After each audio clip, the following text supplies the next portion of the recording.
Hi, rollers. Here I am. Good to see you all. So, a lot of you have heard this song on the previous Sunday stream.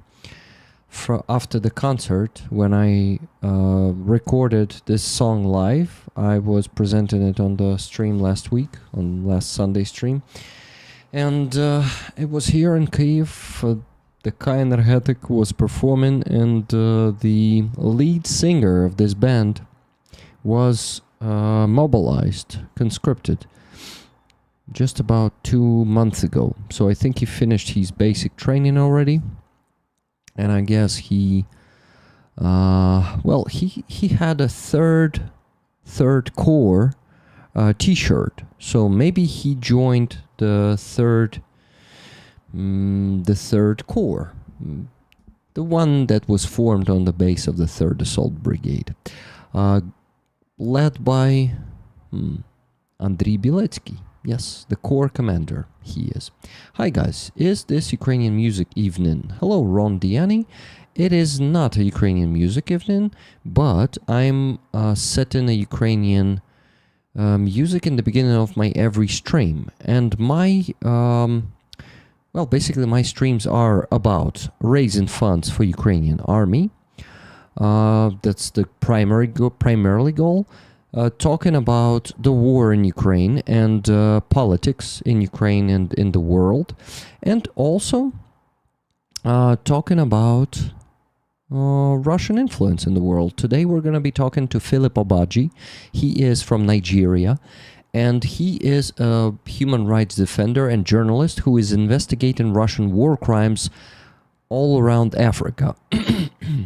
And I really hope we're going to be able to help him raise funds for his project today too. He asked me for help, and I'm glad to help because he's doing a very important work. And to be honest, I trust Philip. He seems like an honest person to me, and a good person, most importantly. I support Ukraine. Ron Diani, where are you from? I was asking you, but I'm not sure that you replied. Code Coder, hello to you. Hello, Susa, McKinley, Just Jimmy, Cheryl, Rachel from USA, Courtney Scott, Paul D. Fella, Edward Matthews, who I met today on the Free Azov stream. Rick, I kept my promise, and we all just had a wonderful meal at a Georgian restaurant. That's good. That's good to hear. I'm not a fan of Georgian restaurants myself. This is why I'm happy that you took Andras and Tanet to some Georgian restaurant because what?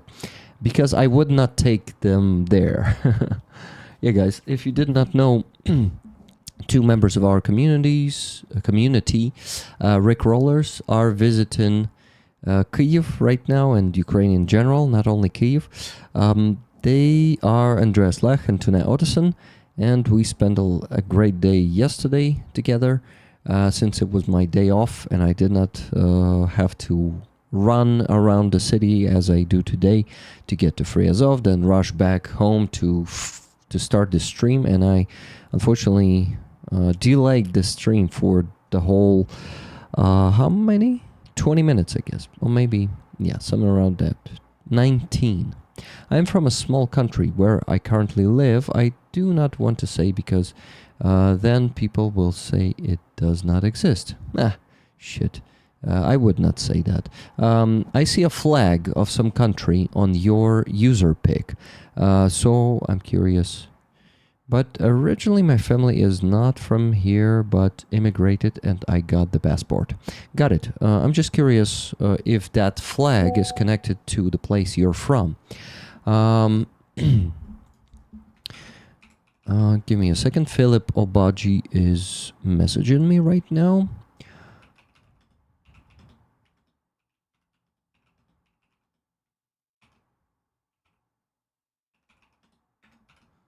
I'm telling him that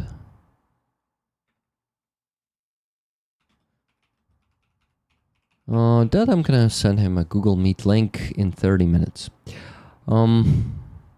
Druzes live in Syria and Israel. That is a Druze flag. I didn't know that. I know the situation in Syria around around the Druze community there. So it's very unfortunate that all of this is happening.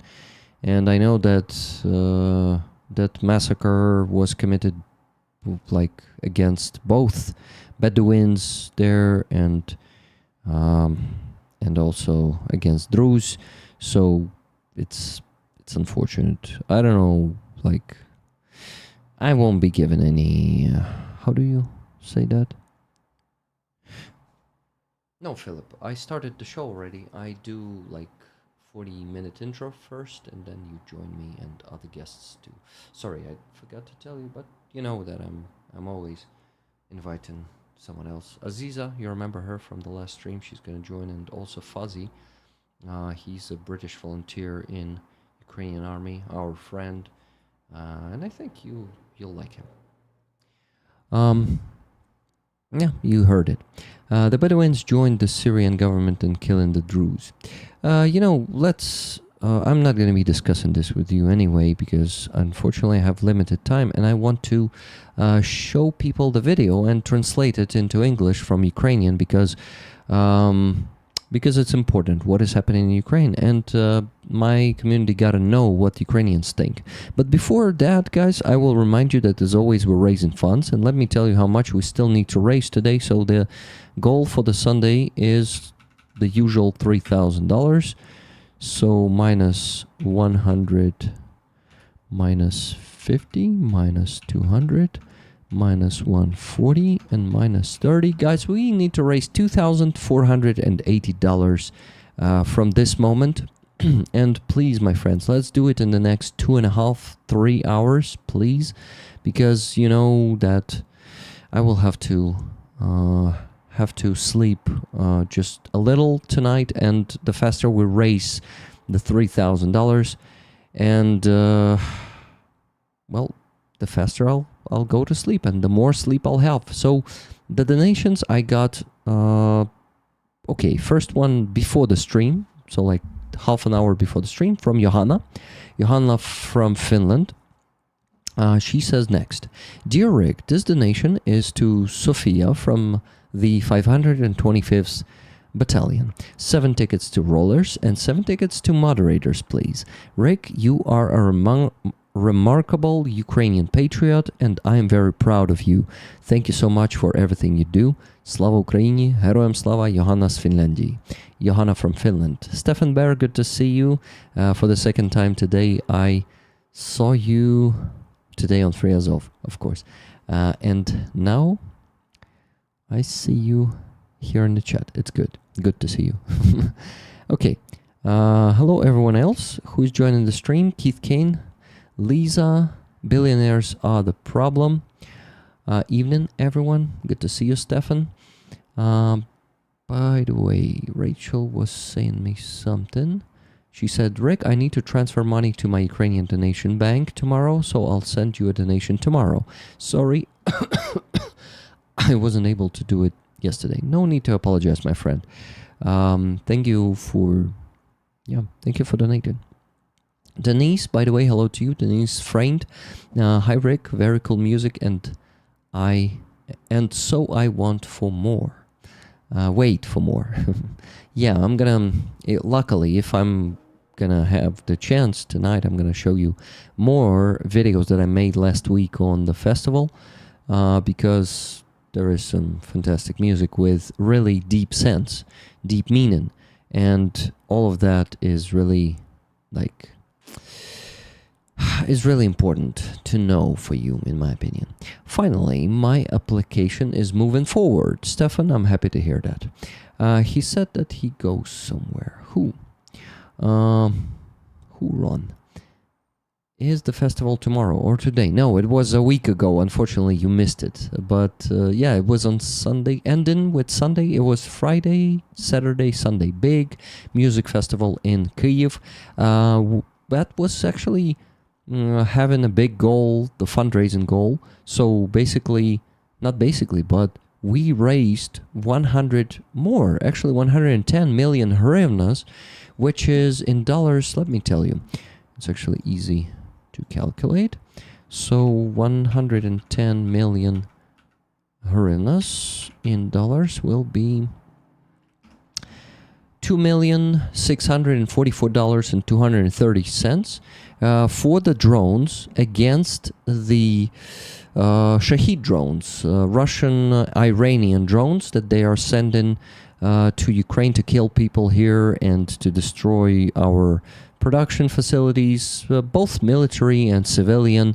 They also destroy our power plants with those, and those drones are really, really nasty. And you see, we have these smaller drones and much faster, the interceptor drones. Its speed could be up to, I think, 250 or 300 kilometers per hour. Pretty fast, speedy drones. So Ukrainians altogether, by coming to the festival, donating through QR codes on the festival and on the page of the fundraiser, we altogether raised $2,000,000 and $644,000. So it's insanely good result. But the problem is one FPV interceptor drone costs a lot. It costs at least $2,500. So let me divide this by $2,500. So guys, at best, this initiative will bring 1,057 interceptors, and Russians are sending like sometimes 500 Shahid drones, those kamikaze drones that kill a lot of our people. They send 500 a night, so a big fund, and a lot of Ukrainian bands and singers were working hard to raise the anti-Shahid interceptors for like 2 or 3 nights in Ukraine. It's insane how much money is needed for these drones, and it's just so fucked up that we also don't have enough men to operate that many interceptors. So we need more people to become pilots of those interceptors, and it's complicated. War here, Ron Diani, is brutal. It's deadly. Iron Dome won't help us, Ron Diani. Unfortunately, they send ballistic missiles, and the territory of Ukraine is much bigger than the territory of Israel, so it's gonna be almost impossible to close all Ukraine with the Iron Dome system, because we would have, like, I think 10 to 20 more systems, those air defense systems. So it's just maybe even up to 50x times more. So our territory is huge, and Russian territory is even bigger. Bigger. Never gonna run around and desert you. Let's see who sent 200 hryvnias. By the way, guys, if you wanted to send $200, you sent just $5. It's Ukrainian currency, a hryvnia, and it's some anonymous cat. I don't know who's that. USA wants a golden dome. Ron Diani, I think you're pretty far from reality. I apologize to be so direct, but you probably don't know much about this war. But if you stick with us longer, you will know. I will explain more things to you. The problem is, I just cannot explain them right now, because there are some priorities, and my priority is, first of all, raising funds for Ukrainian army, which is protecting me. I'm sitting here in the rear, and I am just trying my best to help my army, who is protecting also my ass. But it is also protecting the whole Europe, because if Ukraine loses this war, then European countries are fucked. They're gonna be next. By the way, Brian R., hello to you, my friend. If the drones work, they are way cheaper than some missile systems. Yeah, exactly, Brian R., and they work. We already know that. And it's good. It's good to have them. They are much cheaper, but the problem is not only the drones, because I know Zelensky's Ministry of Defense, I can call it Zelensky's Ministry of Defense, Ukrainian Ministry of Defense, is focusing, but Zelensky is pushing this initiative like really hard, and our partners are investing into the production of the interceptors. So I don't think we will have the problem with the number of interceptors, but we're going to have the problem with the number of pilots for those interceptors and the infrastructure for it, because it's not that easy. It's not just a drone. You need a pickup truck to get out on the field and operate those drones. You need night vision scopes also, probably, because it should be done in secret, and it should be all over Ukraine, like in every oblast. Oblast is a region. In every region of Ukraine, we will have to have these teams that are going to be just driving around and launching those drones and operating them and hitting down the Shaheeds. So it's not that easy. It's a whole like big plan, and I would say that was not polite of you. Who the hell said that? What was not polite of me? To saying that you sent 200 hryvnias? Yeah, okay, no problem. 200 hryvnias is also money, but I am just always saying that if you meant dollars, because there were situations where people meant dollars and they were sending hryvnias. So thank you very much for 250 hryvnias. I appreciate it. And I will donate this money to the Ukrainian army, just like the others. Other money that are sent with the comment that it's for donation, though you did not put the comment that it's a donation. I'm still going to donate this 250. So my friends, hello Susa, how you doing? Sir Garrick and Mrs. Garrick, good to see you too. Mopsy's gone, my friend, good to see you. Connection lost. Duncan Stewart. We have a lot of rollers joining this stream, and believe me, this one is going to be interesting. And you won't regret that you've come here today, because you see, I have energy today. I'm recovered from COVID.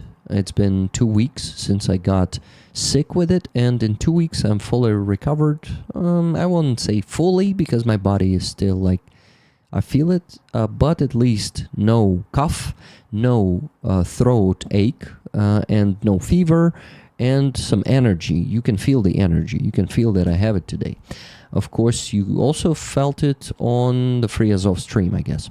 Stacy, so glad to see you looking better, Rick. Yeah, look at my face. It's just acne that I have because of COVID also, because when my immune system is like suppressed, I got these, how do you call these in English? It's not like an acne, but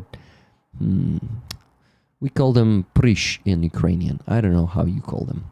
Hello, Rachel Atwood. Where are you from, Rachel?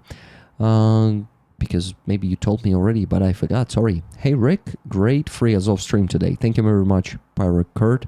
I really enjoyed this one. Okie dokie. Susa has said hello to you, and I'm happy that I did. Happy to greet you all, guys. We had 3 more donations. $20 from Lynn S. 10 minutes ago. Then, 5 minutes ago, we got $200 from Brian R. Brian, thank you so much. Flag raffle tickets, half for me and half for rollers. Never gonna let you down. Thank you for introducing me to some great new friends. Desert you. Thank you for introducing me to some great friends. Thank you very much, Ed Paskevich, for donating this. Is it a donation for Ukrainian army?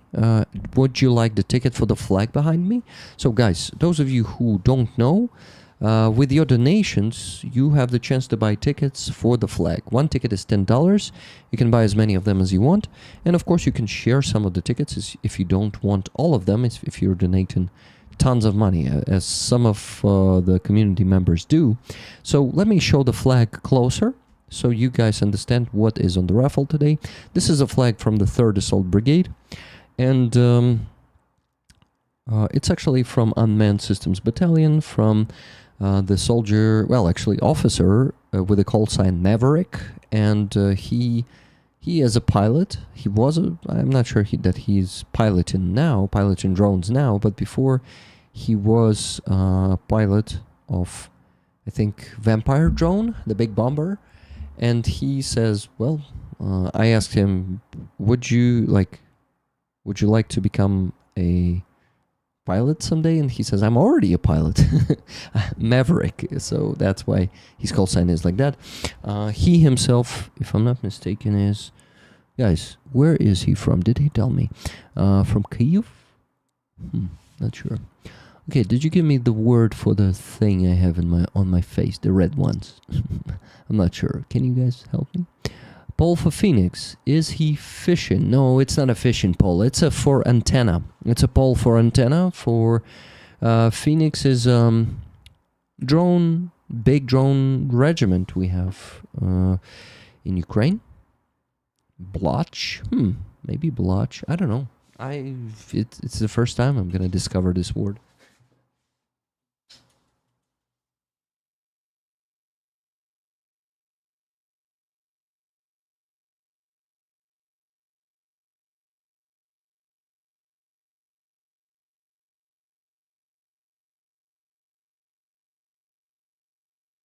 So this beautiful flag with some skeleton drone operators and their brothers in arms. You can also see the Vampire drone there, an FPV drone, and a Mavic drone, plus a reconnaissance plane drone.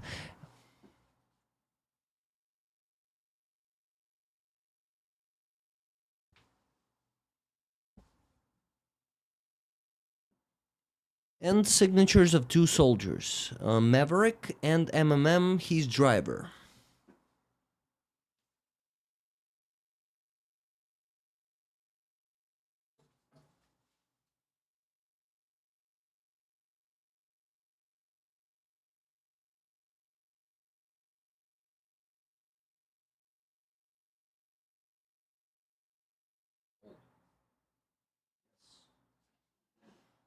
Amazing. What an amazing flag. So guys, please buy some tickets, send your donations, and buy tickets with them.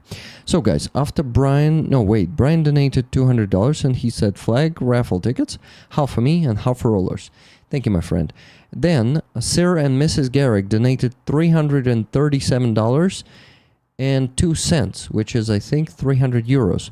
So guys, I think you can get 33 tickets. All tickets for you.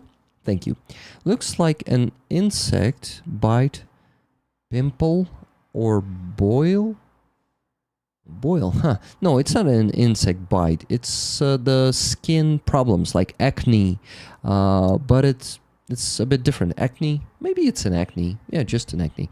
So my acne is getting more like intense when I have my immune system like being suppressed by some virus or something else, or by some treatment, so that shit happens. Don't worry about entering me for anything. It's just a donation. That's you, Ed. So Ed, no, not that Ed, so you donated 250 hryvnias, right? And Ed Paskevich, I know that you're probably not messaging in the chat. Spots, you call it, can also work in this context. Spots. Yarik the teenager, exactly. 34 years old teenager. You see, some people have skin problems through the whole life, and unfortunately, it was not like hormonal stuff. I guess, I was actually visiting cosmetologist when I was like 20 years old for a few years, and it did not really help.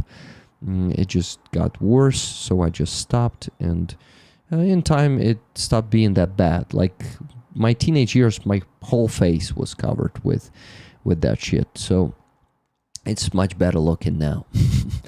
You've been eating more sugar past months, Rick? No, actually, Fragrance Kid, so I almost ate no sugar because of that diet for the cholesterol.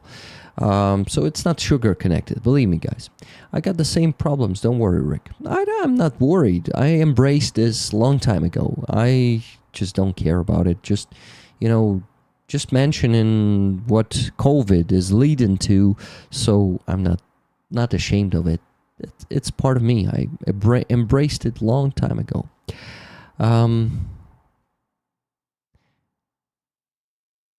It's flesh-eating disease. Yeah. Okay, so Sir Garrick, did you tell me if you want all the tickets? Oh, Euro gets even stronger. Indeed, it does. Didn't notice till you mentioned it. Interesting. I don't think so. You probably noticed. But whatever. It doesn't matter because you see, I actually don't see it in people. Like, it's not a problem for me. Some people are not mature and they would like be either, I don't know, disgusted or something, but it's ridiculous. It's totally not a problem of the grown-ups, right? Or for the grown-ups. William at Glass, $50 just now for Ukrainian army, raffle tickets, and Putin Huilo. Putin Huilo, indeed. 50-50, please. Oh, Sir Garrick, good job. Thank you. $99 just now from Silver Earth. April, thank you very much. Slava Ukraini, Heroям Slava. Love the flag. I call it an allergy button. Buttons you call it. But I think we call them blotches. Hugs. Blotches. Blotch. How do I remember it? I type it 100 times. Let's go. Blotch. I'm joking. Not 100, just 50. Rig the spammer, you know. I'm just joking, guys. Of course I'm gonna be typing just 25 times, not 50 or 100. Okay, let me tell you how much we still need to raise today. So after $30 we got 20, then we got 200 from Brian, then Sir and Mrs. Garrick 337.02, then $50 from William at Glass, and $99 from Silver Earth. Guys, so we still need to raise $1,773.98. And it's totally doable. You know, with this sum of money, we're actually going to be able to close all 3 fundraisers. I calculated already because this week was pretty fruitful for donations. And Tunea and Andreas already sent me $250 each for Aziza's painting. They did it yesterday evening.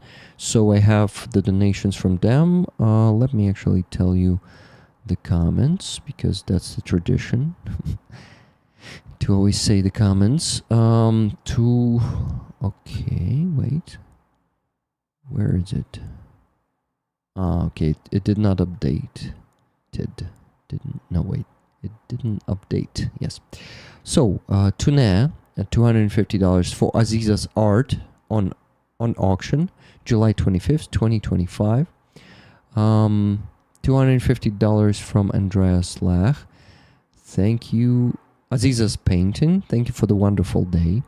Laura S., the day before yesterday, donated another $300. And altogether, it makes it 2 times, well, it makes it $1,200 she donated this week for the tires for the 92nd Brigade. So guys, Laura completely covers the fundraiser for the tires. So Paul for Phoenix, right? So I gotta tell you the story, how we start raising for Phoenix Regiment. So Phoenix Regiment is part of the line of drones. Magyar's, Magyar was the head of not the whole lines of drones, but he was made a unmanned systems forces commander, and he did what? He actually united the line of drones into one group together with the unmanned systems forces. So technically, the units, the regiments, and one brigade from all those unmanned systems forces and line of drones are under Magyar's command, and so we're helping more and more Magyar's teams, you know, like regiments and brigades, and one of the rollers, Stefan Baer, and friend of ours, is joining one of the regiments. Well, actually, he's joining the Nemesis regiment in the ranks of Magyar's unmanned systems forces. So Phoenix is different from all of them because it's not part of the armed forces of Ukraine, but a part of the border guard. So technically they are separate. So there are armed forces of Ukraine, and there are, how do you call them? Border guard, the Ministry of Internal Affairs. Sorry for this sound, guys, hitting the microphone. But yeah, unmanned system, no, not unmanned system forces. The border guard is under the command of the Ministry of the Internal Affairs. So basically, that means that Phoenix is like a very different by subordination, but actually it's anyway under Magyar's command. So it's a bit complicated, but understandable in the end. So anyway, we now have our friend joining the Phoenix. So the situation is next. Mickey from Chimera, but Chimera is a part of the Steel Border Brigade, also part of the Border Guard. And these days you can transfer from Border Guard only to a Border Guard unit. Unfortunately, you cannot move to the Armed Forces of Ukraine or to the National Guard of Ukraine from the Border Guard only to the Border Guard unit. That's a problem for many Border Guards, because unfortunately Border Guards brigade are not the most supplied. They don't have the best commanders. Unfortunately it's harder, I would say, to serve in the Border Guard units, brigades or regiments or battalions than it is to serve in let's say National Guard, because in the Armed Forces of Ukraine there are some brigades and units that it's also super hard to serve, considering the lack of equipment, how could I say it and be intolerant, stupidity of the command, the Sovietism of the command. You see, Border Guard service is harder to serve in, okay? But anyway, Phoenix is an exception, because once again it is under Magyar's command, because Magyar is actually I think Hassan is the commander of the Phoenix, right? But anyway, the Line of Drones project was very well vetted by Syrski himself. So they have the needed equipment, they have the needed resources, and I think it is pretty fair to serve there, meaning your commanders will value you and they won't send you to just when you're a pilot, they cannot send you to infantry because they don't even have the infantry there. But anyway, you see Mickey was serving in Chimera and he decided to transfer to Phoenix with his guys. But his commander, actually not his direct commander, but the commander on the higher level, made him some kind of, I don't know how to say it, like when you, we can say he sabotaged his transfer, and he transferred only Mickey, but his guys remained in Chimera. So we now help two units. We help Chimera with El Greco in it and other guys, and we help Phoenix with Mickey in Phoenix. So Mickey asked for a pole for antenna, high pole. Let me actually show it to you, because he sent me it's a small fundraiser. You can see it's only $500, even less than that, $471 approximately. Give me a second, I'll find the link he sent me. Mickey, where are you? There he is. Okay. He didn't send me the link, but he sent me the Shohla. So when we Google Shohla, it's gonna be like must, like on the ship. They call it must. We call it Shohla in Ukrainian. How is El Greco? Do you get to see him? No, unfortunately, Lisa did not see him. I think he's okay, alive and well, and serving in Chimera. I don't think he has the problems, but I'm gonna call him either tomorrow or the day after tomorrow, and we're gonna talk, because I haven't been talking to him for like, I don't know, 2 months already. I hate it. I need to call my best friend and ask him how he's doing, instead of just not doing that. So yeah, that's the situation. But Mickey likes it in Phoenix. He says it's a good unit. So yeah, it's just very unfortunate that they took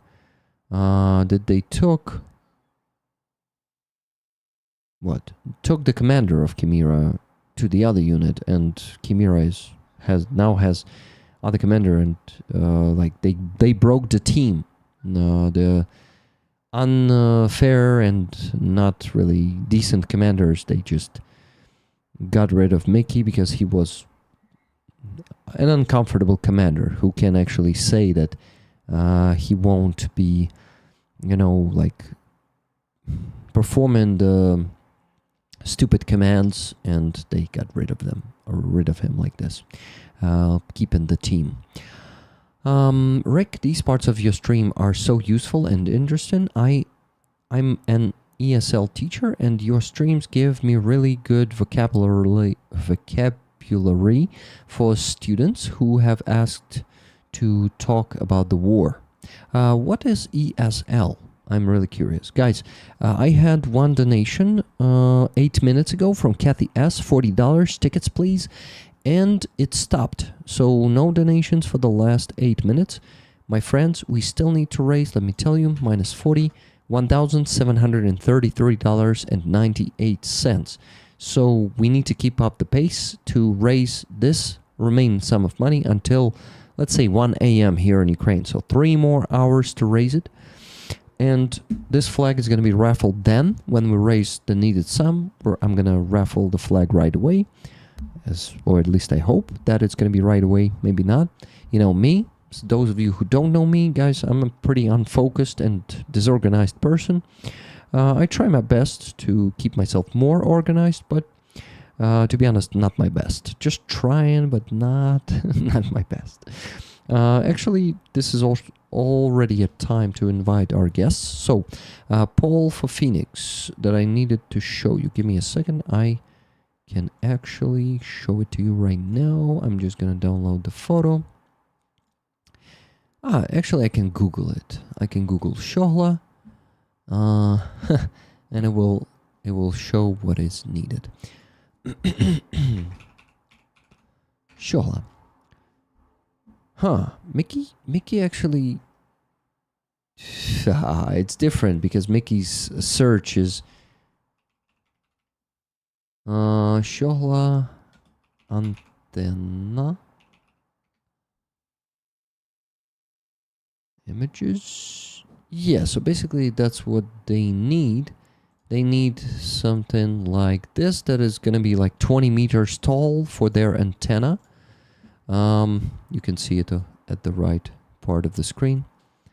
English as a second language, ESL. ESL. Interesting, Stacy. Thank you. I'm happy that I can help you with this. No message retracted. Rick's English equals metal. Thank you. Try my best. Okay, this phone has charged. This one is losing charge, so I need to plug it in. My friends, please send your donations, buy tickets, because we still need to raise $1,733.98. With this fundraising, we're going to be able to close a fundraiser already on Tuesday, guys, on donation stream. We're going to close the fundraiser for Car for Sofia, for Mod Tires for 92nd Brigade, and Paul for Phoenix, and we will have some remaining money for the next fundraiser. I'm going to check what it's going to be. Give me a second. Actually, I'm going to show it to you on the screen, the line. Where is it? Here it is. So we're on Car for Sofia. Next is going to be car for the Blackbeard group, my friends. So Blackbeard group requested a car a few weeks ago. Actually more. They requested it on 12th of March. So they're already waiting for, oh my god, soon to be 5 months, as always. So trying best in half the battle. Trying best is half the battle. Yeah, Cheryl, I totally agree. Rigbot is back. Rigbot is back from the ale rig to Rigbot in just 2 weeks. Yeah, not so good. Or in 1 week. I was a Rigbot on the stream on Thursday, on the coffee shop stream. Remember, guys, with Georgie's and oh my god, who did we have with us? How can I forget? Lena. Oh my god. It's just my brain. Sometimes it's stuck, you know. Hey, Dijkstra. How you doing? Dijkstra. That's the beautiful flag on the raffle this week from the 3rd Assault Brigade on Min Systems Battalion. And you know what to do. Not even saying that. So we have to raise. We still have to raise $1,733.98. And the flow of donations stopped 12 minutes ago. No donations in the last 12 minutes. Let's fix that, guys. I know a lot of you still haven't donated. Some of you don't have the means to donate. It's totally fine. But let me invite Philip Obaji to the stream. So Shohla, that's enough. G-meat. I need. G-meat I need. Okie doke. G-meat I need. Guys, this is Philip Sabaji's GoFundMe fundraiser for his work around Africa to document the war crimes of Russians in Africa, of Russian private military companies and their official military too, I guess, because they do that through the official side of their military also. Okay, I have the link. I'm going to send it to Philip. Where are you, Philip? Here you are. Get the link from me.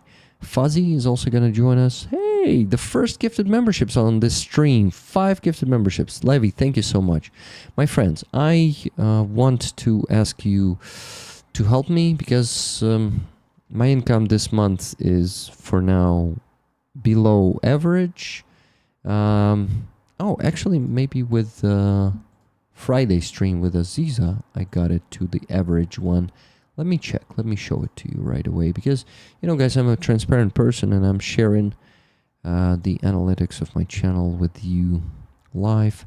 Whoa, nice. $185 income on Friday. So it brings me to $1,875.45. It's still below average because average is $2,000. Of course, by the end of the month, in just next, 4 days, I will get to that, but it's gonna be better to start today. I didn't show it to you yet. Here it is, guys. So you see, in July, I got $1,875 on YouTube. Let's maybe get at least $125 today, and then I'm gonna shut up and just let you buy it only when you want to, and not when I'm asking you to do it.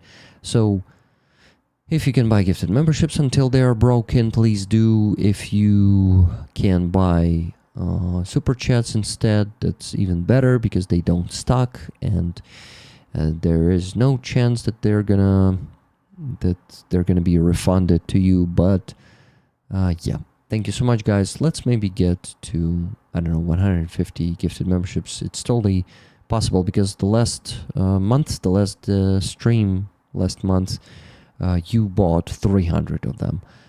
So 150 is doable, but not like, no pressure, guys. Only if you can, if you have the means to support me and my work. This will be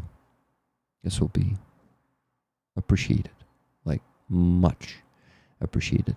Paul D. Fella, thank you very much for 5 gifted memberships. So we have 10 of them now, and 140 more is going to be enough.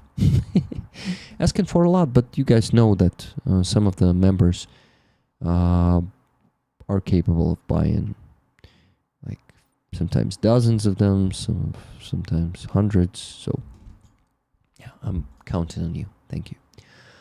Because guys, when I started all of this full-time role, and so-called, when this is my full-time job, being a YouTuber, you told me that you got my back, and you really have my back. But yeah, sometimes I just need to share such information with you, that the income is not stable and all that shit. Anyway, that's 5 free memberships because Google Play had 500 points. LOL. Interesting. I think I will receive money from it, right? I'm curious, interesting how it works. Whatever. Okay, guys. So enough sharing my statistics, but yeah, you can see how much I earn. Here, I do this on my streams. Philip received the link, but did not. He did read it, but did not join yet. It's actually a good opportunity for me to go to the bathroom real quick.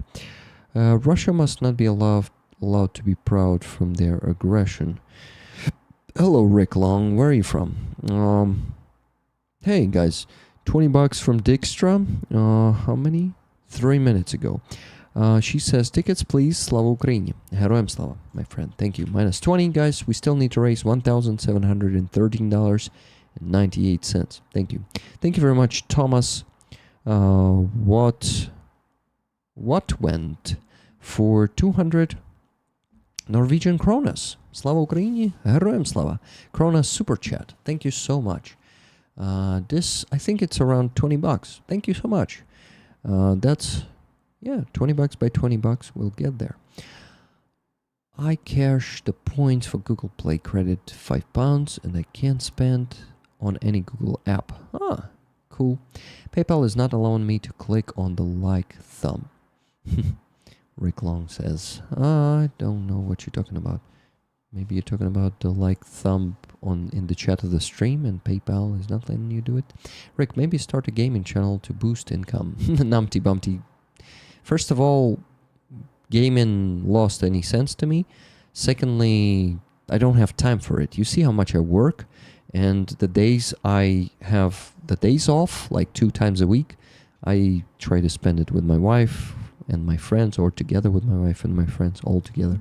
So it's like, man, I don't have time for a gaming channel. You will have to support me through one channel. Thanks for the thanks, guys. Thomas Vet says Vet. Vat, I guess. Vat. Interesting. Paul D. Fella, thank you very much for 10 more gifted memberships. Is it stuck, guys? Is it stuck? 3, 6? Yeah, it's stuck. Fucking piece of shit of system. What the fuck? Not even... What the hell? 20 gifted memberships. Oh, this is a fucking appointment, a huge one. Guys, so no sense to buy any memberships now. Only super chats and super stickers if they work in your country. If not, then you won't be able to support me like this today. Only through the base or Donatello. You can donate there now for me too. Primarily those platforms were created for donations to me, and you also started donating for the army there. It's totally fine, but if you donate to me, mention that it's for my income or my a donation for my work or something like that. So you can do that, but fuck it.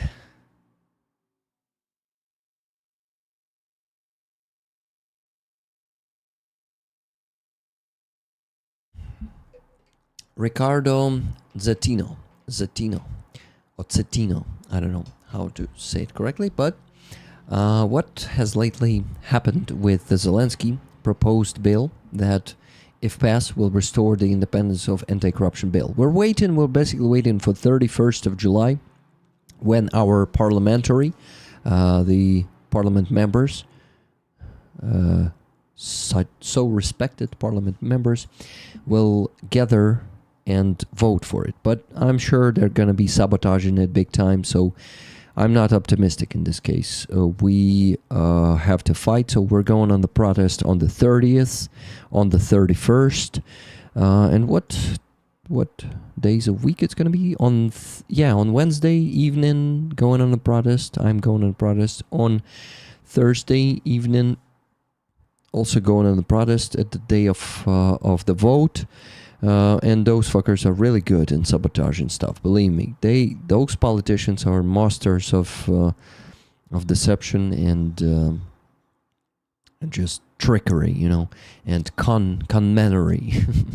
So we will be showing them on the street that is not forgotten, and it's not that easy to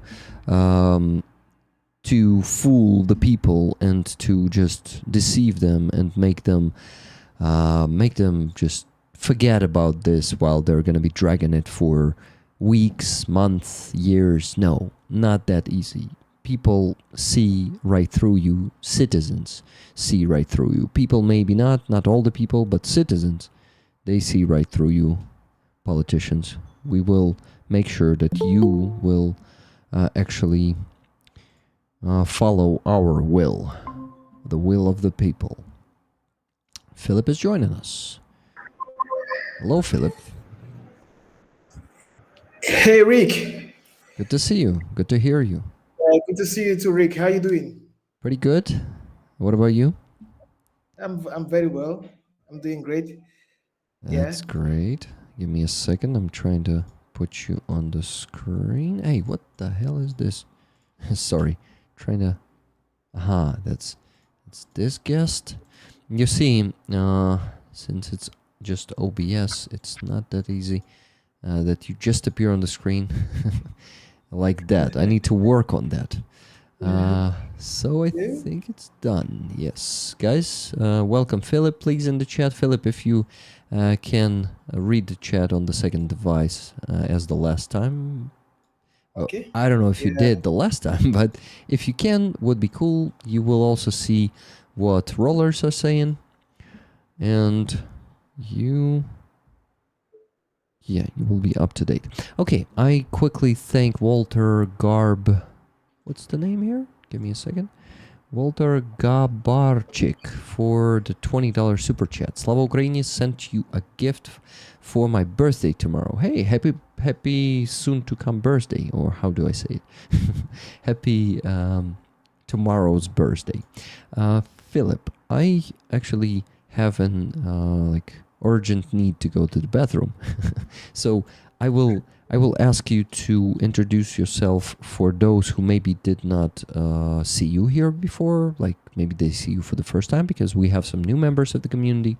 Tell us a bit about our work. I'm gonna be back in 2 minutes maximum. Okay. Thank you, Philip. Don't stay too long, Rick. uh, Don't be too long. Okay, it won't be too long, but I Morning think for you. you have a lot to tell the people, Oh because yeah. you have pretty interesting work and pretty dangerous one. RP Marcin, thank you for the $20 super chat out there. And Philip, the microphone is yours. Yes. For the next few minutes, I'll be the host. So, hello everyone. Thank you for having me. It's always a great honor to be on this show. Rick is a great friend, and I'm happy to do what I do. For those who don't know me, I am a Nigerian journalist who writes for quite a number of publications, including the Daily Beast, The Guardian, USA Today, and Al Jazeera. Well, my focus in the last 7 years has been almost entirely on the operations of Russian paramilitaries and generally Russian influence operations across Africa. I have uncovered gut wrenching massacres, rape, and other forms of human rights abuses by Russian paramilitaries deployed in West and Central Africa, particularly the Central African Republic, a very impoverished country somewhere in the central part of Africa. And I've also focused a lot on what the Russians have been doing in Mali, a landlocked country in West Africa. And it hasn't ended in operations or activities of paramilitaries from Russia in Western Central Africa. I've also investigated Russian disinformation that is spreading like wildfire across West and Central Africa. Some people in East Africa have reported reading a lot about Russian disinformation, as are the people who live in Southern Africa. So Russia's influence oppression is are massive, from military presence to disinformation campaigns, and they are huge. I mean, we're seeing disinformation spread across Africa, and so much of propaganda and fake news coming from organizations that are linked to the Kremlin. So it's not what I think that we should treat with kid gloves. I think that a lot of us, a lot of people have to come out to speak about these crimes, and action has to be taken. I mean, I'm thinking about young ladies, young women in Central Africa and Mali who have been raped or abused by paramilitaries deployed from Russia. I'm also thinking of people who have been at the center of Russian disinformation. I also have been at the center of Russian disinformation because there's lots of fake news that has been spread about me in the media. And if you visit Telegram or you go to X, you will see so much being said about me that's completely false. People trying to discredit me, calling me all sorts of names that are not true. So it's not just me, there are countless other people that have become targets of Hmm. Russian propaganda. So that's how you deal with issues if you decide as a journalist to expose crimes, expose ill treatment, and do what you feel is right. But I'm happy to be here. I have faced lots of attacks physically as well, and for those who may have heard me in this show the last time, I did speak about how I was arrested, tortured, and detained in the Central African Republic by Central African soldiers acting on the orders of Russian paramilitaries. I was injured, traumatized, and I was lucky that I didn't get killed. So Hmm. it's not been easy. The work hasn't stopped. For me, it's only the beginning because there's still a lot out there to talk about, a lot out there to expose, so much to uncover. But it's nice to be here. Welcome back, Rick. Yep, happy to be back. By the way, this one died. Uh, Give me a second.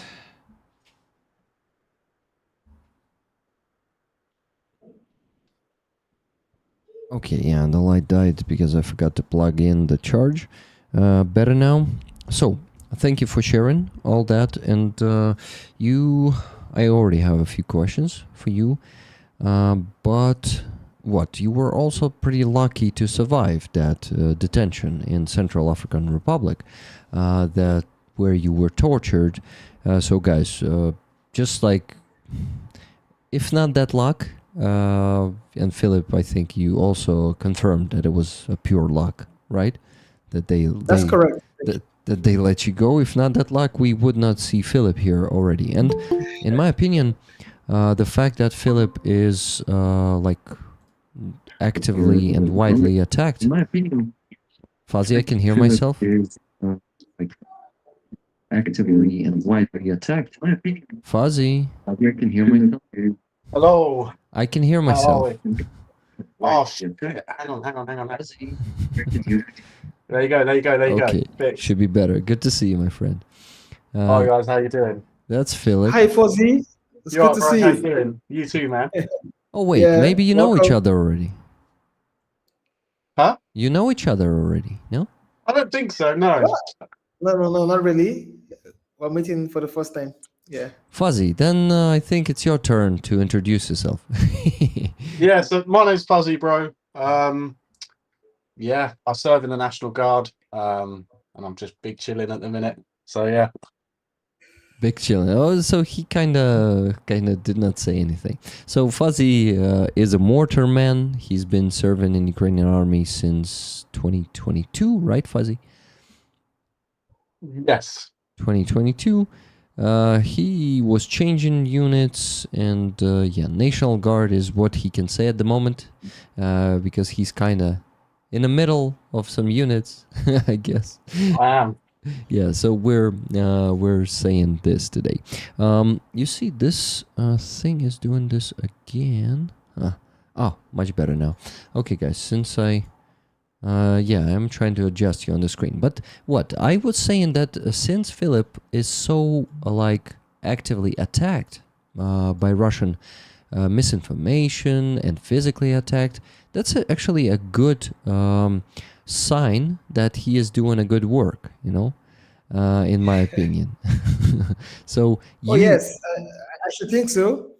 And I know I may not be I may not be as brave as Fuzzy, who apparently has been to the front lines. But I think my story of survival, Bro, and you're doing good. Like I've got like a whole army behind me. You're on your own here, bro. Like so but yes, I'm always saying this every time that I am grateful, really grateful for being alive. I mean, it was not something I thought I will be able to achieve. I mean, being alive for me is an achievement. So yeah, it comes with lots of gratitude. well, that's good that you're with us and that your work is effective. If it was not effective, they would not be spending bots and also some thugs on you to try to kill you or intimidate you or to kind of destroy your reputation, right? So Correct. that means you're doing a good job. Okay, so guys, rollers, you please ask questions. Tag me in the chat so I would redirect the question. We have the first one from Kathy S.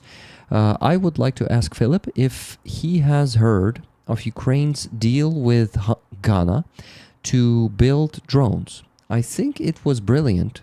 What is his opinion if he has one? Please. Well, I'm still trying to speak to officials in Ghana to get any details at all about that.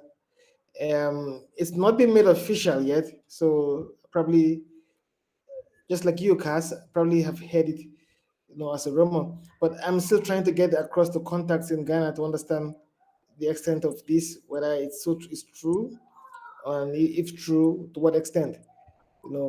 Both countries working together on this. So I'm sure that in no time you'll get my opinion. And if you follow me on X at Philip Abaju, you will definitely see what I have to say about that. Yeah. Dear moderators, can you please find Philip's profile on X and send it to the chat? Thank you very much. People should follow him. You guys should follow him on X, well, Twitter. We can also call it this way. I don't like the new name, Twitter is much better. Me too. Like I struggle with remembering that it is called X now. Twitter still sounds great for me. What about you, Fuzzy?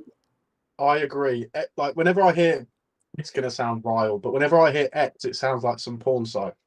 Yeah. Like X-rated Yes. or X club or something like that. It's like Actually, I remember the days when porn was called triple X. Remember? Yeah. So basically,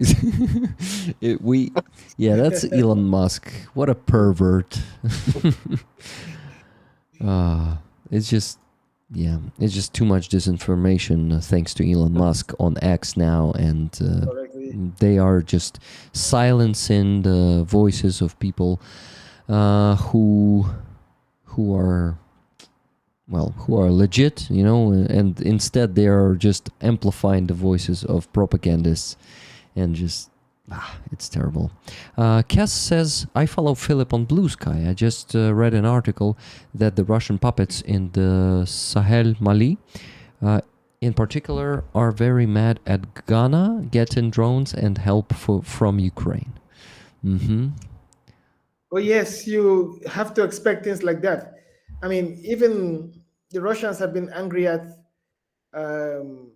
Ukraine already in the past. Last year there was an attack on Russian paramilitaries in a town called Tinzoten, which is in the northern part of Mali, and that attack killed about 80 Russian paramilitaries from the Wagner group. And Mhm. Ukraine said its intelligence agencies actually did share intelligence with the rebels that attacked the Russians. And afterwards, many Russians were angry at Ukrainian diplomats in Mali for enabling this intelligence sharing. So whenever there's something happening in Africa that connects Africa to Ukraine, it's always agitation from the section of Russia against this kind of move. Yeah. Mhm. Cass says that was great, and those guys in Mali play great music. So wait, Mali? Are we talking about Azawad right now? Yes, Mali is Ah. where you have, a section of the people seeking independence for Azawad that's in the northern part of the country. I just forgot that it was in Mali. Yes, Yeah. Azawad, they are amazing. We actually played their music on my stream a few weeks ago. It was pretty cool. Oh, sounds good. Thank you, Howie Murdsy, for sharing that music with us. And yeah, we enjoyed it.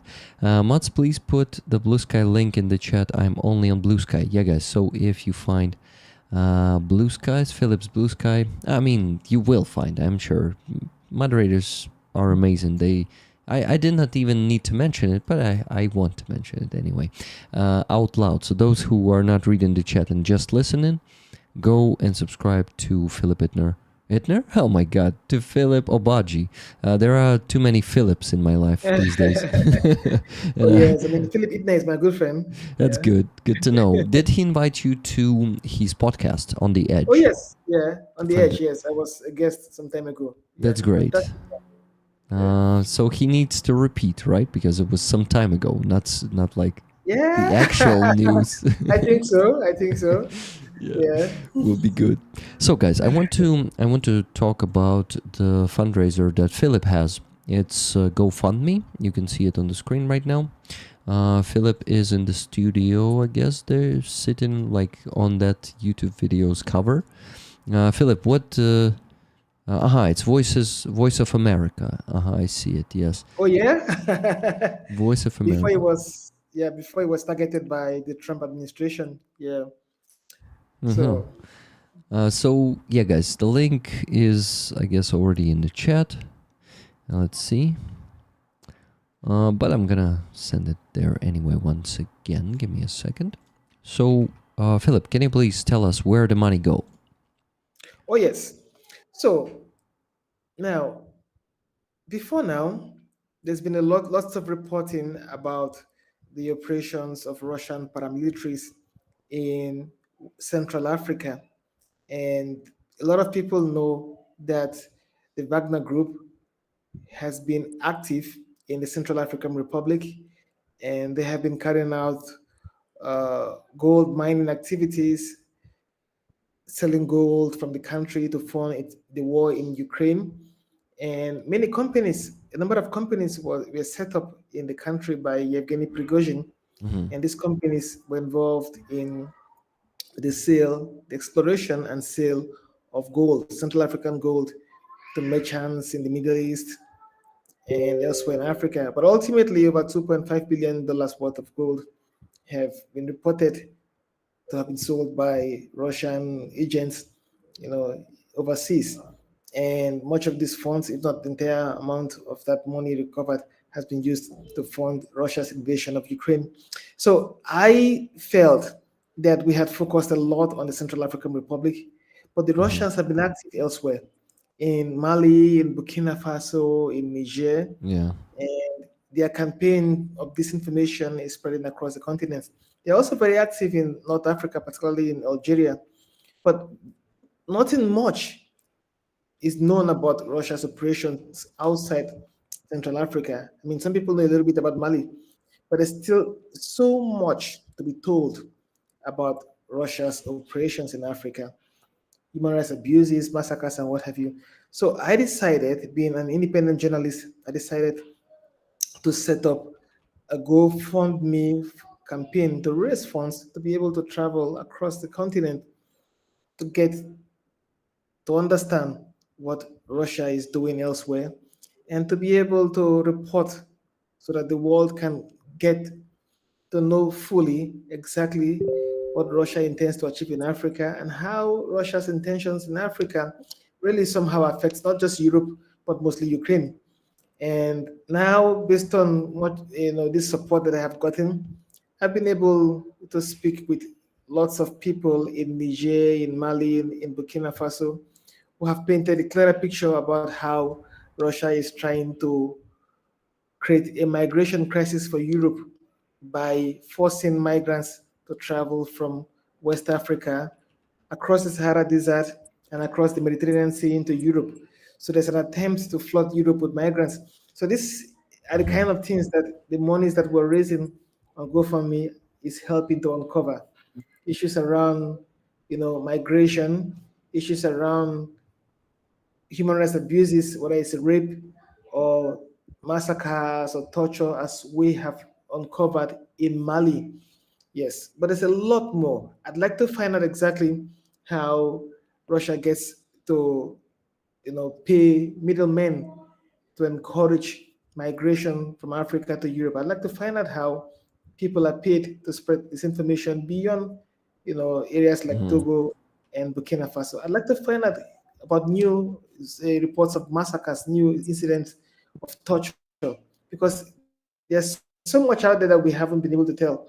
And I want to be sure that we've looked in every area in Africa and that we've seen virtually everything that the Russians have done. So that's what the monies that have been donated to me, are used for. Yeah. Okay, good. I think it's totally understandable. And my friends, if you can donate anything to this campaign, please donate. Of course, on GoFundMe, it like the goal moves up. How do you call that? We already had 2 donations, by the way. Oh, 3. Nice. Robert Johnson, 114 euros. Kathy S, 17 euros. Brian R, 42 euros. Fantastic. Guys, thank you very much. Actually, Robert donated 7 hours ago. Thank you so much. Thank you. Yeah. But Rollers started donating to this campaign. Thank you very much. So guys, yeah, the goal will increase. You see now it's 11k goal, so it's like automatically increasing when you reach some level. So yeah, there's like no limit to that fundraiser. We can raise even, I would say, 20,000 euros, right? Right now. Yeah. But it's not going to be easy, unfortunately, because you see, we have a problem, Houston. We have flow of donations stopped half an hour ago. For the half an hour, you did not donate to my PayPal, anything. And we still need to raise, I remind you, $1,713.98. And I asked you guys to not stop donating so we could finish, we could get to our goal by 1 a.m. and only 2 hours and 23 minutes left until that. And if you don't start donating again, unfortunately, I will have to sit here until 3 a.m. or something. Maybe some of you like that, like me talking like this, and being super tired. But I would like to have more sleep. So we have a great chance to do it earlier than at 3 a.m. today. Let's do it. Please donate. Guys, I remind you that this beautiful flag behind me is on the raffle this week. And it's from the 3rd Assault Brigade, signed by Maverick. Maverick is an officer who is also a pilot of a drone, or was a pilot. Now he's commanding people. I'm not sure that he's piloting himself.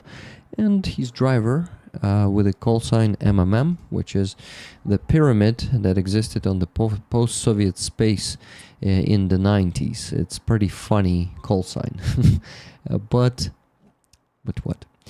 But I go back to this screen, and I also started working on the spreadsheet, yes. And you guys Gotta do what? Gotta not give pluses yet, because I don't think we have Nikki with us yet, and she's not ready to work on the spreadsheet on the free tickets. So I just got $10 donation from Pyra Kurt.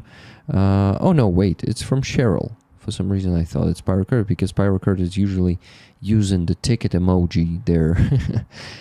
Ticket for just Jimmy. You have a ticket from Cheryl. So $10 more raised. Amazing. So we still need to raise $1,703.98.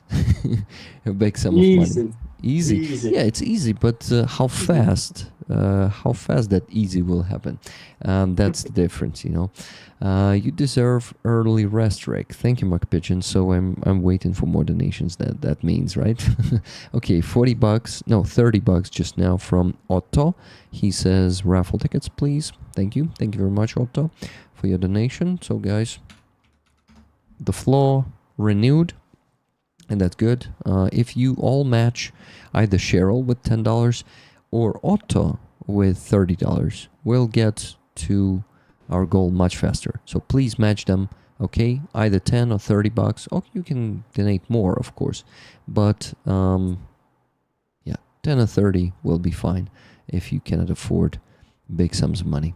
Thank you very much. So what do I want to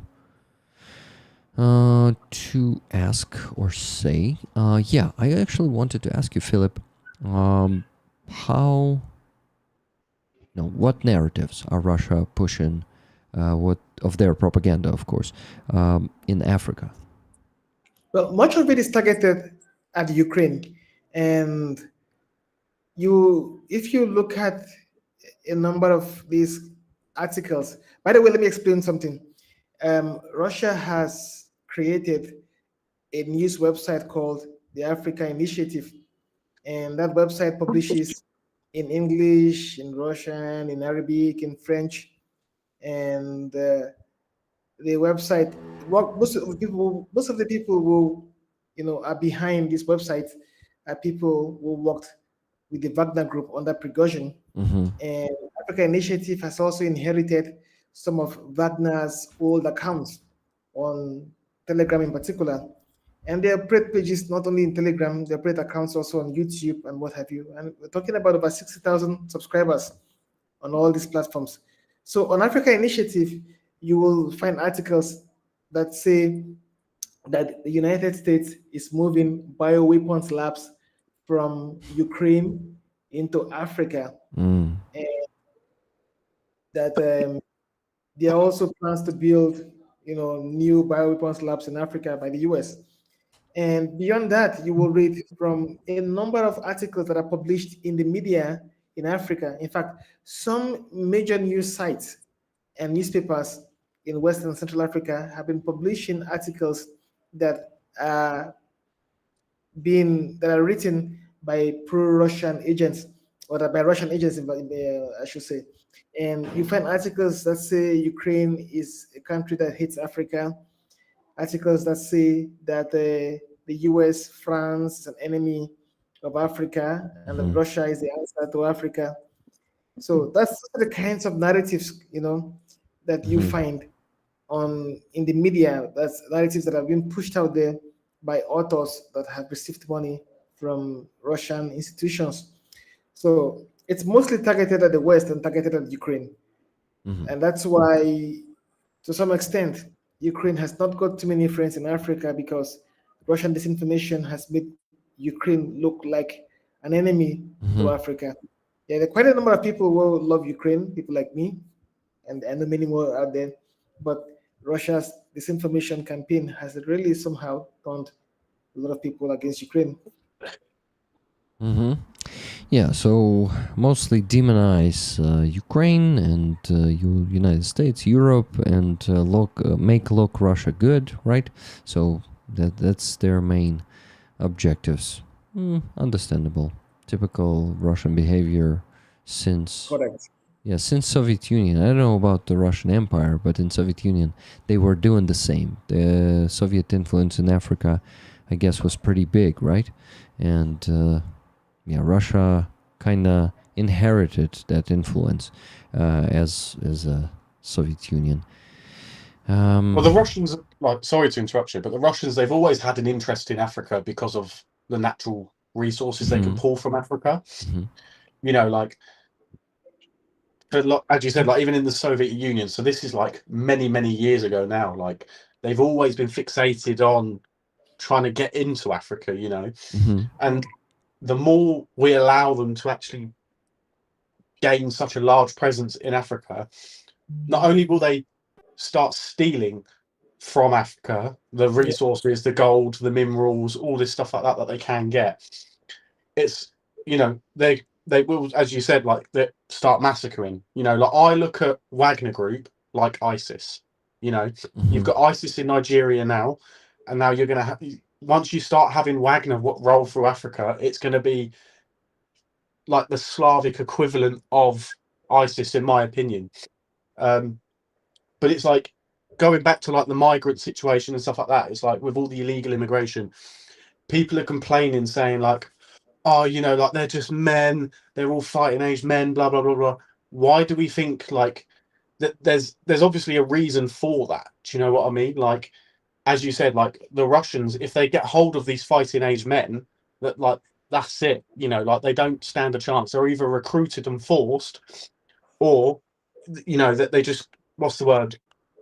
Oh, fuck. I can't think of the word. Exploited is the word. They exploit them, you know, and this is why, like, if I feel like not only does the world need to realize, like, you know, yes, we have like the Russian Federation, like the Russian army.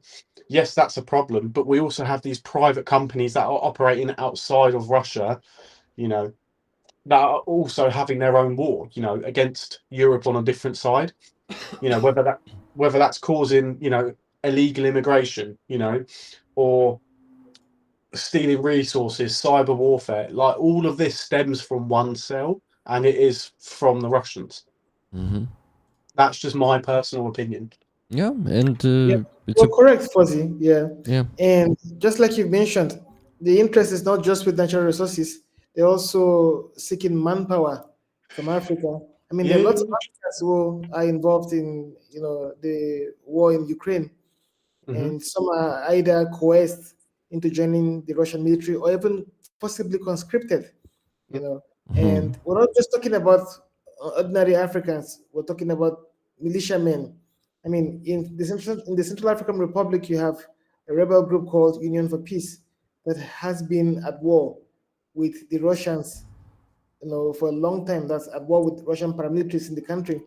Now, one of the incentives that the Russians gave to this group is that they should lay down their arms and then get recruited into the group in exchange for, you know, for a ceasefire.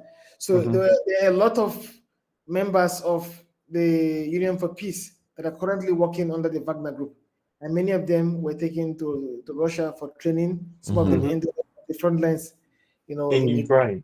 That's correct. Just like you can see it, like, because I'm in Ukraine, like my TikTok, like, I don't know what you call it, but like, you know, when you scroll through and you have like the feed, my feed every now and again, it's like it will come up with Africans that are like, you know, on the front lines in Ukraine and stuff like that, you know. But it's like, I remember in Kharkiv, you had the African Corps or whatever it is, the National African Corps or whatever the name of it was. And it was like, if you actually look at it, like they sent all of these Africans first over the border. And obviously, like they didn't really stand much of a good chance because they were all under equipped and they were sent in at night time, like with like no capabilities to actually operate at night. So they were basically just walking in unknown territory, not knowing really where they're going or what they're doing. And they ended up bumping into a load of guards, you know, who were like, right, fuck off. And then obviously that's when it all stemmed as well. But I've also met Africans fighting for Ukraine. Yeah. You know, and I'll tell you, like, some of them, like, they can be very, very difficult to work with because they've had training in, like, for example, like, I met one guy who was Nigerian army, and those guys are fucking crazy. Like, if they join the Nigerian army, like, they're all about having a fight. Like, they don't really give a fuck about anything else. They just want to fight. You know, so like trying to get them to like rein it in and, you know, guide them into, you know, like a tactical position or something like that, it can be quite difficult. But there's so many good guys over here that are from Africa, you know, that are black, you know, that people do respect. It's kind of like, how can you sit there and say that like Ukraine is such a negative country or culture towards black people or Africans, you know, specific, when, you know, they fight just how we do, they're treated the same, they're fed the same stuff, you know, they get, if anything, they actually, because some of them come over with nothing, they're even clothed, you know, like Ukraine and compared to Russia, like Ukrainians, like the Africans operate the same with the same equipment that Ukrainians do. From the Russian perspective, from what I've seen, that the Russians get all the gear and the Africans just get the scraps, you know, Yeah. and it's kind of like, well, like how, and you know, these Africans worship these Russians, and it's they're like, how is that positive? Like, there's nothing good coming from that. Like, you are literally a sandbag, like with meat and blood. Like that's all you are. But I can talk all day about how much like it pisses me off, and the reason it pisses me off a lot is because, you know, I've lived in Africa, you know, and Oh, I've I met a didn't lot of know guys. that. Yeah, South Africa. Yeah, Hmm. I lived in Cape Town for a little bit. Yeah, you know, and I've met loads of guys. You know, like Zulus, Kausas. I've met them all. Um, and yes, you know, like you have like the Kausas and the Zulus, two completely different cultures in a sense, same country, different cultures, but yet they've always been pleasant. You know, I've never had a bad running with anybody. You know, but like you look at them like, and they sit there and they say like, a lot of them are very pro-Russian because they seem to think that Russia is giving them all this money, but Russia's not giving them anything. Yeah. So it's just like guys, like open your fucking eyes and stop listening to the propaganda. Mm-hmm. But yeah, no, like Yeah. Totally right. And you know, Fuzzy, what did you do there in South Africa? I'm curious. so I work doing like anti-poaching and stuff like that. Anti what? Poaching. Poaching? What's that? Yeah, Ah, yeah, like anti-poaching, like save the rhino, all that stuff like that. Ah, okay. Yeah, it's on my Instagram, bro. Have a look. Like, there's some cool pictures. Wait, save the rhino? Like, okay. So you were. I mean, yeah, that's still a big issue in Africa when it comes to rhino poaching. I mean, there's a time when it was reported. I did an investigation on that, and then I realized that there were some diplomats from North Korea who were involved in this trafficking of rhino horns from Africa. Yeah, so Yeah, a lot of it is like the Asian market where like the rhino Yeah. horns are wanted because like the bigger the horn, obviously the more money it is. And Yeah. like in like Asian countries and stuff like that, like it's people put it in like not soups as such, but like ornaments, and they seem to think like some of it has like healing properties and stuff like that as well. Yeah. And how were you saving rhinos there? I am now checking your Instagram. It's pretty cool. Yeah. So we were doing. I see some rhinos. So basically, we were like tracking poachers and stuff like that, and reporting poachers and stuff. So poachers are, we call them in Ukrainian braconniers. Do you know this word? Like, does it sound? I don't know the word, no. Poachers. So those who basically kill the enemies when it's forbidden to kill those enemies, right? When it's not hunting season. So like endangered species and stuff like that. Like, yeah. But there's also another thing in like not in South Africa specifically, but in Africa where like they have breeding farms where they like breed these animals so people can then go and kill them. So it's like people would like breed a lion, you know, so then like somebody can then, when that lion's grown, can then go shoot it and take a picture of it and like, yeah, look, I hunted a lion, you know. So it's quite a big balance between like people, you know, like wanting to help and a lot of people that are just there like, yeah, well, as long as I'm killing these ones, it's all right. So it's kind of like you got to kind of like bring it down a bit. And was it like a private company who was hiring you and you were doing that, or was it for the government of South Africa? No, it was private, yeah. Private. So a company like a private guards company or security company, right? Yeah, it was a security company, yeah. Okay. Interesting. I just discovered it. I never was scrolling down your Instagram like that down. It was only like war. Yeah. I think it was like 2020. 2020. I can't remember. Actually, Yeah. I see photos from 2020 with rhinos. There you go. Yeah. There, so and you that'll be shooting a Magnum or in the firing range, and Yeah. AK and other weapons. having fun. Yeah, that's pretty interesting. And you and a giraffe in December 2020 also. Yeah. Hey. So that picture was taken. It wasn't December. I think it was like October time. I think. Uh-huh. But I uploaded it in December because I was free. But no, like so they had me on a horse and I couldn't ride a horse for shit. One, it hurt my dick, and two, I didn't know what I was doing, so they put me on a quad bike instead. But yeah. Got it. Okay, rollers. We had a few donations. I need to mention them. Thank you, Fuzzy. Thank you for sharing this. It's a really interesting piece of information that I didn't know about you. And thank you for choosing that, because that's also caring about the animals who extinct, and I think it's pretty decent in my opinion. Okay, so the donations. Let's go. Paul Deberitz, $10. Tickets, please. Ticket one, yeah. Thank you, Paul. Then $20 from Darpad. From Darpad, donate tickets to Rollers, please. Done, thank you. Then Melissa Kane and Keith and Melissa, $40 donation. Great streams today. Much love to you, Rick, and our awesome guests. Half the tickets to Rollers. Heroям Slava, Keith and Melissa. Thank you very much, Keith and Melissa. Levy donated $20. Tickets, please. Slava Ukraini, Heroям Slava. And $10 from Wizard of Ooze. Wizard says next. Celebrated today in Russia as an anti-colonial hero, Nikolai Leontiev said in 1897, "I will take all elephant tusks.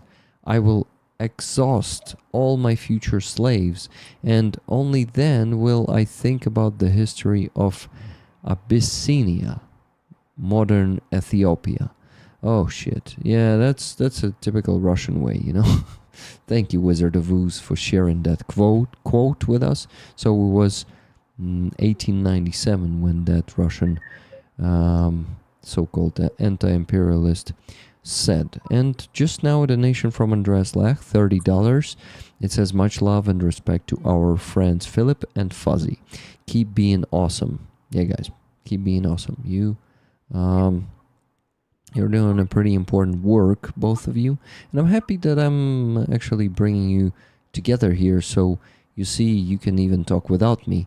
So it would be, cool if you guys keep discussing Africa and its challenges, while maybe I'm going to work on the spreadsheet a bit more. What do you think? Fuzzy, Philip, do you have questions for each other, maybe? I should ask Fuzzy about exactly where he worked when he was doing, the anti-poaching work in Africa. Yeah. So I was in like like the nature game reserves. I was in a place called Aquila.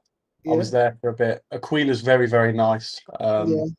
So I operated there for a little bit, and then you've got that big one in Joburg. I wish I went to the one in Joburg. Never really got the opportunity to go, which is a real shame.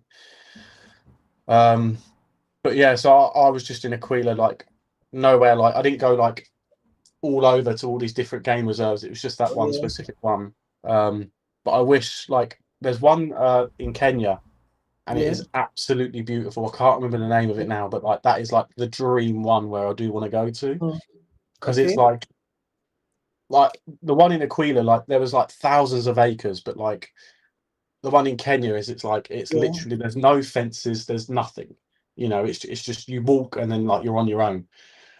So I do want to go there. Yeah, that'd be pretty cool. Okay, then let's talk about Ukraine now. Yes. Yeah. You have been in the front lines, right? In the war. Yes. How has it been? How dangerous? I mean, it's very dangerous stuff. But what has been your experience? I'll start from the beginning. In 2023, like when I was like hitting the front properly and all this stuff like that, it was very much like easy as is like it's very, I use that term very, very short, easy in a sense of the drone threat was so low.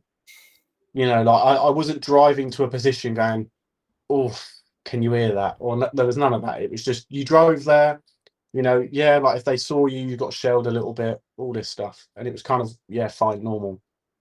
Yeah. And as time's gone on, it's like as he was talking about earlier, like these unmanned units like are now coming into a massive play where it's an unmanned war now. Like there's so much drones now to the point of like they're always advancing and getting better to the point of you can have all the electronic warfare capabilities you want, but it doesn't matter anymore. Yeah. You know, like me and Noodle was joking the other day, saying that we need a brigade dedicated with trauma shears just to run around the front line and cut fiber optic lines, like just as a joke. But now, like you can go to the front line now, and all you will just see is like fiber optic cable just everywhere, like just scattered all over the place. But no, it's getting to the point now where it is ridiculous, and I don't blame either side for, like I think drones are gay personally. Fuck drones. But I'm at the point with it now where it's like every time you go out on the ground, like you're not worried about bumping into like a reconnaissance team from Russia or anything like that, or like friendly fire or anything like that's not the worry. The worry is now is it's just the drones. And it's awful. It is probably the scariest thing like you can probably imagine, like just hearing every now and again, like I'll be playing a game or something, and then obviously in our Discord with the blokes we have like an FPV sound on like the soundboard, and like when everybody's quiet we'll just play that and everybody's like, oh fuck, like but yeah, no, it's one of those things, like summarizing it up, it is very, very hard now. I think any war now, like you see it in like Cambodia now and stuff like that, like drones are everywhere.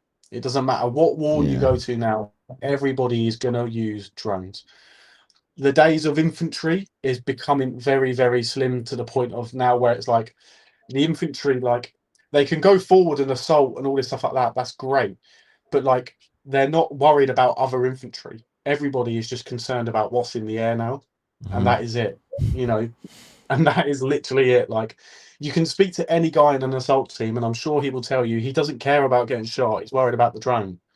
You know, and it's got to the point now where like I never ever thought I'd hear this, but like in mission planning and stuff like that now, it will be like if a drone is flying on your right side, don't shoot it. That's our drone. Like don't shoot that one. Anything on that side, yeah, shoot it. You know, to the point of now we're even dedicating airspaces during assaults or like transports or logistics. You know, like for a drone, it's fucking crazy. Like, but yeah, fuck drones, bro. Like. I mean, in every war, like you pointed out, in virtually every war that we hear about, I mean, drones have become an integral part of fighting. You look at, the Iran versus Israel war, lots of drones flying either direction. Talked about what's happening with Thailand and Cambodia. Obviously, Russia has used massive amount of drones made by Iran in targeting Ukraine. So it's gotten to a point where drones are no longer luxurious. Now it's become so much a part of war. But I mean, how long were you on the front lines?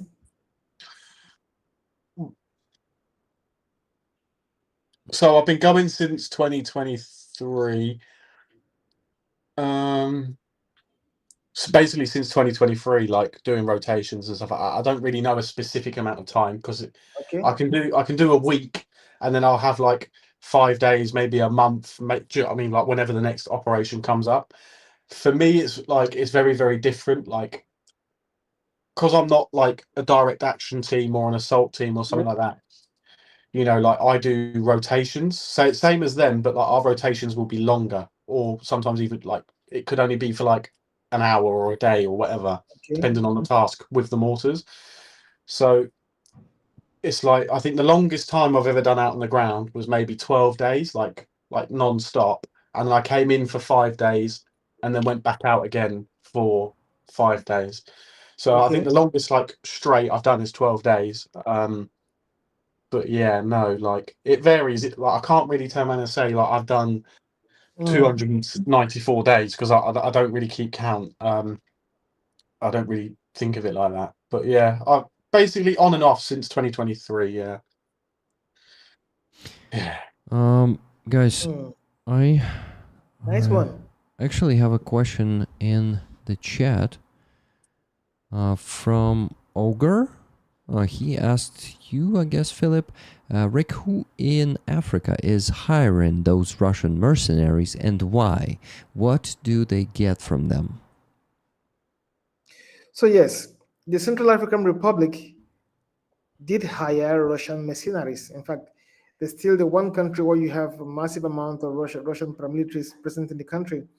But to understand why these mercenaries are in the country, I have to take you back to 12 years ago, 2013. That was the year when the Central African Republic descended into civil war, when Christian militiamen and Muslim rebels fought against each other to control government. So the UN imposed an arms embargo on the country when the civil war broke out. Somehow, the Central African Republic managed to conduct a presidential election in 2016, and current president Francine Charge Tudera took office in 2016. The problem was, at the time he took office, was that only the capital, Bangui, was under the government control at the time he took office. The rest of the country was either in the hands of Christian militiamen or Muslim rebels. So it was only a matter of time before Bangui, the capital, fell under the control of either of these armed groups. So he sought help from Western nations at the time in terms of having soldiers from these countries get into the Central African Republic to assist his forces. The problem was the country was still under arms embargo. And so he had no option but to run to Russia for help. He needed two things from Russia.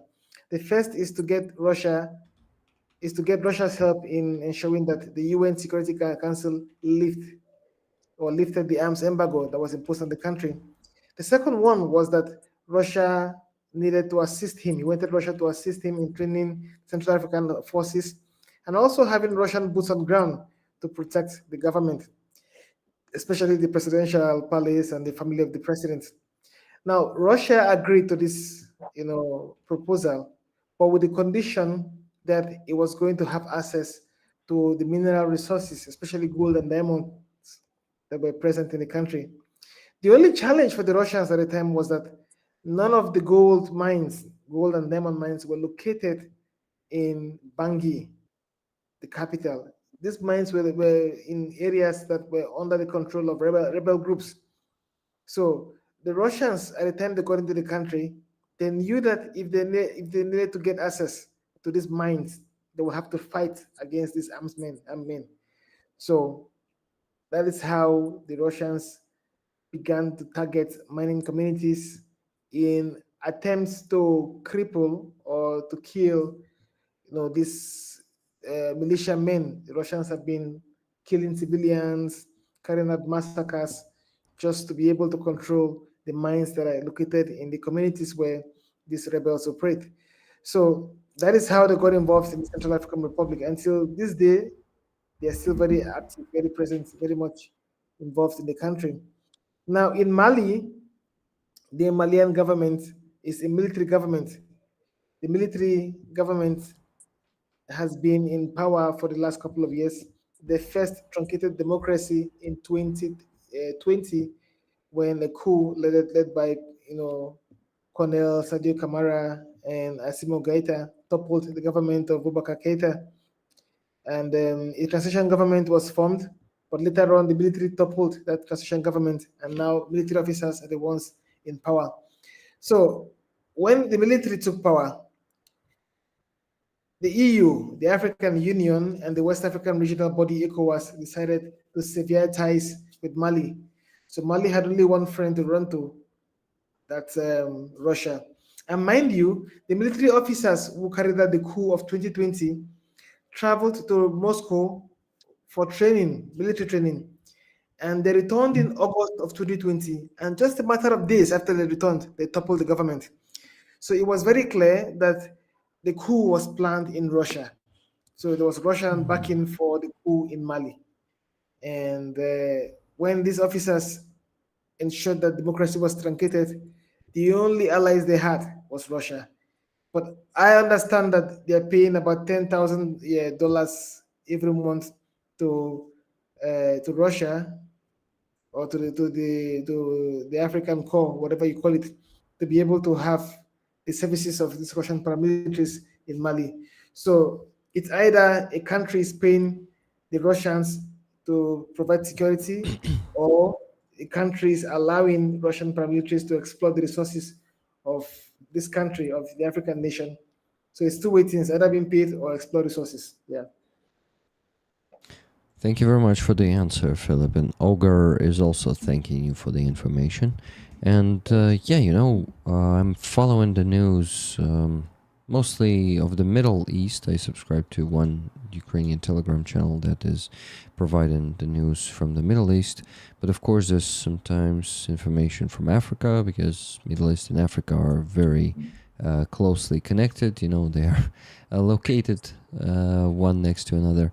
And yeah, when the coup in Mali was happening, we unfortunately could see how Russians lately are getting more influence in Africa. And it's not only Russians, it's also about the Chinese. And there's a good question from someone in the chat that,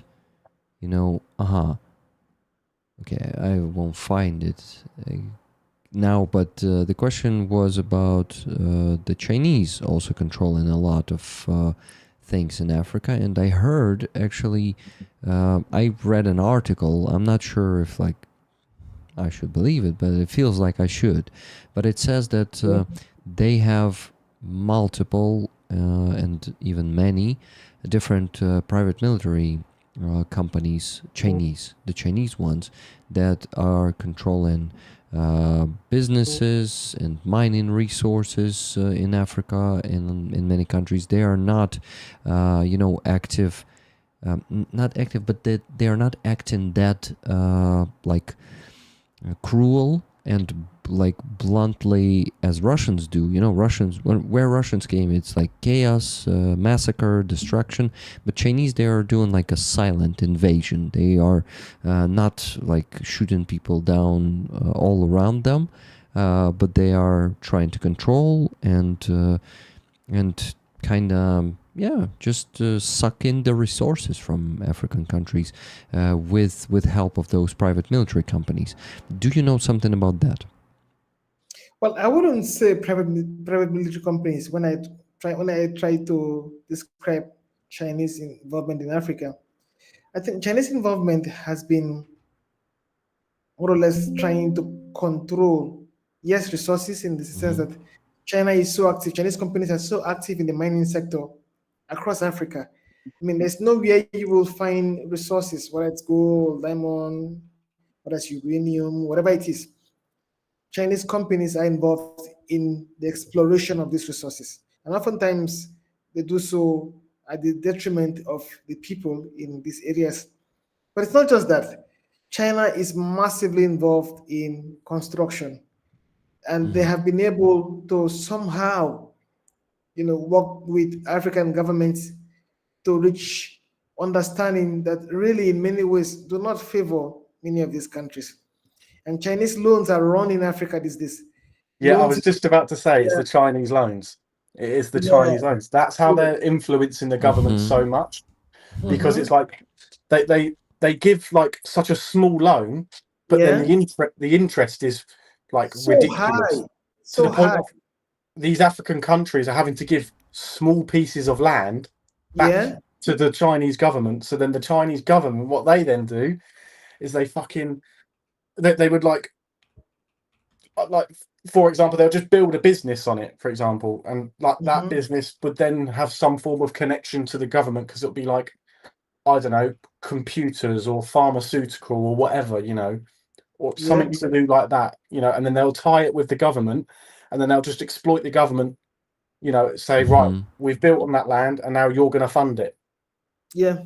It's- I mean, very crazy. What you are saying now was this one trick that I never heard before. Like I never heard it until the Chinese came. That kind of business arrangement is not common here. And then you see a number of countries where they get Chinese loans, and they have to put their infrastructure, whether it's ports or seaports or airports, as collateral. So, and like Fuzzy has said, these are very small loans, but what China expects to get at the end of the day is massive. And this is very worrisome, very, very worrisome. Yeah. And in a number of countries where this happens, you see that the officials who have backed these loans, who have signed these agreements with China, officials who really are looking at what they will gain personally. So it's about corruption too as well. So it's about what they will gain personally from this deal, not about what will benefit the country in Mhm. a very long term. So these are the concerns that some of us have about some of these Chinese loans. And when China does business with Africa, they do business from their own point of view, from their standpoint. How does this benefit China? They think about that first, rather than the thinking of how can we help Africa to solve its growing problems. So these are the biggest concerns that we have, and that's why Chinese influence now is being seen as something to worry about Yeah. rather than something to be happy about. Yeah, you see, but if the government is authoritarian, and unfortunately, I assume, Philip, correct me if I'm wrong, a lot of governments in Africa are authoritarian right now. That's Uh, correct. does it feel like it's 50% or more or less? What do you think? 50% in terms of what? Like in all the countries in Africa, if we say there are, sorry, I don't know the exact number of countries in Africa, but if we say it's Oh 50 yeah. countries, then 50% of them would be authoritarian. Can we say that? Well, I think it's less than that. Less. Okay, good. Yeah, yes. Because I I'm think just it's less. taking it out Yeah. of the air, So I I need. know a number of countries of governments are authoritarian, Mhm. but credit to a few democracies, or a number of many democracies, so to speak, that really are not perfect, but they're trying to at least allow the people to have a voice. But yes, when you have military coups growing in Africa, then you're Mhm. talking about administrations or that are authoritarian. That's one. When you have governments or presidents or leaders in politics who have stayed in office for decades, that's definitely authoritarianism. Yeah. Mhm. Yeah. So when you have governments who repress on its people, what do you call that? It's also another form of dictatorship.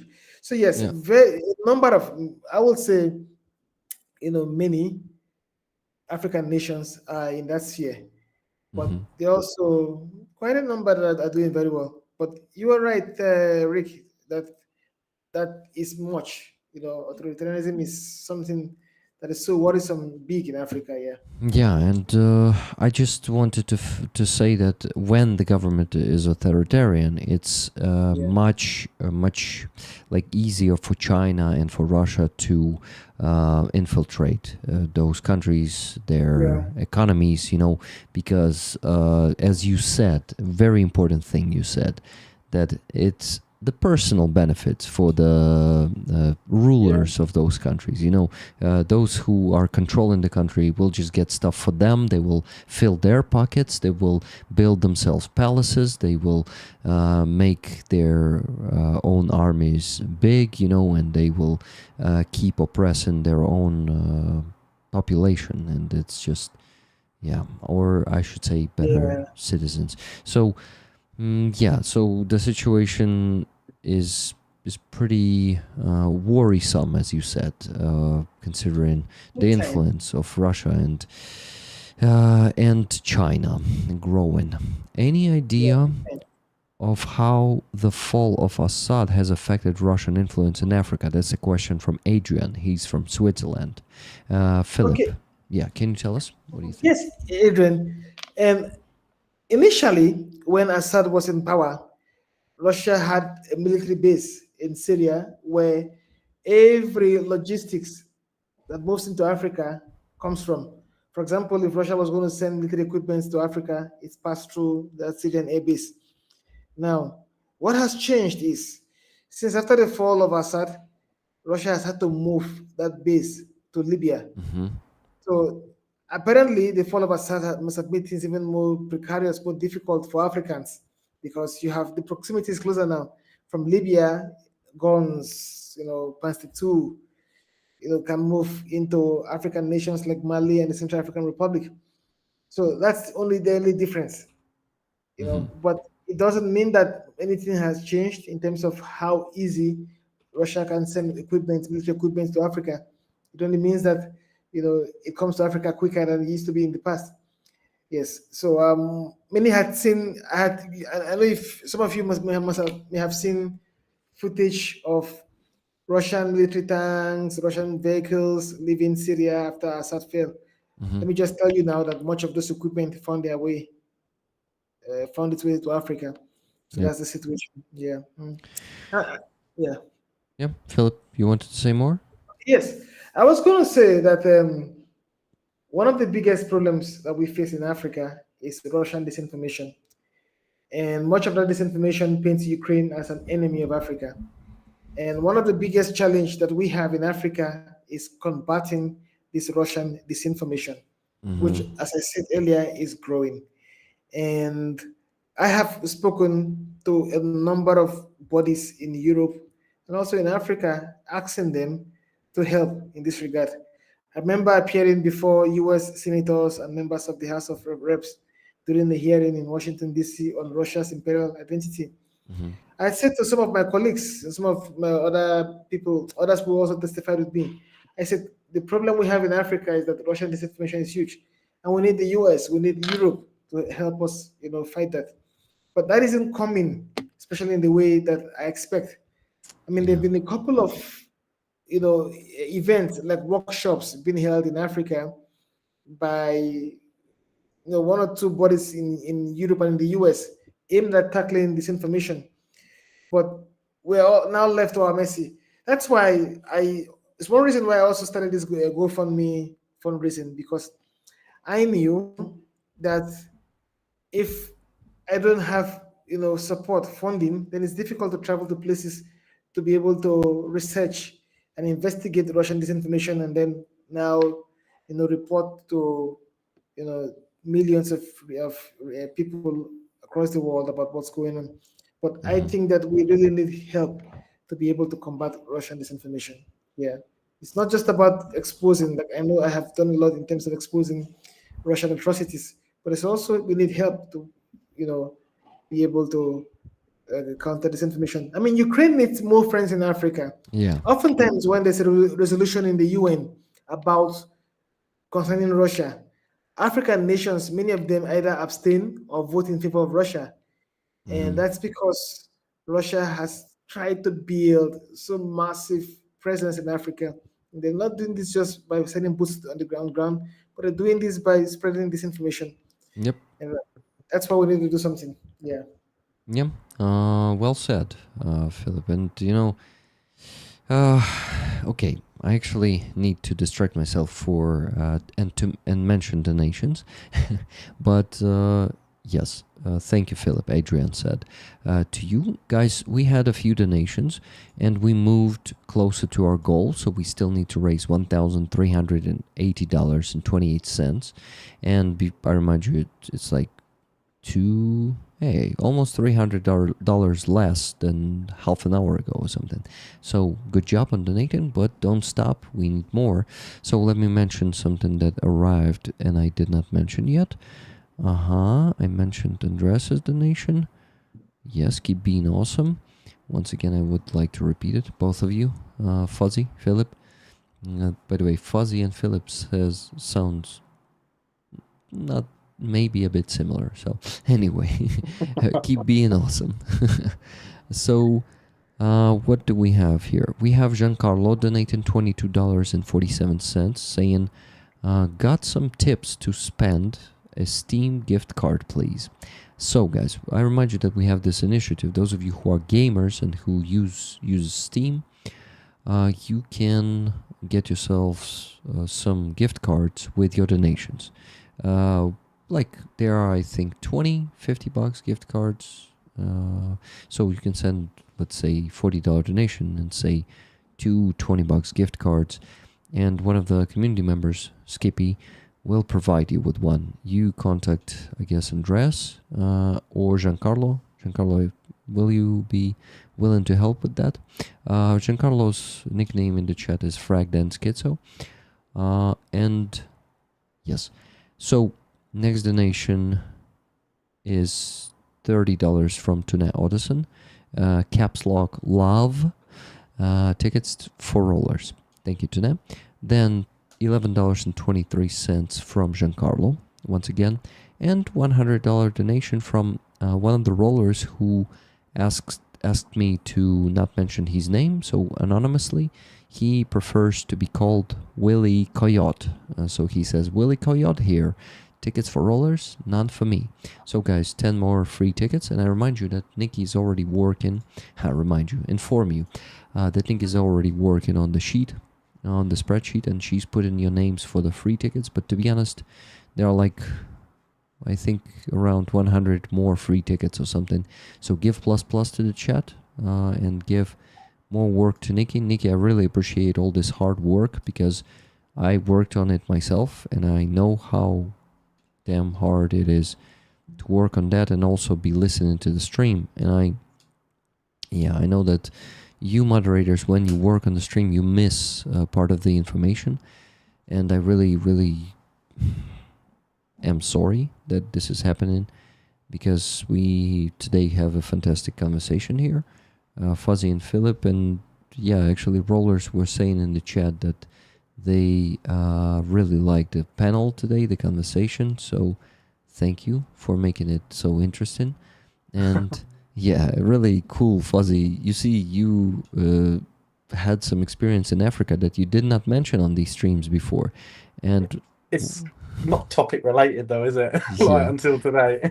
It is not, but it's really cool to discover some like intersections in people's experiences, or their basically native continent also. Like for Philip, it's basically the work. Philip, may I call it the work of your life to kind of care about Africa and its interests against invasions like Russians or Chinese? Well, if you put it that way, you probably are correct, because I am dedicating my life, to this. I mean, there's a lot of influence, a lot of atrocities going out there, and someone needs to tell the stories. Someone needs to find a way to keep vulnerable people protected. And I know it's risky to do so, but I also know it's important to protect humanity and respect the dignity of people. Yeah. Yeah, you're right. Thank you for that. That's an important work, and considering the enemy that you have, it's even like more respected, at least from my side. But I think rollers will definitely join into that respect. Thank you very much for the pluses in the chat. Thank you, Philip from Wenzel Coxswain, and more rollers are thanking you. So rollers, the flow of the nations stopped 16 minutes ago, so we need to renew the flow going, or I don't know how to say it properly, but we need to renew donations, so please donate.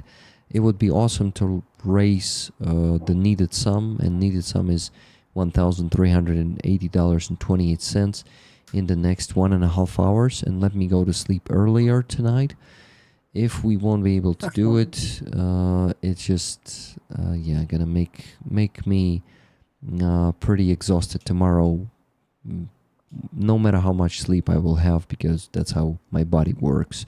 If I go to sleep late, even if I wake up at 1 p.m., sorry, after that, and sleep for like 8-9 hours, it's still gonna feel like not enough. So please help me here. I'm also gonna try to generate some pity here, guys. Not only the motivation to support the army, but also pity for me personally. You see, manipulating you a bit, but being transparent about it, and that's my thing. Yeah, I like to be fully transparent.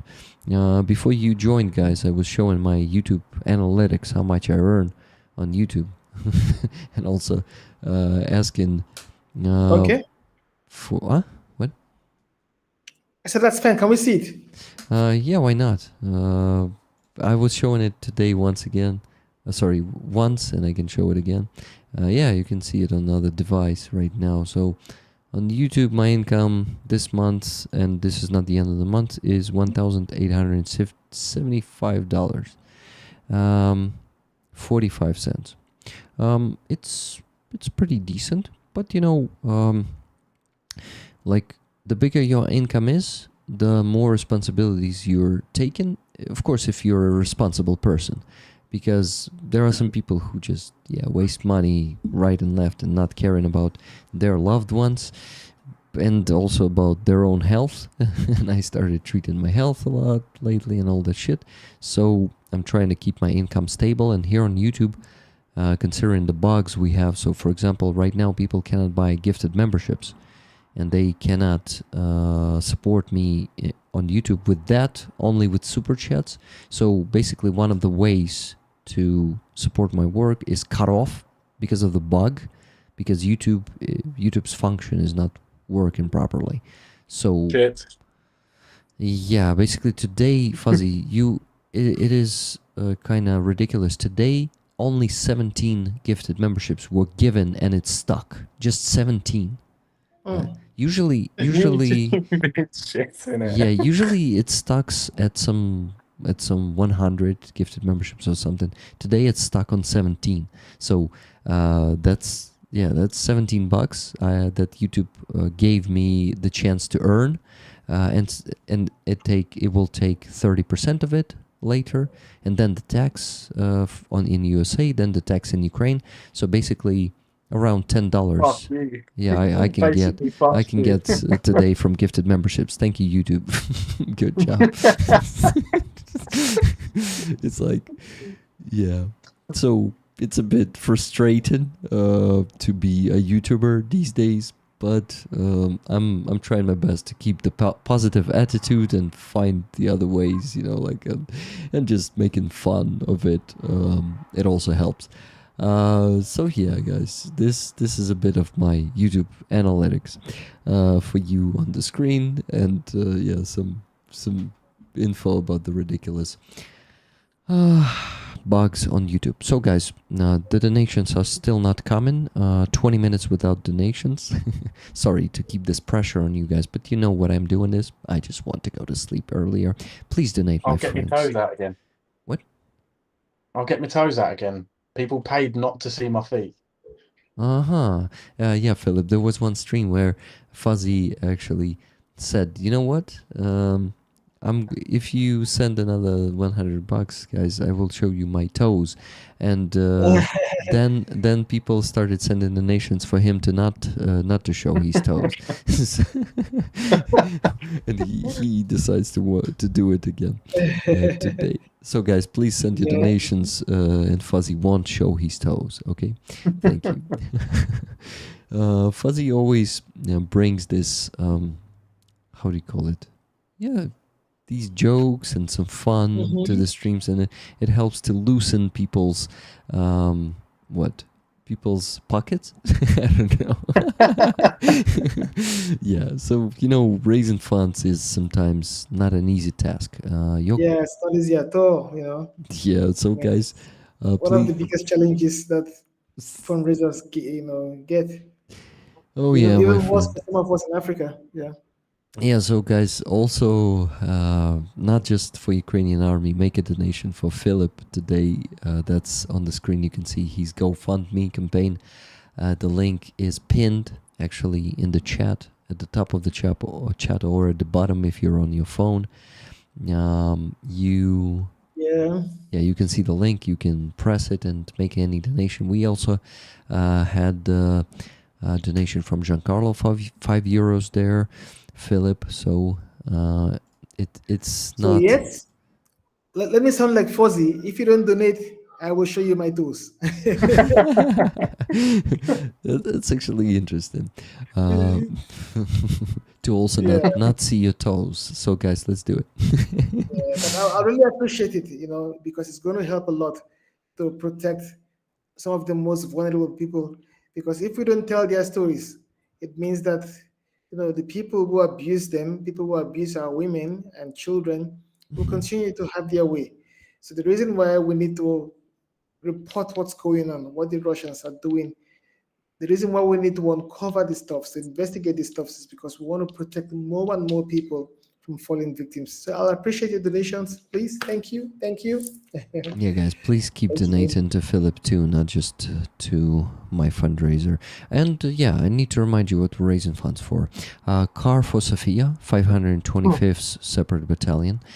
We actually provided Sophia and her guys already with 3 cars, and she changed the unit. She served before in the 3rd Assault Brigade. Now it's 525th Battalion. So now she needs the car for her. Before, we never raised for the car for her personally. It was only for the people in her command.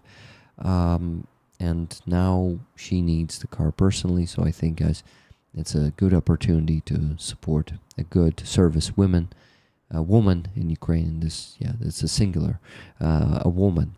But in general, more Ukrainian service women, because it's not only men who are fighting there on the front line, both in infantry, piloting drones, and some of them are commanding. Some of them, like Sophia, are sergeants, or if I'm not mistaken, she's a sergeant.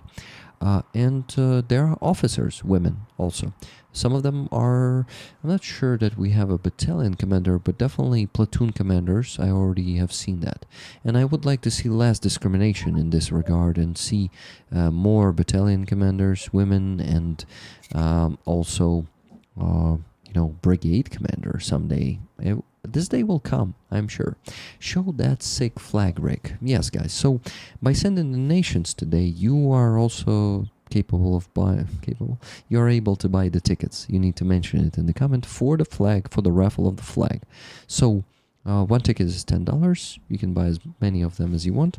Let me stand up and show the flag. And while I'm doing that, actually, while I'm doing that, I'm going to comment on that. Just give me a second.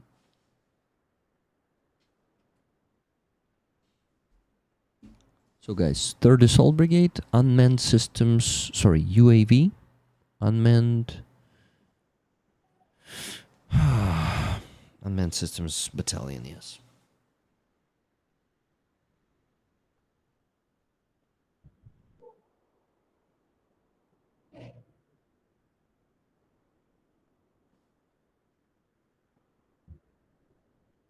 So, Philip, Fuzzy, what do you think of this flag?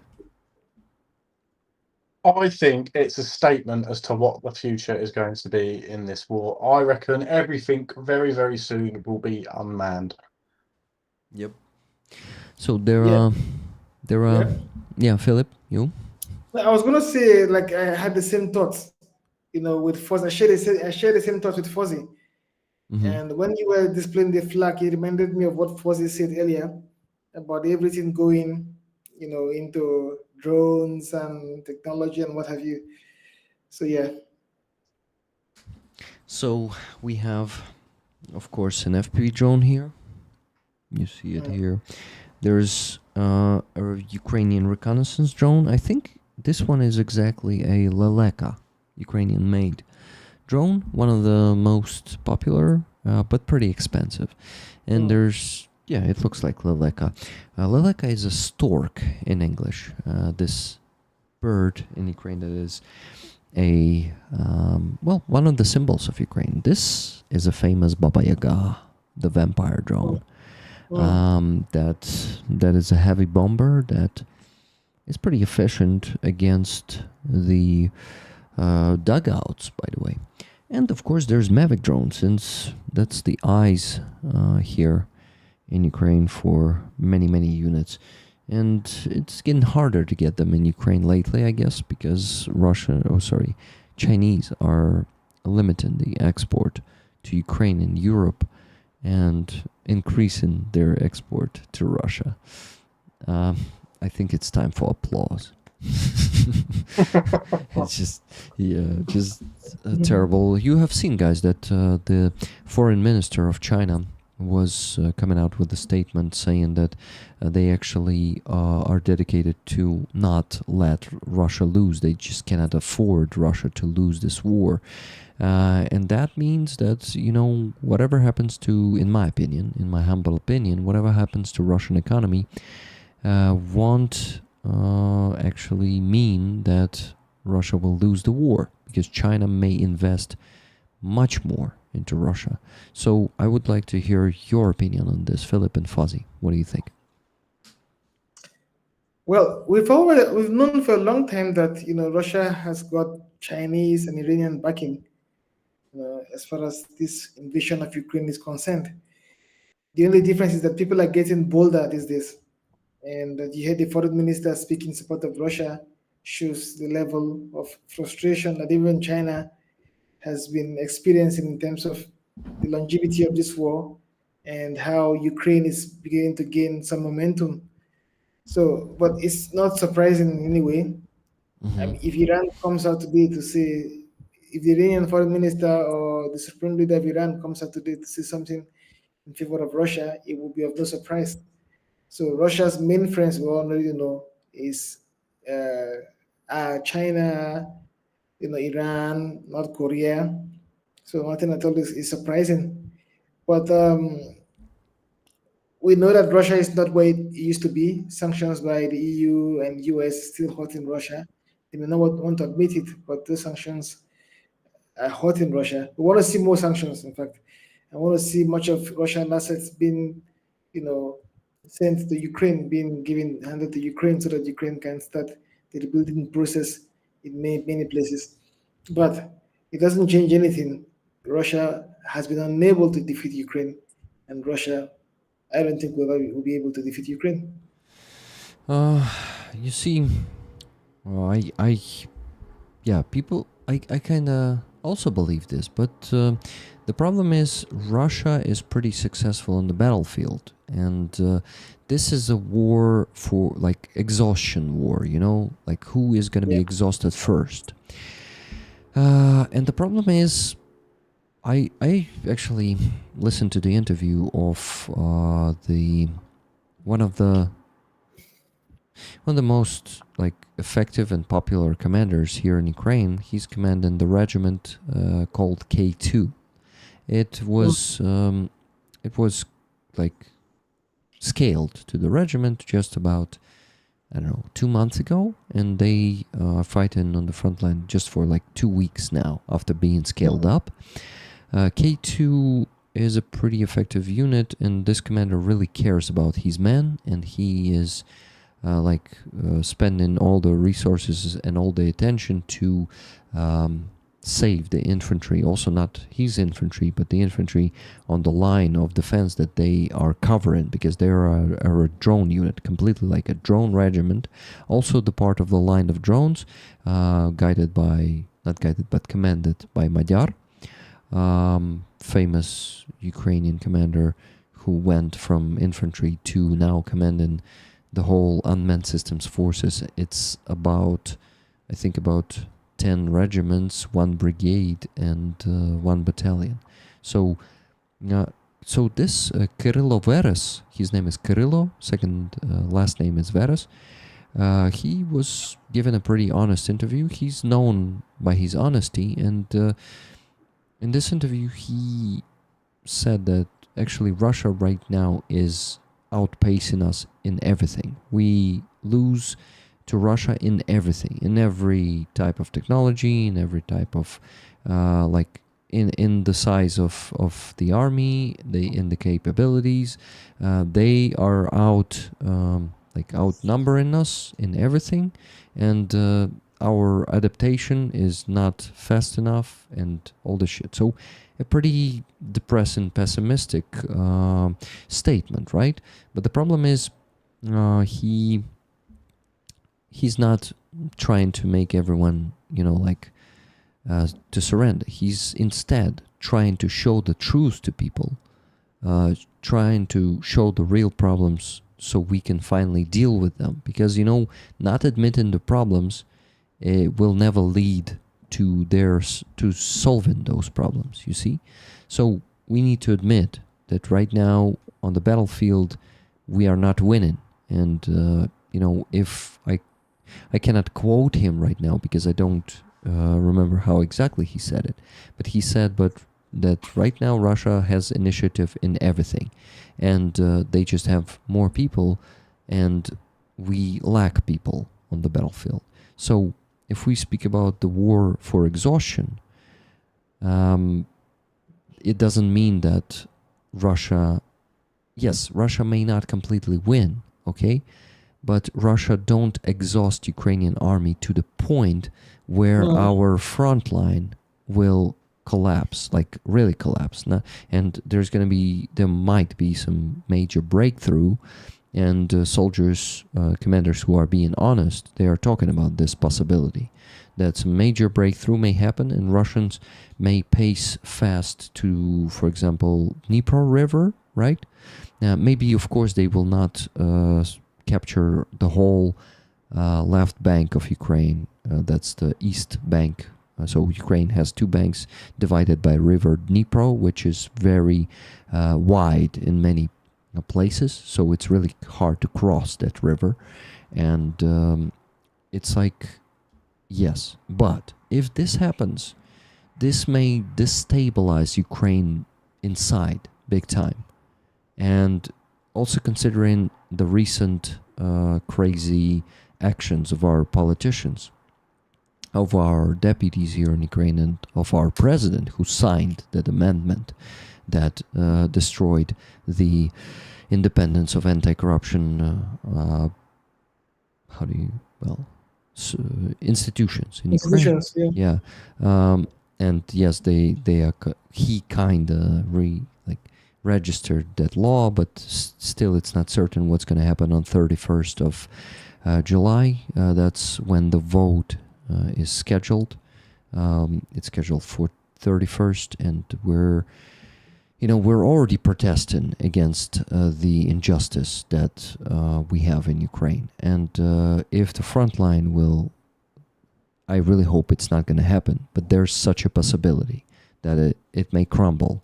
And this may lead to unpredicted results, unpredicted consequences.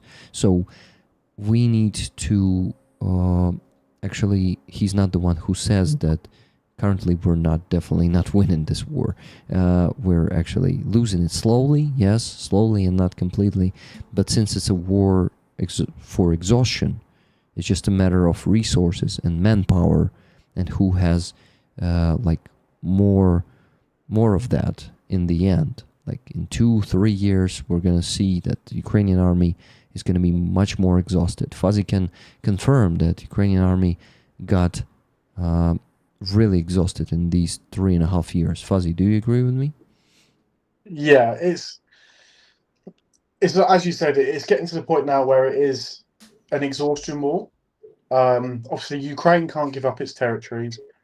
Russia doesn't want to lose face. So it's getting to the point now where, as you said, because nobody, neither side, could start throwing manpower at problems, because we've all got spare blokes. Nobody has spare, spare men anymore. Every man now, if somebody's sent on a mission, it's planned rather meticulously, to reduce, casualties or KIAs to the point of, you know, like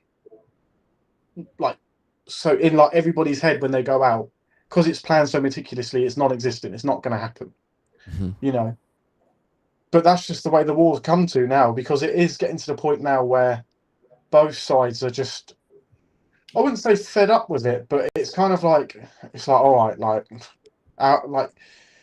imagine like punching each other in the face over and over and over again. That's what it's come to now, and it's just who's gonna like turn and say my face hurts more.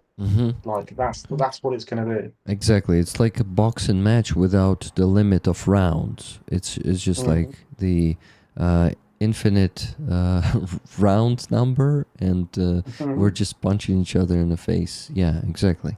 The problem is Russia has bigger fists. If we kind of give the metaphor of manpower, you see, Fuzzy, yes, men are like scarce for them, right? But the problem is it's still three times more men on the battlefield on the Russian side, and they are pretty successful in conscripting them. They don't need the conscription; they just like attract them with big money, and that's enough. But it's like if you look at like these Russian women, like everybody goes, "Oh, these Russian women, they're beautiful," blah blah blah blah blah, and it's like a lot of these Russian women now, like some of them have even had like 4 or 5 wives, like not wives, husbands now, because they're marrying soldiers because they know these soldiers are gonna fucking get pink misted by a drone. They marry them. When they get pink misted, they're not getting like 30 kilos of potatoes. They're getting like 15 million rubles, and then whatever else they've got in their bank account. You know, like they're paying out well, like, and they are, because they know if Russia is motivated by money. So if it's like if you look at, for example, foreigners in Ukraine, right? We're not paid a lot by any stretch, you know, neither is the Ukrainians. But these Russians, like, they're so like, it's like if you take man and said to him, right, we're only going to pay you $600 a month as your base pay to be in the army, nobody would be in the army, and they just wouldn't, you know. But it's like if you look at the Russians, like they're paying their soldiers like 3, 4, 5. I think it's between $3,500 to $4,000 for being on the front line. And then when they die or something like that, like they get 15 million rubles, and it's split between, like, for example, their children, their mum, their wife, or whatever, or however they do it. But these women are marrying men just because they know that they're going to die. So, like, these beautiful women that you think like that would be out of a Hollywood movie will go marry some Russian geezer called Ivan with no teeth or something like that, you know, and stinks of fucking booze. Will marry him because she knows that like he's going to put her as her next of kin, and he's going to die, and then she's going to claim all the money. Like that's just the way they're all motivated off of money and financial gain. But this is what I mean, because Russia, they're such a big country, they can lose the manpower that they're losing. They can do it, and you know, don't get me wrong, they won't be able to do it for long. But you know, if I was Russian and I was in the Russian army now, like to them, I am just a body, right? They can spare me, right? But then it's like if you had a guy that come from a wealthy family, that they can't spare him because he's worth money. Yeah, but they don't have that many guys from wealthy families in Russia at all. Like the biggest part of population, Fuzzy, I will tell you, their mobilization potential is still like at least I would say 20 million people. Easy. Just imagine just imagine how long it will take to grind all of that, and they are not just like coming and not doing any damage to our side. They are killing our soldiers every day, and our army is not getting that kind of flow of volunteers because first of all, it's not I think for Ukrainians it's much harder to motivate Ukrainians with money to join the front line. Not all, but it's much harder than with Russians, in my opinion. So it's a hard situation. Why is it more difficult to motivate Ukrainians to fight? Is it because of the pay? Because you see, those there's an opinion from one of the. I think it's actually the commander, the one I was talking about. Okay. He said, "You see, those who wanted to join the army. Ah, no, it's Madjar who said that. You see, those who wanted to join the army already joined the army. So those who still didn't join it, then they don't want it. And you see, mostly it's about the fear of dying or losing limb, just a primitive fear, lack of courage.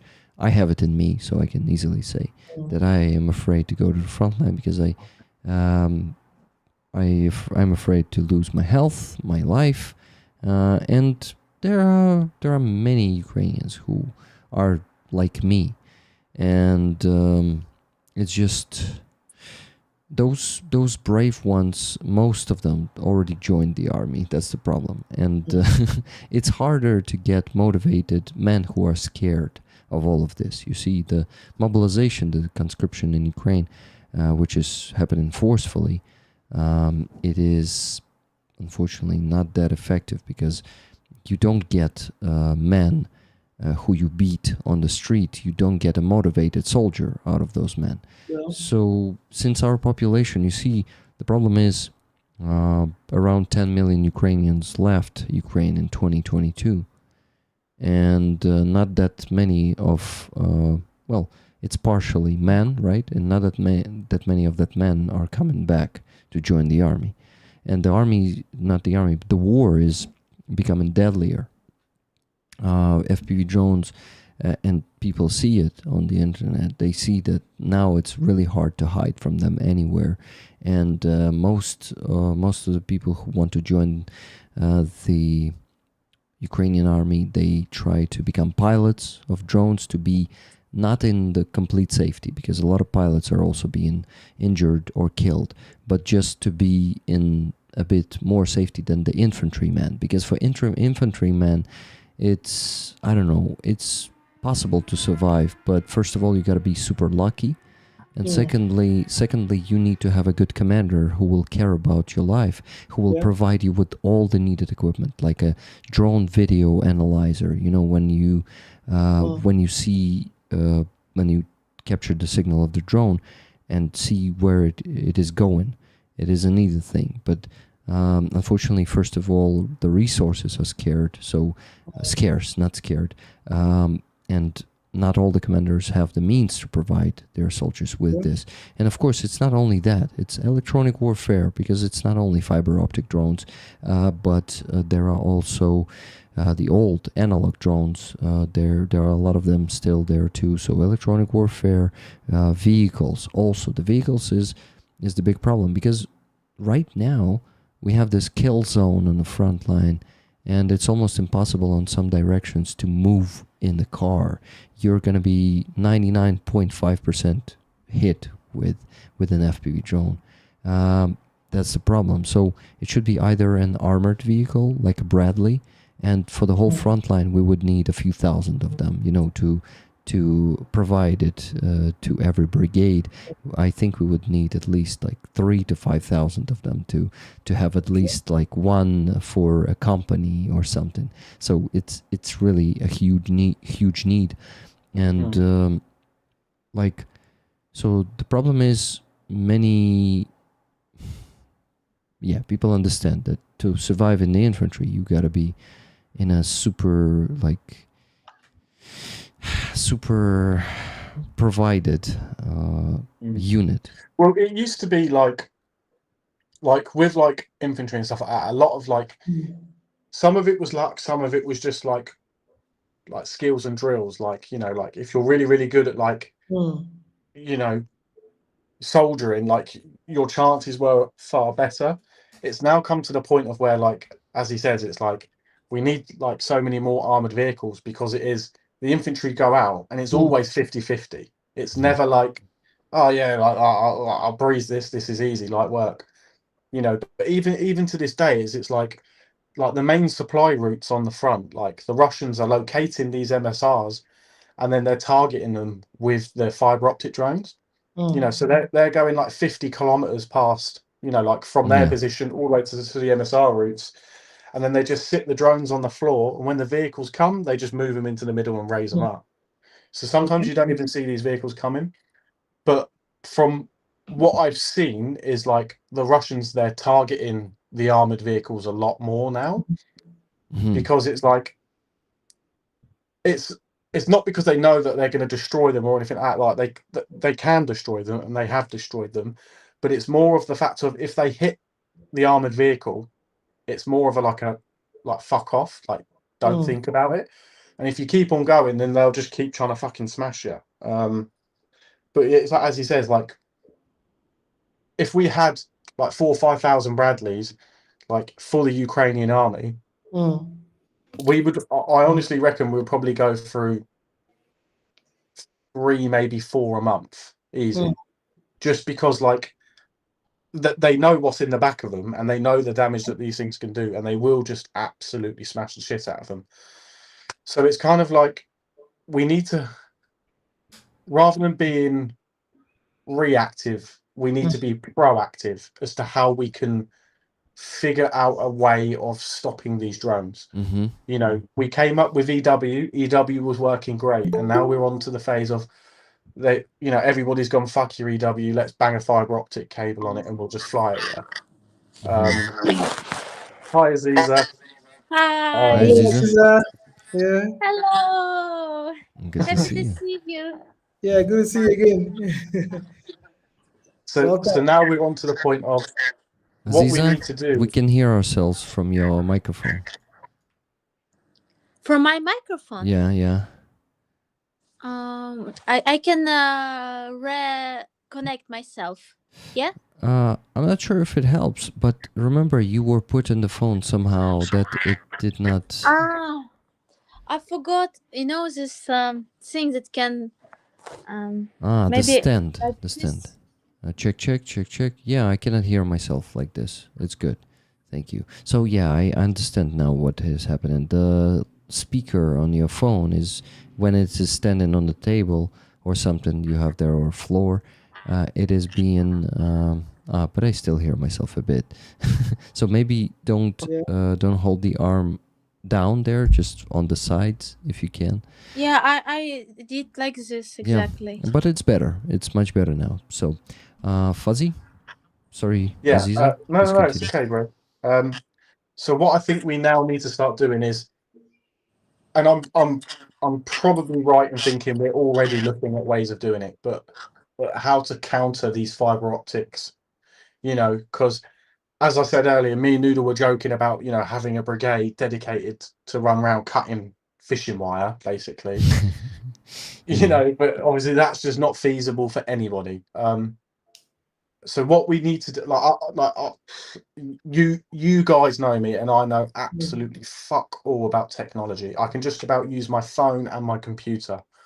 But what we need, right, is we need like an Einstein to come in and be like, this is how we deal with fiber optic, you know, and this is how we're going to do with it. Because we're even using now like fiber optic, like FPVs to like knock out Orlands and stuff like that, because there's no like height limit on them. They can just go and go and go and go, you know, and you know, like we're using fiber optics now to knock out Orlands and all this stuff like that, which is really, really good. But for the infantry boys, it's like they, you know, not even just the infantry, everybody, like logistics, fire supports, infantry, you know, commanders, everybody that comes down that MSR route is now within FPV range, which is like a big scary thing to think of. So somehow like I don't know how we're going to deal with it, guys. I really don't. But that's what we need to do. We need to start being proactive rather than reactive with this fiber optic stuff, because it's already getting out of hand. And it's you see, it seems like fiber optics FPVs are becoming the super weapon in this war, the weapon that may bring victory to one of the sides. And the problem is Russians are scaling up the production much better, and you know, organizing these teams that are working just with fiber optic drones, and they're being very effective. So they have the upper hand in this right now.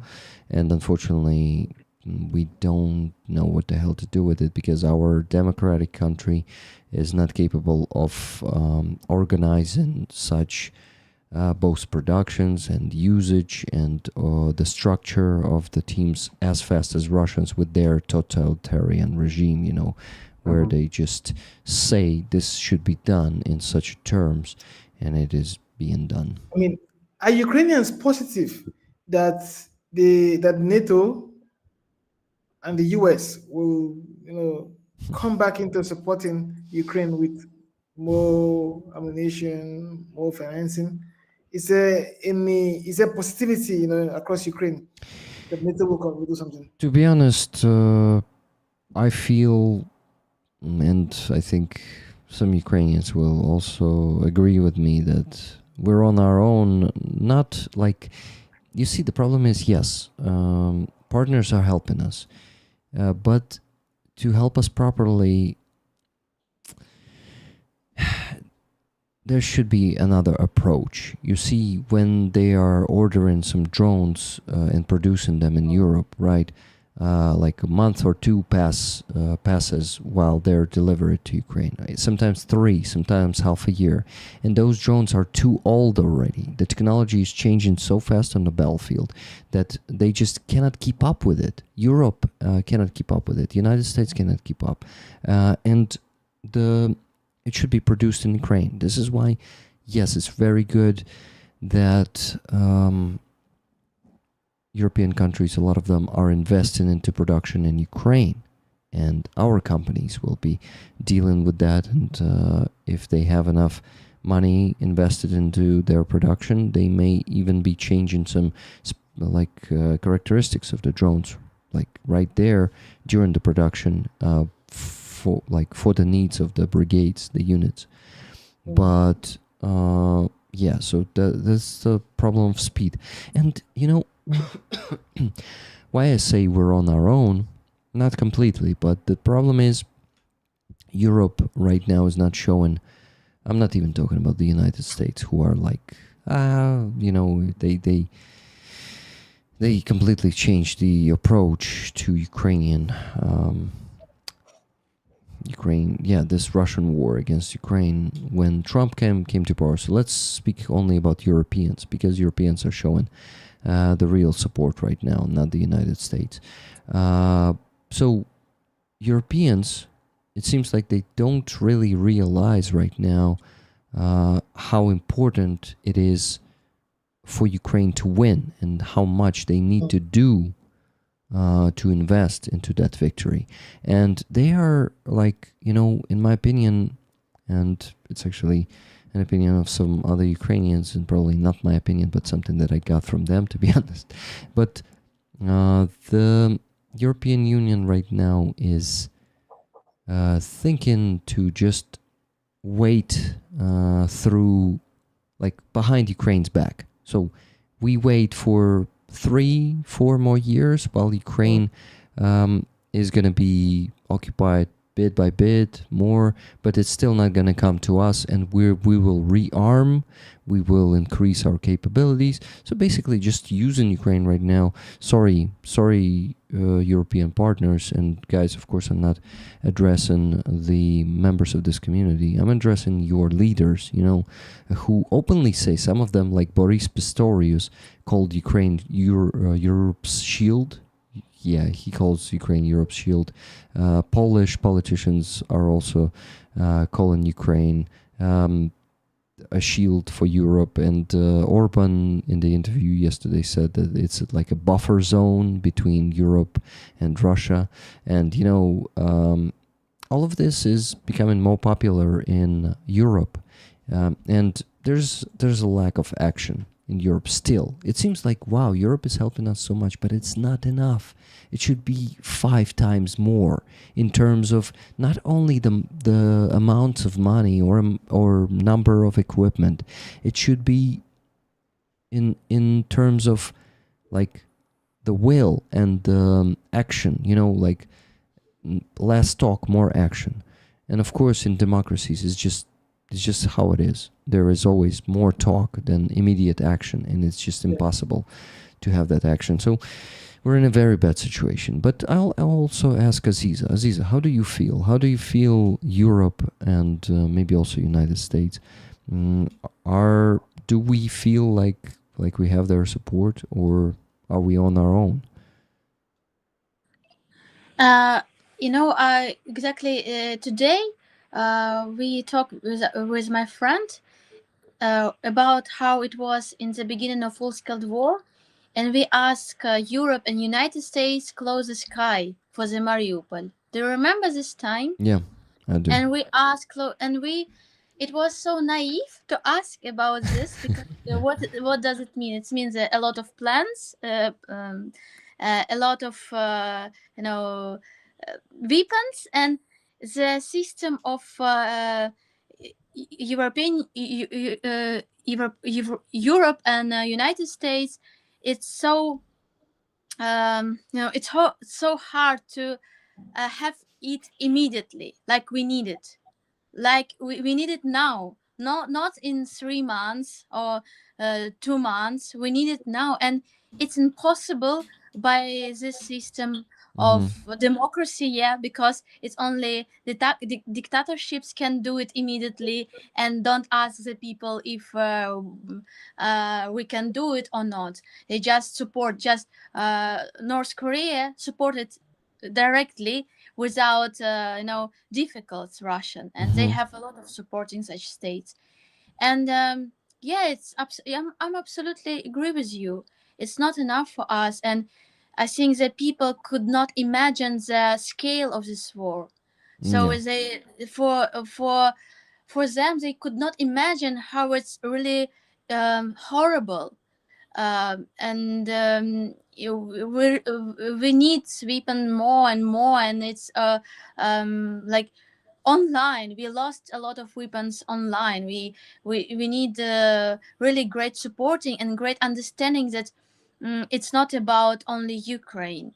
It's not about only we have, like I told today on the Azov rally, we are connected. We have one world. And Russia also has a lot of partners, and these partners um, is also enemies for different countries that also try to be free with democracy and try to be really with great future for next generations. So I think we have to work more for explanation to our partners how it's important to do. And I don't know how we can make better, To be but honest, it's like Aziza, I think we already explained everything perfectly, and Zelensky keeps explaining it to them. yeah. It's not more like not enough understanding, but actually I think it's no wish to understand. You know how people like to keep staying in their comfort zone, just like um, denying the truth, saying this will never happen to me. Understanding, like deeply understanding that this may happen to them too, and understanding that someday Russia will come, but just not willing to go out of the comfort zone because life is so cool and easy and peaceful right now. Also people need to see a lot of victims. So when they saw Bucha, when they saw the proofs, they began to exactly in from that time they began to support. So they need to see a lot of dead people, Yeah. a lot of violence for supporting. And for example, if we are talking about Crimea, where you can find silent terror and you can find a lot of people in prison or lost, it's like they could not understand how it's terrible to live under Russian occupation in Crimea, and how really they destroyed nature, they destroyed history, and really step by step we can disappear our nation, and the truth can disappear. And it's also hard to explain if we didn't see a lot of videos with dead children, and we can can't explain why it's important to the occupied Crimea, and why it's really a reason not only for Ukrainian or for Crimean Tatar. It's a reason for the world, and it's like point of the map that Point. always was in such conflicts, because Crimea is really important place for the is this history. So it's really I don't know. It's sad, because I don't want that in other nations will see such wars, will see such um, terrible violence. But it seems that they have to see it directly in own houses to understand that we need to be united, and we need to do more.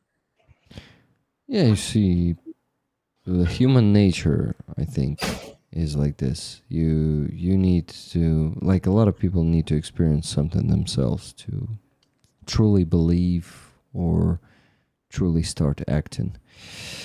Thank you, Aziza, for this answer. I want to quickly mention the donations, and then I ask Philip what he thinks about our replies, and Fuzzy too. But since it was Philip's question, he's got to go first. But let me mention donations, guys, that I did not. So $10, no, not 10, $12.88. It was actually, wow, already 40 minutes ago. But it's from Paul D. No toes for a ticket. Bought a ticket. Oh, so Fuzzy, no toes, please. Actually, here it is. No toes, just a ticket. Okay, Fuzzy's actually getting ready for sleep, you see. Brushing teeth right here, live. So, next donation. $20 from Kathy S. 2 more tickets, please. Thank you very much, Kathy. Then $30 from Wella for the fundraiser. Tickets to Rollers, please. Thank you, Wella.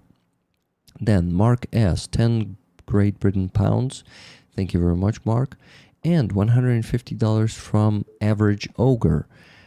With fearless African information warriors and brave British mortarmen and resilient Ukrainians, the Russian Empire will be defeated.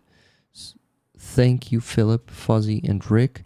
Keep up the good fight. Slava Ukraini. Tickets, please. One for Just Jimmy, one for Keith Kane. Lots of love to all the rollers. Thank you very much. And that was the last donation that came in 20 minutes ago, guys. And we still need to raise $1,153.96. So I asked you to help me to get to the goal before 1 a.m. and only 44 minutes left until 1 a.m. Can we please do this? Raise $1,153.96 in the last 44 minutes. Is it possible, guys? Let's pretend that it's already 3 a.m., okay? And that you want to donate to make me go to sleep. So, thank you. Thank you for your donations, guys. I really appreciate it. And we're pretty close to the goal. Only $1,153.96 left to raise. I am sure that some of you has the means to donate. Thank you. So, Philip, what do you think about our statements? Well, before I respond to Aziza, I want to also thank the few people who have donated to my GoFundMe. Mm-hmm. You know, while we were having this conversation, there was a donation from Jeremy Colbert, Uh-huh. 40 euros. An anonymous person donated 100 euros.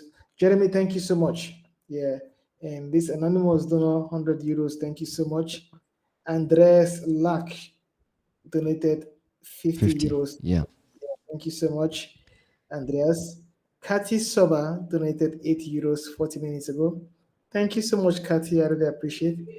And there is Giancarlo Ishak. Yeah, I already mentioned that one. You did that already. Okay. Thank yeah. you so much, guys. Yeah, I'll appreciate, if more of you can support. We have a lot of work to do in Africa to expose Russian atrocities. But those of you who've donated already, I appreciate it. Thank you. Thank you so the link much. is I know that Rick has shared the link somewhere. Yeah, it's in the chat, at the top of the chat, guys. It's pinned. So go Thank press you. it. Yeah, thank you so much. So now to respond to what Fuzi and Aziza have said, um, I understand that there's a lot of politics going on, and uh, I don't know what people gain if they see this war extend to as long as it is.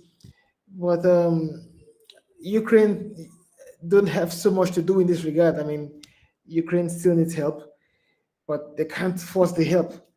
Yeah. It behoves on Europe now to help to assist where they can, and I hope that that changes. Going forward. I know that some countries, in NATO itself have made some assistance in the past, but I mean, we're talking about a strong power in Russia, and Ukraine needs much more than the little they've gotten already. But Mm-hmm. I understand what's going on, especially with what Fosi and Aziza have explained.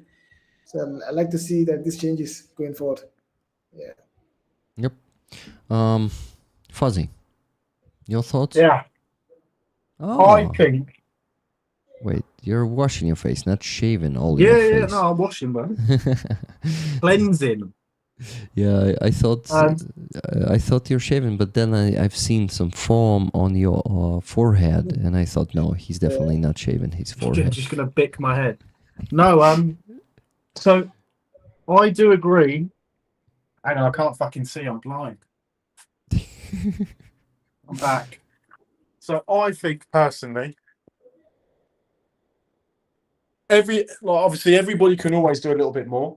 Especially with everybody's already ramping up defence budgeting. Like the UK, they're ramping up their defence budget. The US, they're always trying to ramp up a defence budget. But I do agree that there is a lot of weaponry that we should have had, not necessarily pre-war, but very, very early on in the war, because a lot of the things that are happening were predicted. Do you know what I mean? So things that happened in 2024 were predicted in 2022. Things that happened in 2022 were predicted in 2021. Not by Ukrainians, alone, but also by the West, because everybody knew something was going to happen. But no, I personally think that everybody can do a little bit more, including us. The Ukrainians can also do more. I personally think that the Ukrainian taxes, in my opinion, should be raised a little bit, because everybody has to do more. If Ukraine wants to stay as Ukrainian, obviously the Ukrainians all have to come together. And don't get me wrong, I'm not saying they haven't, because they have. A lot of them have, but that also means that the West also has to come together, because if they don't want this on their doorstep, they need to start acting now. It's like, as I say to all of my friends and all of the blokes, rather than being reactive, let's be proactive. It's like, I don't go to a position like a mortar position and go, right, for example, let's not put the mortar up because we're not going to shoot that till tomorrow. We don't do that, because we set it up the day before. So then if there is any problems, we have all that time to deal with it, and the West should have done it. Ukraine needs to do it. Everybody needs to do it personally. But a lot of this shit was all predicted, bro. I just feel a lot of people, rather than dealing with the problems, decided to fuck around and start doing other shit, really. For example, everybody knew the invasion was coming. Rather than building, start supplying and building the Ukrainian army up, they just left it. Ukrainian art, and then Russia invaded, and then the West went, oh shit. Well, we knew that was going to happen. And everyone went, yeah, yeah, yeah. And then Zelensky was like, you're going to give us ammo? And they went, yeah, yeah, yeah, just wait, bro, wait. And then eventually, slowly but surely, things started to happen and come in. But it was too late, because if that weaponry was already there, things could have turned out different, massively different. I'm not saying that Ukraine didn't fight hard during in the beginning or anything like that, but they were they had a lot less than they do now, and if they had everything they had now, things could have been different. You know, it's like, for example, like we're only just going to start getting the Patriot systems 150 meters away from my my home. Right, there's a hole in a fucking apartment building that blew my window off the other day. Do you know what I mean? It's like, if we had a Patriot, maybe that could have not happened. Yeah. But they've all decided, you know what, we'll do it now. A little too late, but we'll do it now. It just boils my piss. But as I say, like, I don't make the decisions. We don't make the decisions. So obviously we're all going to be angry and upset, and we all know that we can do more. But let's be real, like, the people that can make like a real big change is our governments. And that's it. Like, end of the day, we are just the pawns, trying to help and support each other whilst they're all sat there having wine and cheese. It's like, bro, shut the fuck up, man. But that's my opinion on it. As I said, like, it is what it is. Unfortunately, Ukraine has been dealt a very hard card, quite a shit card, if I'm honest. And they're doing very, very well, and a lot of people around them, and a lot of these other good units as well, they're all putting in the legwork, to maintain their homes and their cities and whatever else. But unfortunately, we're always going to need more. We're at war, like, for example, an air raid in Kyiv tonight, I can guarantee you now there'll be like a 50 cal machine gun or a Dushka that will be shooting at drones. They'll probably do best part of 600-700 rounds on one drone, just trying to hit it. So it takes that much. Yes. Well, yeah, because you got to remember, they've got they're not going to be able to like hit the drone straight away. If they do, like, they're very, very lucky. But like, the way like it works is, like, when they shoot at it, they track it, so they'll shoot in front of it, so the drone flies into the bullets. Okay.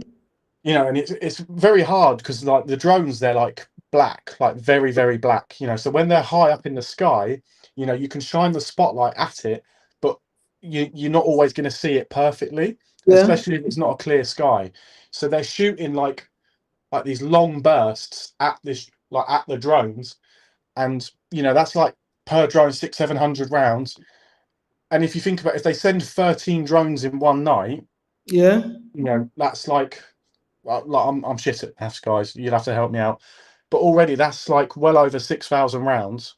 And I think for a 50 cal, like, per shot, if I'm correct, I'll tell you now. How much is it per shot with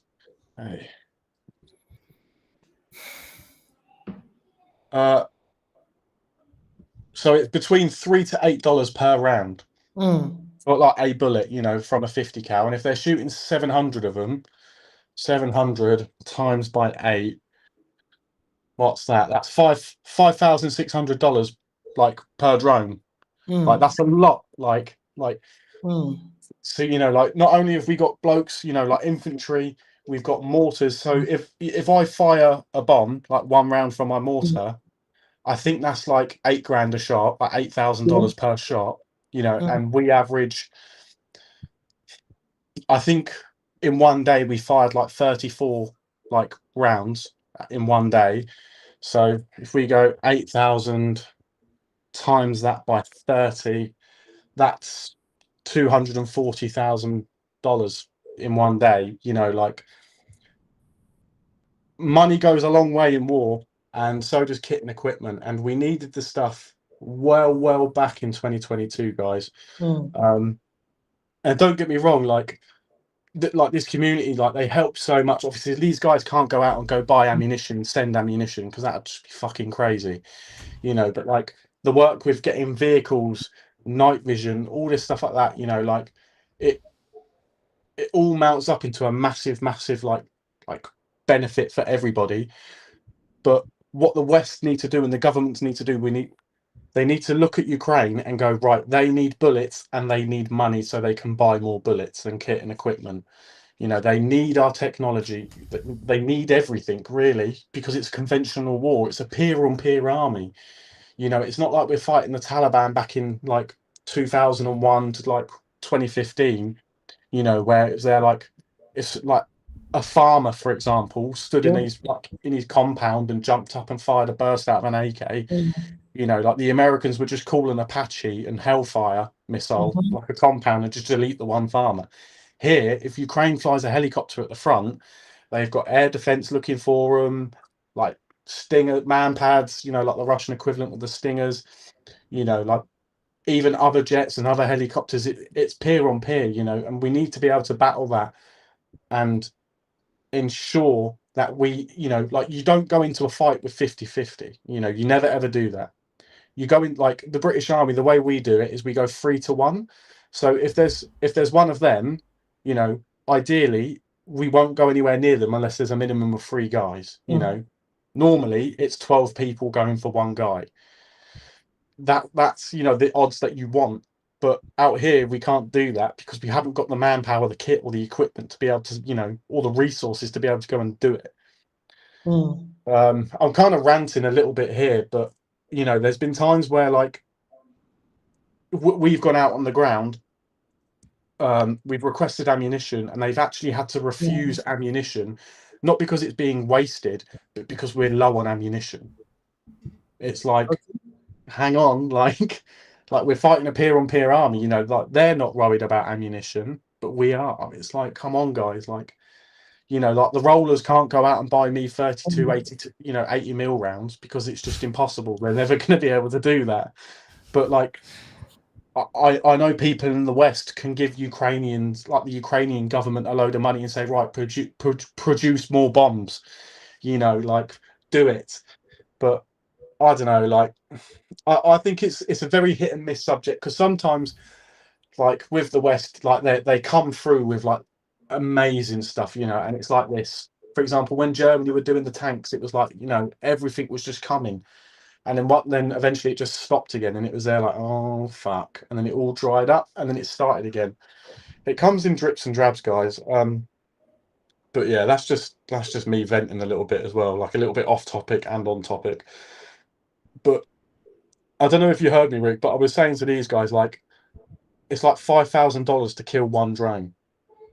You know, like actually, Sternenko's price for a yeah, I heard you what you're talking about, but these interceptors drones which they use against Shaheeds, Sternenko's fund is buying one for $2,500, and it's almost a guarantee that it's gonna get rid of the Shaheed drone because its speed and accuracy is pretty well, and in the hands of an experienced pilot, it's almost 100% chance to hit the Shaheed drone with that interceptor. So definitely that's the future for this. And you see, there is a good thing here. So anti-Shaheed initiative with these interceptors. There was an agreement between Ukraine and the American company that produces these interceptors. And there's going to be a lot of money invested in that by our European partners, I guess. So we're going to have enough of these interceptors, I guess, in the next half a year. But I really hope we're going to have enough pilots because they will be sending 1,000 Shaheeds per night soon. This because I was just about to say, are you sure? Because like Russians, like they're amping up to, like, they reckon by September they will be able to launch, and they will be launching 1,000 Shaheeds a night. Like by September, like that's going to be their capability, which to me it's like that's fucking mental. Like there's not enough targets in Ukraine to like what I don't know the word, like that 1,000 drones can hit. You know, that there's not that many. Like 1,000 drones, it's like, what the fuck are you planning on hitting with that? Like, unless you're going to hit the same spot 7 or 8 times, right? No. What are you going to do? Residential buildings all over the of course. place. Yeah. And that's Yeah, what they like to do, because their goal is to break Ukrainians, to break Ukrainian spirit. And if you start losing your loved ones, your property, it's definitely gonna hit your morale. Thank you, Cats, for the £5 super chat that says "Rak Fasha," meaning fuck Russia, of course. Yes, Russia is a terrorist state. Fuck it. We also had the first ever super chat of Lisa. $10 super chat. She says, "My very first super chat. Great work, Rick and Fuzzy, for all you do to help the soldiers get what they need to fight and win." Yeah, thank you very much, Lisa, for that super chat and for your gratitude. So, guys, I have bad news, and I'm actually a bit sad right now, because you remember I asked you to get to the goal in 44 minutes. So actually 20 minutes. No, wait. How much time was it? It was 16. So that's basically 18 minutes passed, and only one donation arrived in those 18 minutes. $20 from Pyra Kurt. Yes, I think my speech was a bit demotivating, but it also makes me angry. So I really hope you will have some rage and anger in you instead of being sad. But yeah, guys, we still need to raise $1,133.96, and it's only 25 minutes. To do that, of course, I'm gonna stream after that, but the longer I stream, the less I will sleep, and I really need to kick out my guests soon, so they won't also deprive their sleep because of me, because of my fundraising. But of course, you can stay as long as you want. I just know that Aziza is super tired, and I can see it. Aziza, you look tired. No? You're muted. You're muted. Yeah. I never said somebody you look tired, because it's mean you look bad. It's offensive. It's offensive. Sorry, I'm very sorry.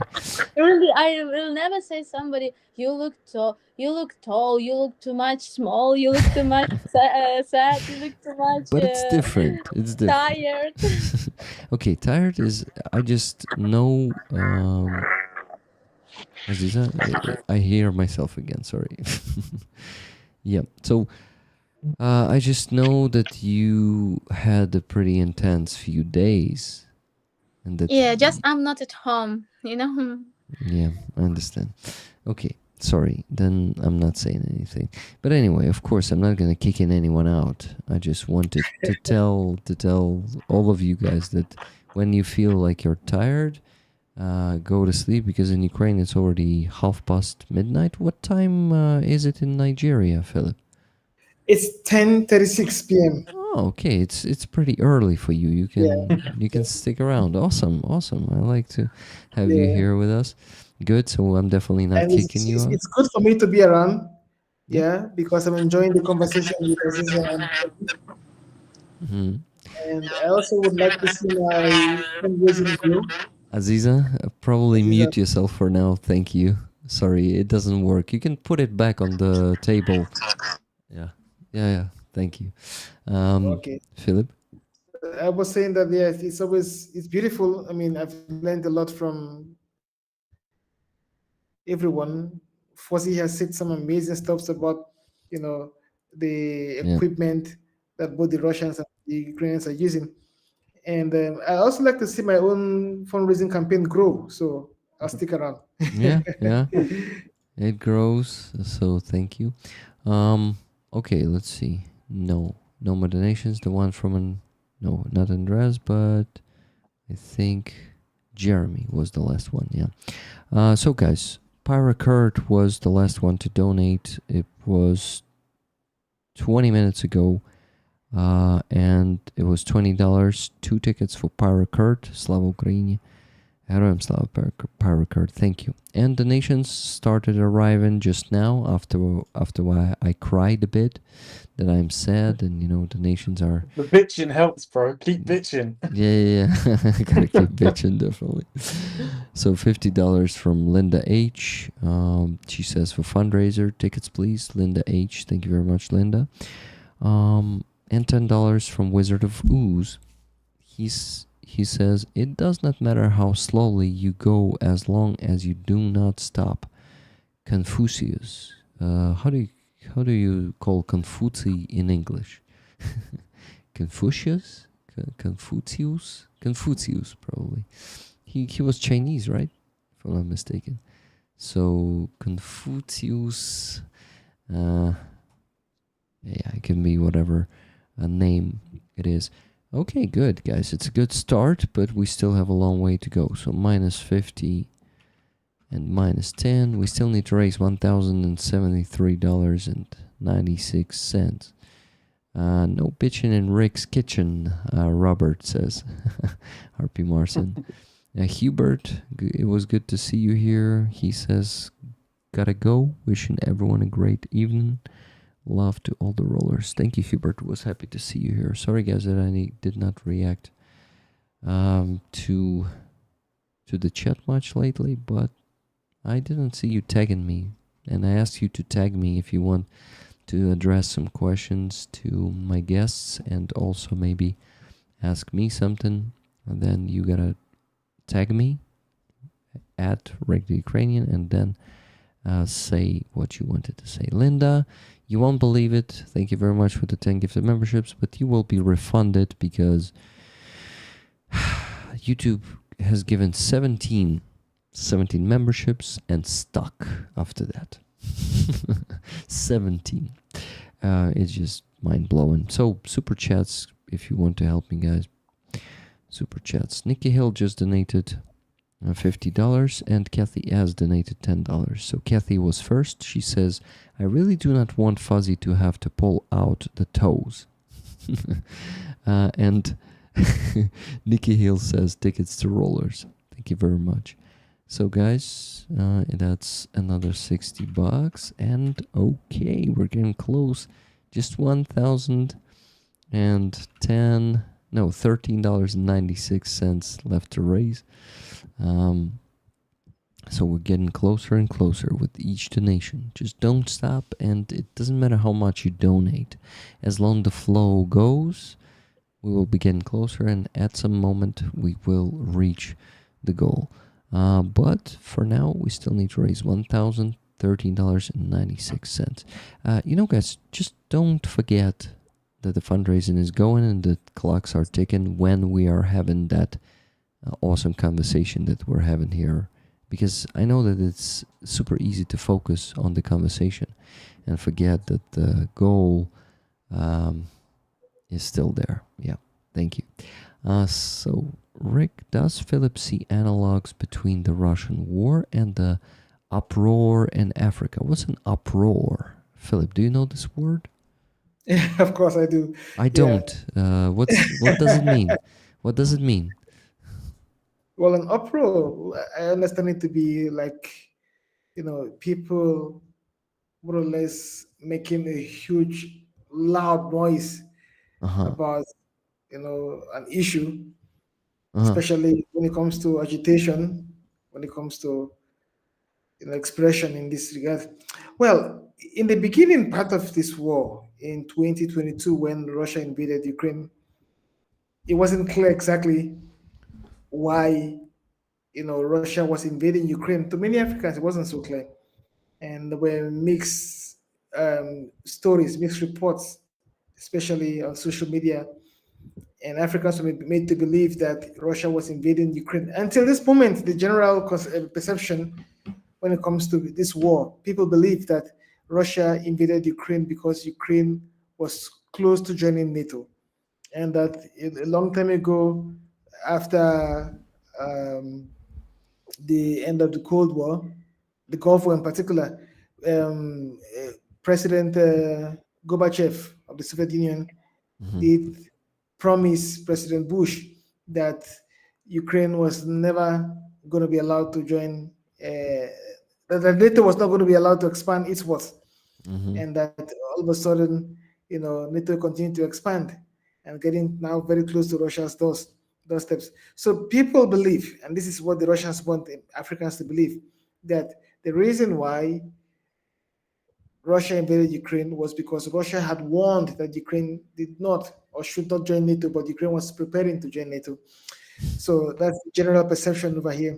And that has made Ukraine not have too many friends, so to speak, because Ukraine has been believed to be the aggressor in this, situation, and that Russia is only trying to protect its own sovereignty. That's why it invaded Ukraine.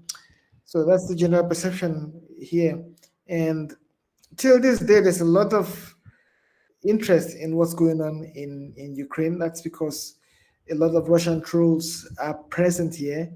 You read so much on social media coming from Russian trolls, narratives that suit Russia. And there's a deliberate attempt to discredit Ukraine in Africa, especially because there's so much news out there saying that Ukraine is supporting the US to create bioweapons labs in Africa. So, and that's my worry, that there's little being done to counter these narratives because it's growing. And then it's important that we do something. And that's why I'm putting it upon myself to try to counter Russian disinformation. And also, that's why I'm raising these funds on GoFundMe to be able to assist in that regard. Yeah.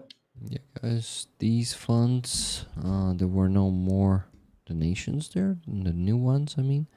But here's the link. It's in the chat. It's pinned up there. So if you see the white highlighted message from me in the chat that is not moving anywhere, this is the link. Press it and donate to Philip's campaign. Here it is, 9,823 euros raised.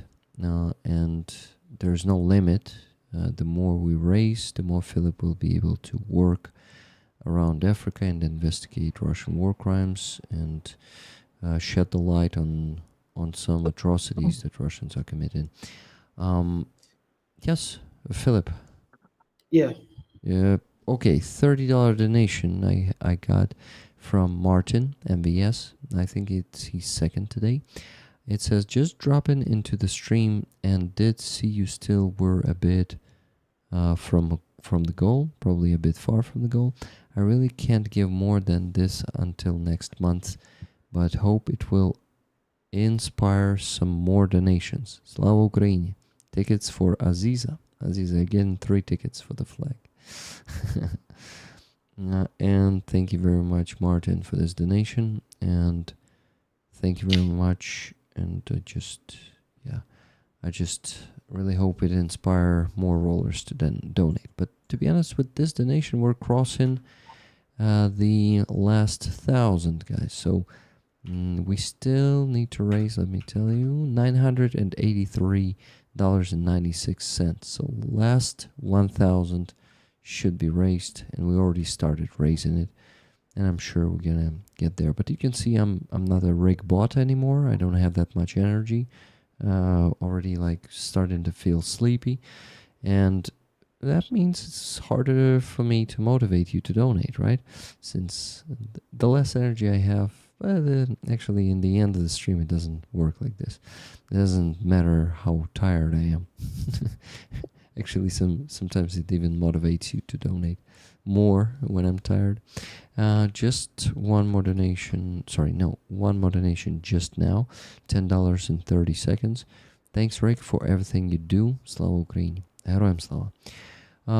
It's a pleasure and honor to do my work, and yeah, but thank you for thanking me. Okay, so guys, $973.66 more cents to raise. And we move on.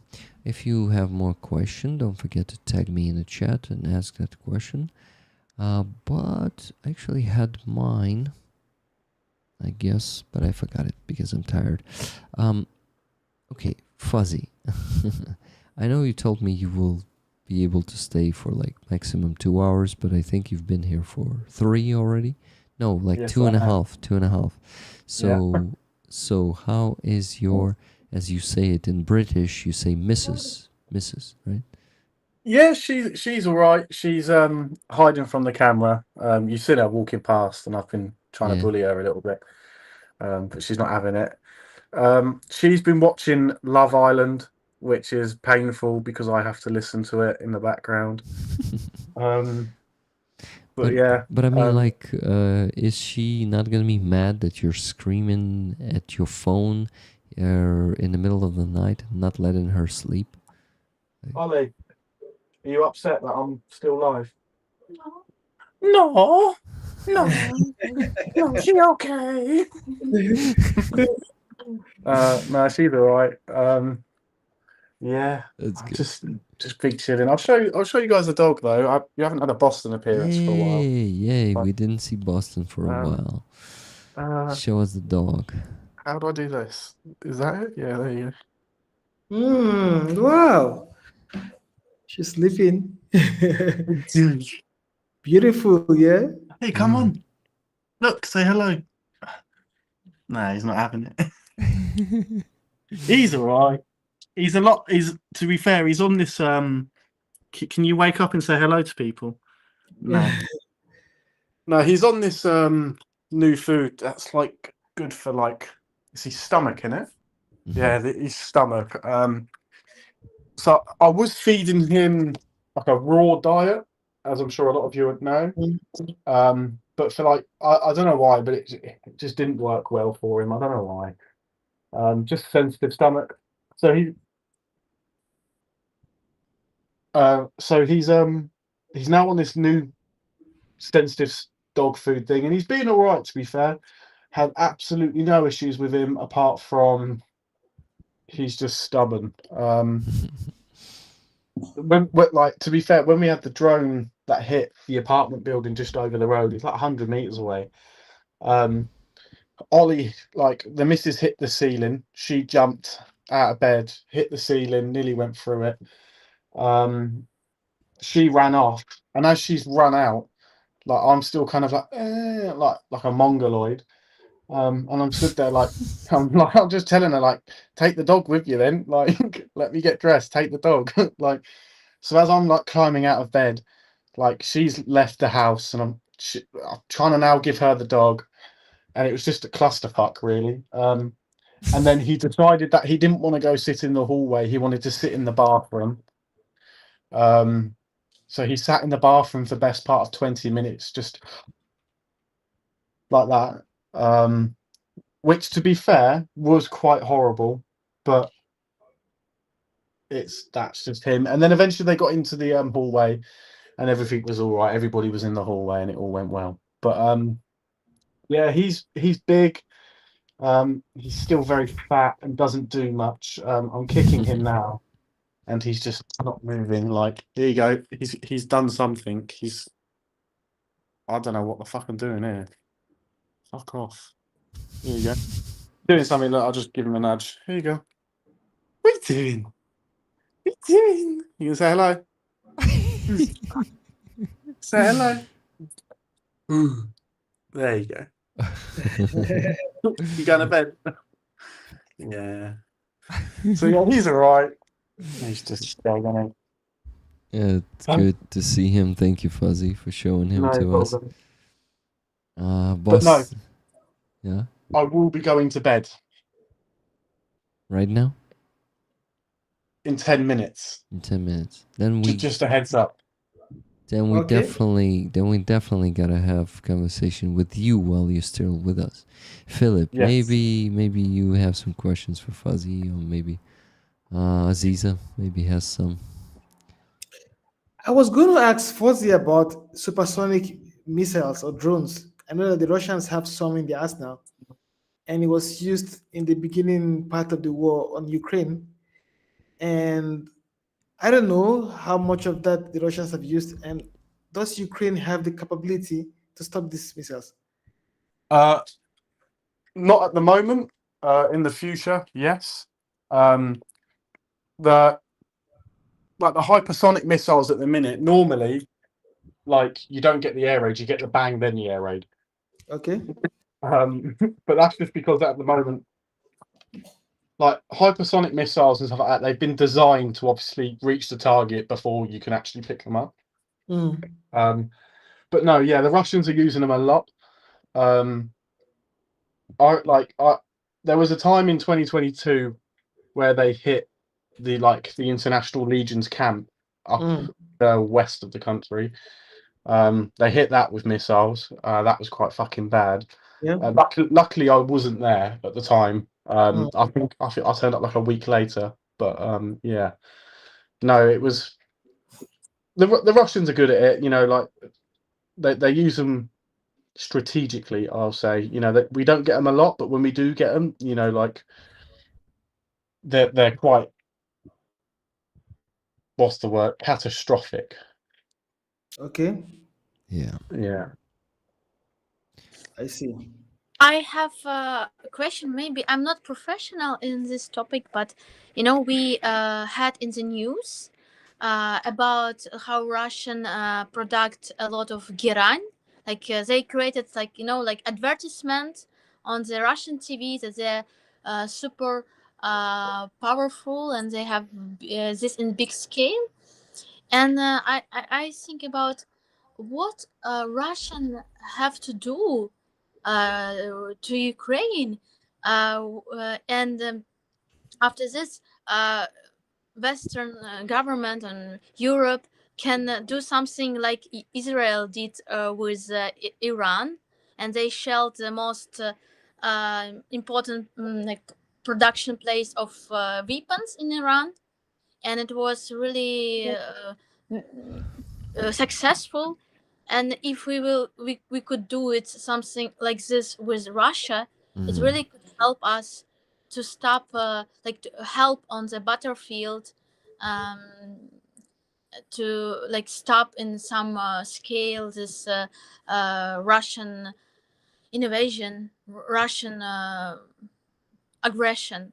So what if it's possible, or it's like absolutely impossible for Europe and for United States be ready to do it with such production of Russian weapons? Because for example, we can do it with our drones, but it's not in big scale. It's not in big. It's can make maybe effect of positive effect, but it's just for the few days, and they continue to product everything in big scale, especially Giran, especially Shaheds. It's really effective, and they begin to work with these drones more in another way, and I can feel it in Odessa region how they work with civilian objects and with another objects, how they did it more successful. So I feel that it could help only if we will have really operation with the tool, with a mission to destroy this system of production of these weapons and drones. So I actually may I answer this. So basically, to destroy the production completely in Alabuga, Tatarstan, right? We would have to send a few ballistic missiles because the facility itself is huge, and to cause the destruction of the whole production line would take us, I think, a couple of dozens of missiles. It might be like, of course, cruise missiles, крылатые ракеты. It could be also ballistic missiles or all together, but the drones are too slow to not be intercepted. A lot of them are being intercepted before that. And yeah, actually Fuzzy is showing how big it is. So the drones, you see, they were hitting, like, how many drones, Fuzzy, were hitting that? What, this place? Yeah. I mean, on this picture, there are arrows there. So are those arrows showing the hit points? Those arrows are showing you like entry points, crowded like out parking lots and all this shit. It's basically showing you where parts of the thing is. So we've been hitting this place pretty frequently. So Alabuha is hit by these slow Ukrainian drones that are like small motor planes, right? if we had missiles for, to, and it like to not to have some effect on it, we would have to send those, let's say, 30 ballistic missiles at the same time. So it would be almost impossible to intercept them. And this place is located 1,500 kilometers from Ukraine, if I'm not mistaken. It's it's like, as you said, like I can actually tell you how far it is now just by going on the maps. Yeah, please do. So Alabuga is unreachable for, like, effectively to completely destroy the production. We would have to send, like, I would say 30 ballistic missiles at once at that place to destroy it, to really cripple the production. So it will make them build it elsewhere, and really. So it's 2,134 kilometers. Yeah. That's like an Yeah. intercontinental missile job, innit? Yes.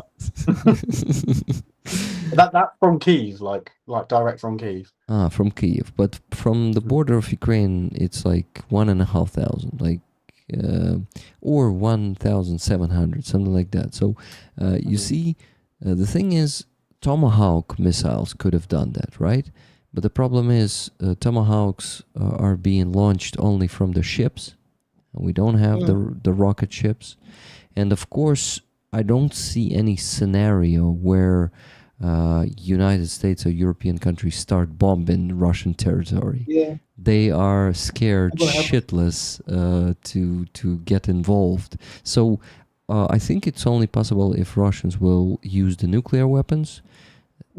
Then maybe, but not certainly. There's just small chance that the United States may bomb their facilities, but no, and we don't have those capabilities. You see, they should give us like really serious missiles to be able to hit that. So it's a very unfortunate situation, and no like in the foreseen future, no chance, not a single chance for us to destroy the production of the drones, of those Shahid drones, or as they call them, Geran in Russian, but basically it's an Iranian Shahid drone.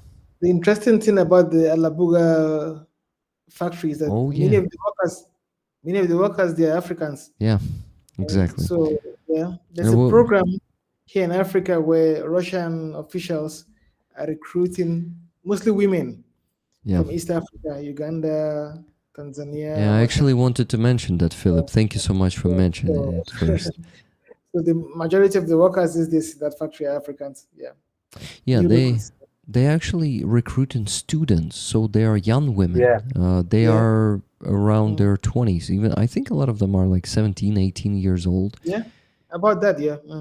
That's correct. They have this huge recruitment campaign in Africa, and I think also in Asia.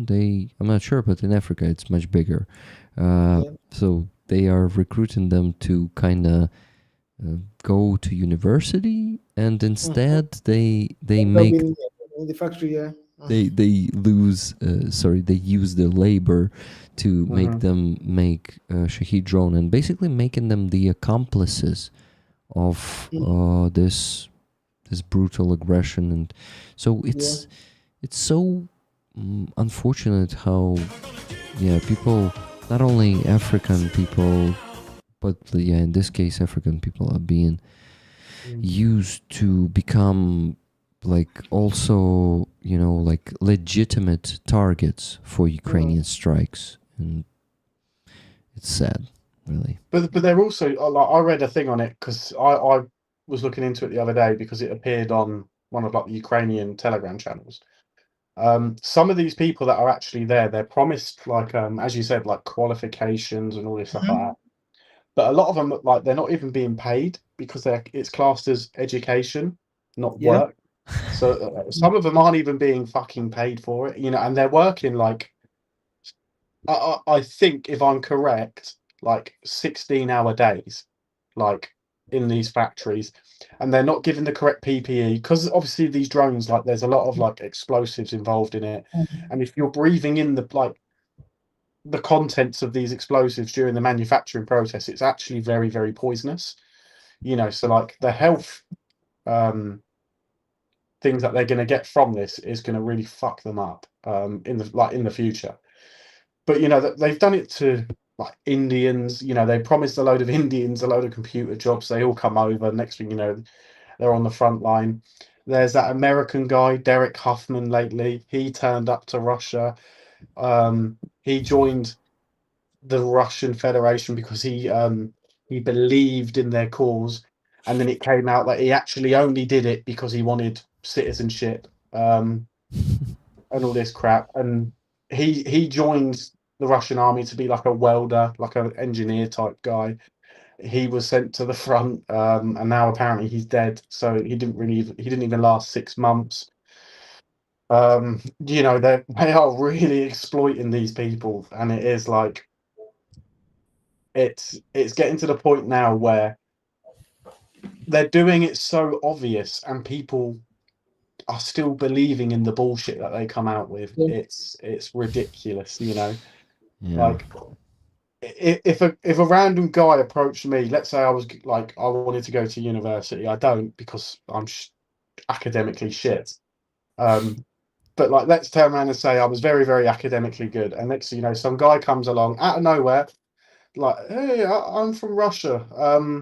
We have education programs for like engineering. Would you like to come? And I'll be like, oh yeah, bro. Like, do we get paid? No. Like, what are the hours? They're like 16 hours a week, a day. Sorry. Oh, that's not too bad. Yeah. Well, you'll get a visa and qualifications. Oh, yeah, great. And then they're like, you get there, and it's like they're selling you like, if something's too good to be true, right? Don't believe it, because they're never going to sit there and tell you what I've just said. Because if somebody said to me, "Do you want to work 16 hours a day and not get paid?" I'm going to tell you to fuck off.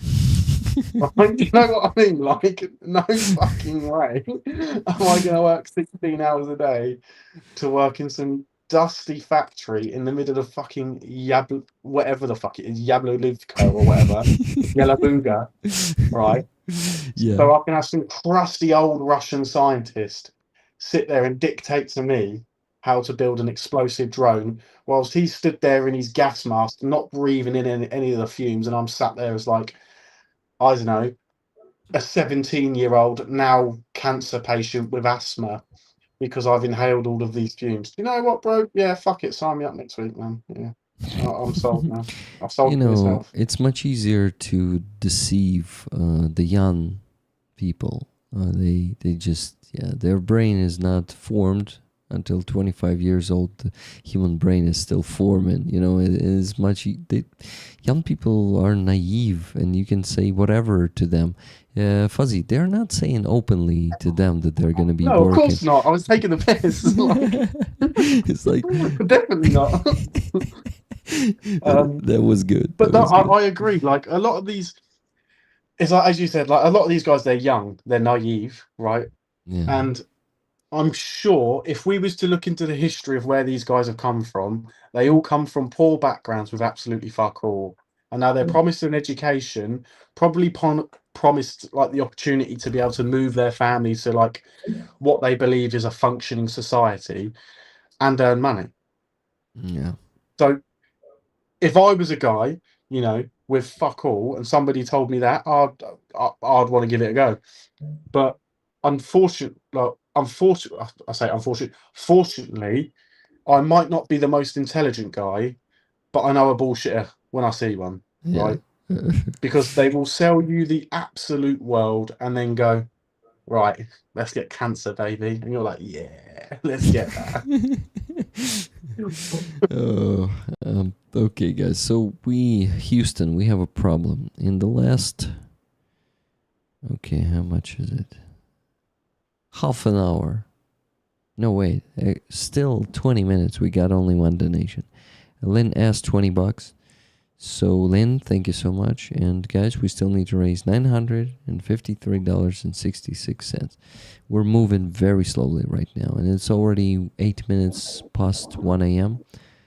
And as you can see, I'm getting sleepy, but I'm still enjoying the conversation a lot. So, of course, we can talk until 3 a.m., until 4 a.m. here.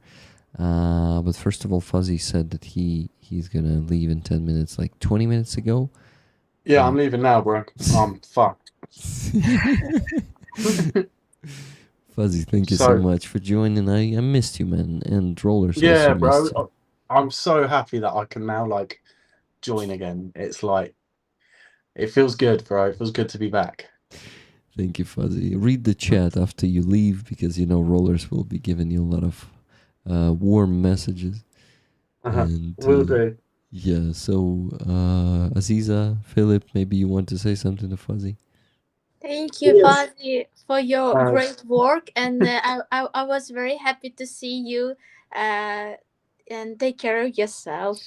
Thank you very much, Aziza. It's great to see you. Fuzzy, I hope I can see you again in future. I mean, We definitely will, bro. Definitely. yeah, I enjoyed every bit of this moment with you. Thank you so much. Yeah. No, thank you, bro. It's great to meet you. Take it Yeah. easy. Yeah. Stay safe. Good luck. Take care. Much love, Fuzzy. Live long and prosper. Okay. Fuzzy is a great guy, right? Yeah. I really He enjoy. looks it and sounds it. He what? He looks great and Uh-huh. sounds great. Yes, Yeah. he does. He Yeah. definitely does. I'm really happy that you got to meet each other here, Philip. Yeah. And I'm excited too. yeah, and Aziza, so you missed that part, but Fuzzy actually worked in Africa as a, how do you call those people who hunt animals? Anti-poacher. Aziza, we can hear ourselves again.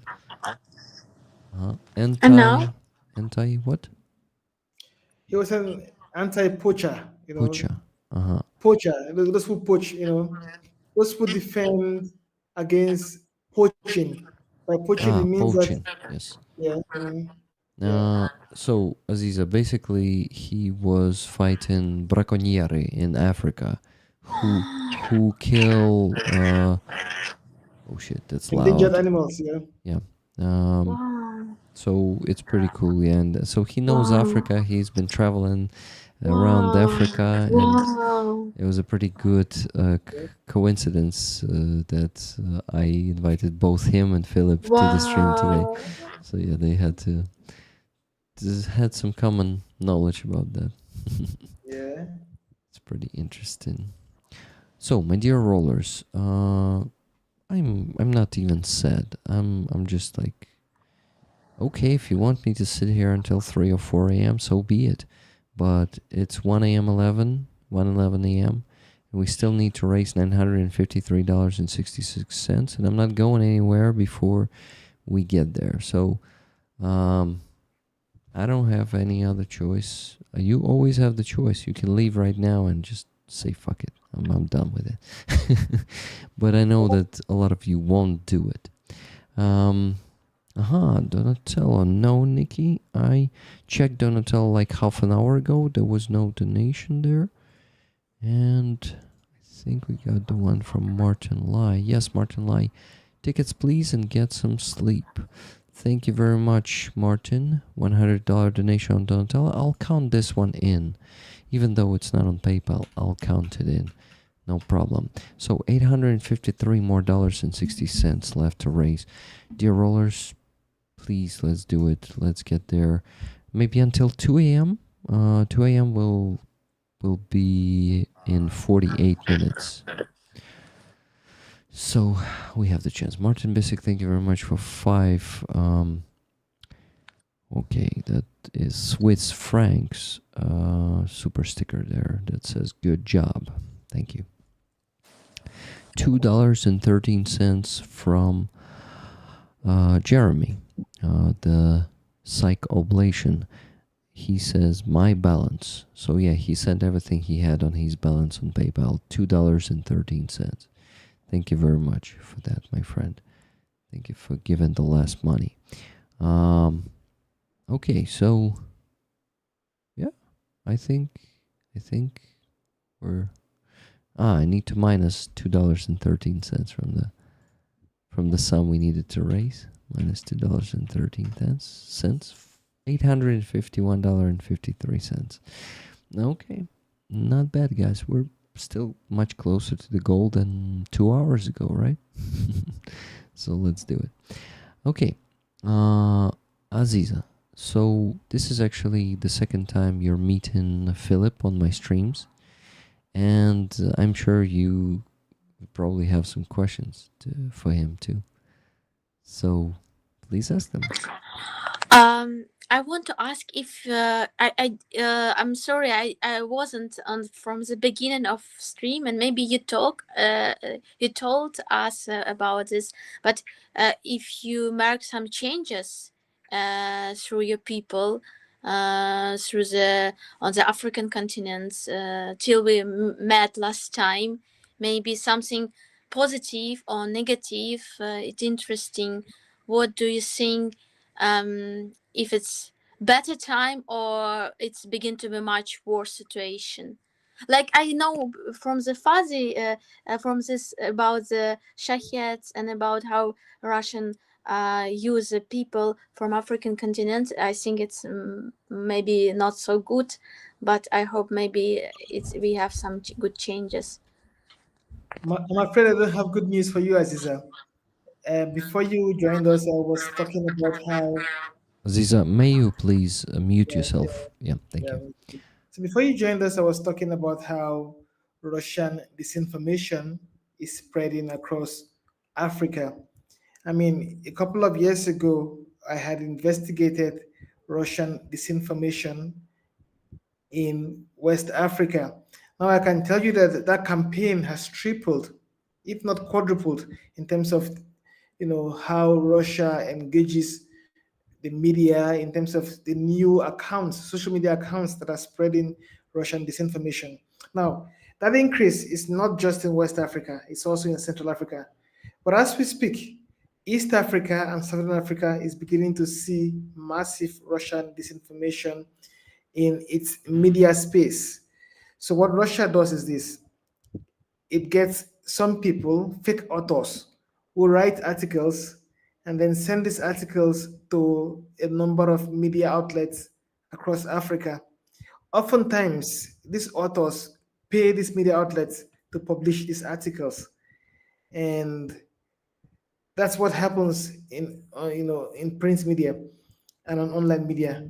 Then on social media, you see more and more fake accounts created by Russian agents spreading disinformation. But it doesn't end there. On social media, Russia is now beginning to contact influencers. They're beginning to engage influencers and pay these influencers who have massive amount of following to post propaganda, articles, propaganda footage, propaganda audio, and what have you. So, and a lot of this information is targeted at Ukraine and the West. For example, you will see news stories on social media claiming that the US, in collaboration with Ukraine, is moving bioweapons labs from Ukraine and then now establishing them in Africa. Yeah. And there's also the kind of stories that you will hear saying that Ukraine is funding some kinds of terror groups in Africa, not just Ukraine, the US as well. So those are the kind of disinformation you see, that is growing across Africa. And it's really worrisome. The biggest issues that we have, we as journalists would try to report the truth, is the fact that we don't see too many support, to fact check this and to actually counter this narrative because it's growing. And many Africans are not believing what they see online, what they read in newspapers, what they read on social media. So it's the biggest concern that we have: Russia's growing disinformation. The other thing that disinformation does, and why Europe must be concerned, is the fact that on many local radio stations, especially in the Sahel region is the region close to North Africa. Those countries like Burkina Faso, Mali, Niger, They are all located in the Sahel and they're very close to North Africa. Now, in a lot of local radio channels, you will hear commentators who are clearly pro-Russian, encouraging Africans to migrate to Europe. And this migration is one of the big issues that Europe faced in the past. I'll give you a clear example. There is a city in the central part of Niger called Agadez. Now, Agadez is the hub of human trafficking and people smuggling in West Africa. The vast majority of sub Saharan Africans who seek to travel to Europe from Africa converge in Agadez. And when they get to Agadez, which is where you can easily find people smugglers, every Tuesday in Agadez, convoys of vehicles transport migrants from Agadez across the Sahara Desert into Libya. And when they get to Libya, they are then put on boats that takes them across the Mediterranean Sea to, to Europe, to Italy or to Greece. So in 2015, the Nigerian government enacted or passed a law. The law was actually passed by parliament, but the president signed the law, and that law criminalized people smuggling. The law made people smuggling illegal. But what happened 2 years ago when a pro Russian military junta took control of power? Now, that military government, the military junta, decided to abolish that law. So, by abolishing that law, it has now made people smuggling legal, so to speak. So, right now, as we speak, Aziza and Rick, thousands of Africans are now converging in Agadez, where they get on vehicles every Tuesday that take them across the Sahara Desert to Libya, and from Libya they go across the Mediterranean Sea to Europe. Now, the Russian disinformation is claiming that there's a lot of problems in Africa, and people should find ways of migrating to Europe through Agadez. So you see the issues that Russia is creating. One, trying to make Ukraine look so bad before Africans, and also trying to create a migration problem for Europe by encouraging thousands of Africans, to make the dangerous journey to Europe. So those are the issues. And I know this because I've been able to travel to these areas to speak to people who are involved in this kind of business.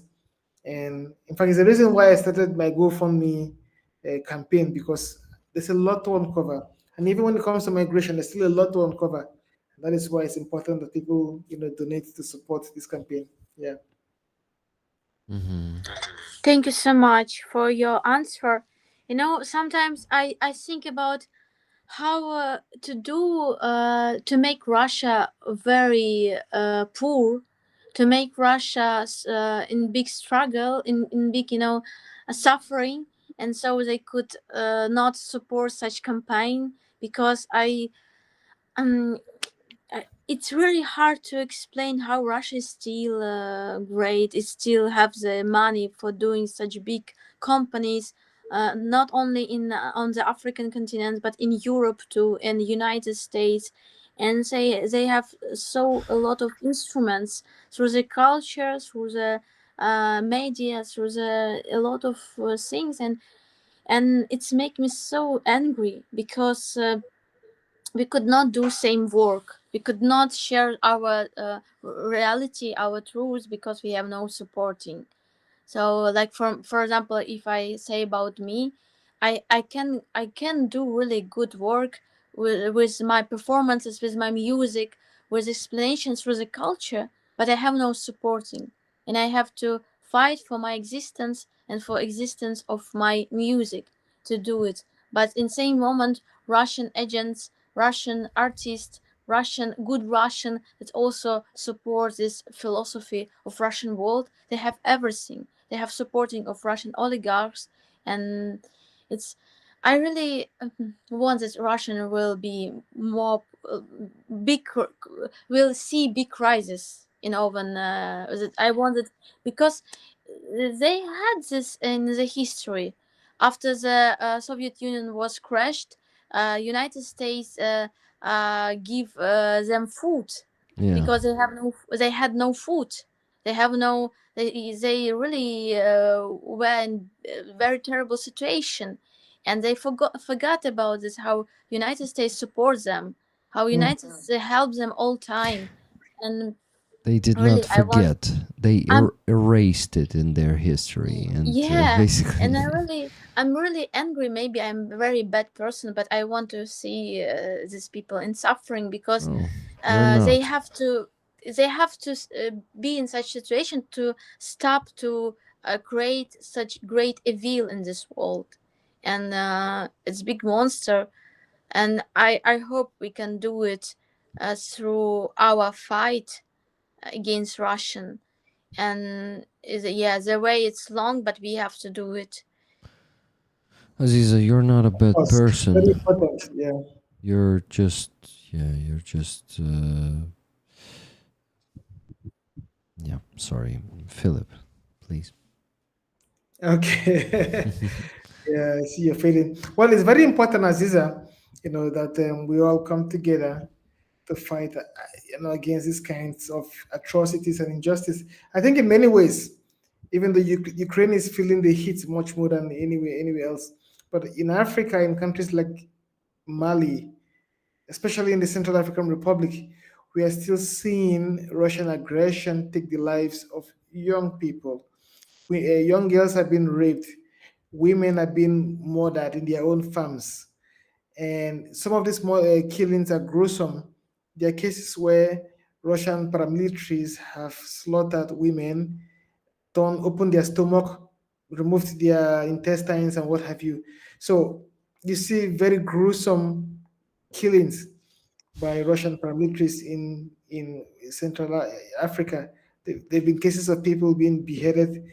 There've also been cases of women being raped in the hospital, and the women who just gave birth in maternity wards being raped, by Russian paramilitaries.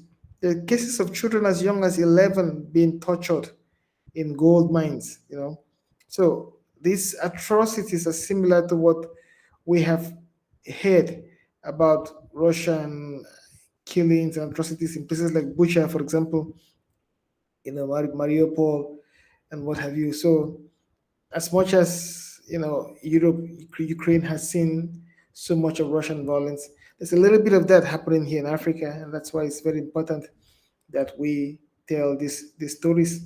Yeah, I have also. I mean, the last time we spoke, I told you about my experience in Central African Republic, where I was arrested and tortured by Central African soldiers on the orders of Russian paramilitaries. That is the risk of this job, because sometimes if you have to make people understand what's going on, you have to be in the areas where these atrocities take place, and that's the risk involved. But it's like life and death.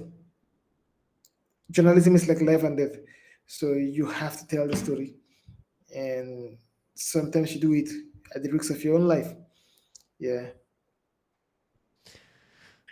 Yeah, I can understand, because in Crimea, Russian imprisoned a lot of journalists, and a lot of journalists had to run from Crimea because of Russian occupation, and a lot of civilian people begin to be like journalists. So they took this role to like show the truth through often like iPhones, through the like Yeah. devices that they have to show this truth, and they imprison these people too. For example, I it was 2 weeks ago. It was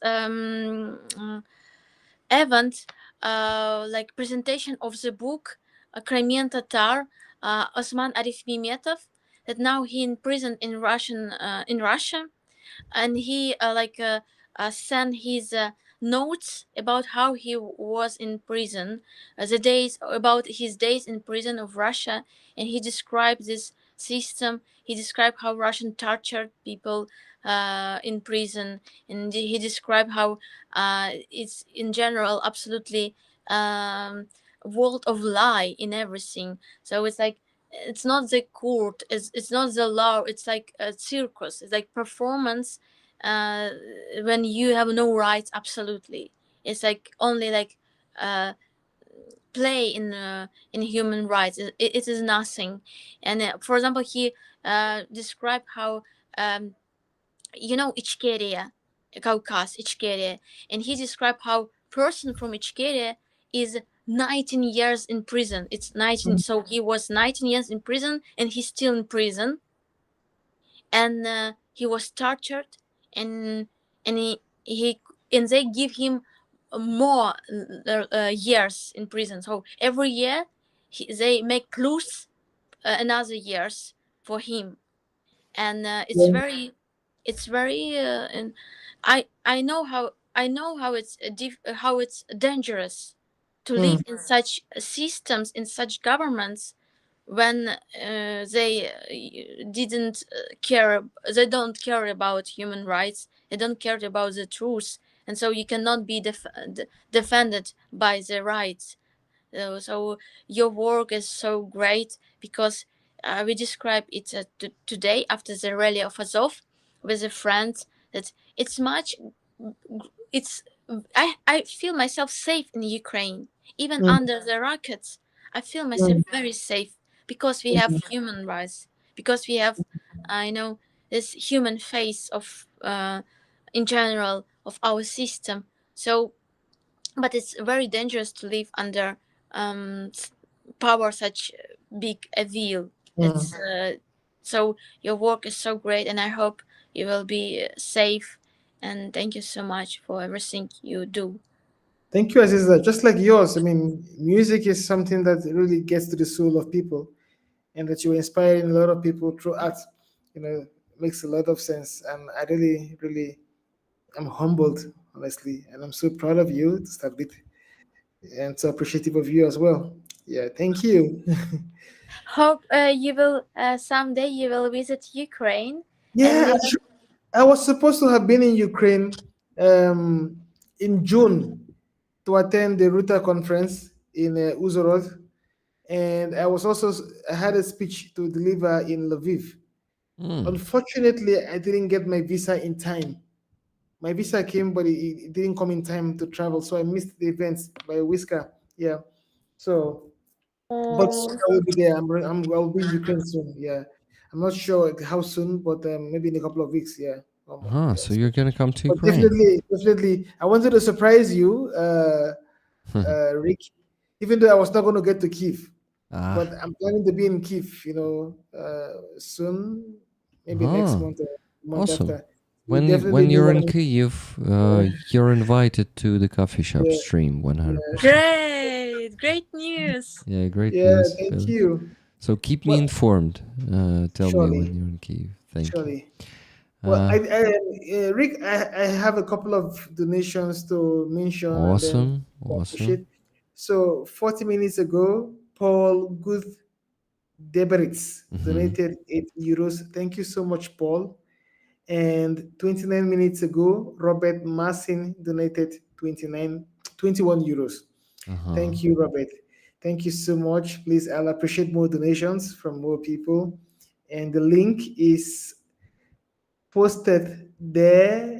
Rick has already posted the link on top of the comment section. Thank you. Some GoFundMe. Thank you so much. I appreciate it. Yeah. Uh-huh. Back to you, Rick.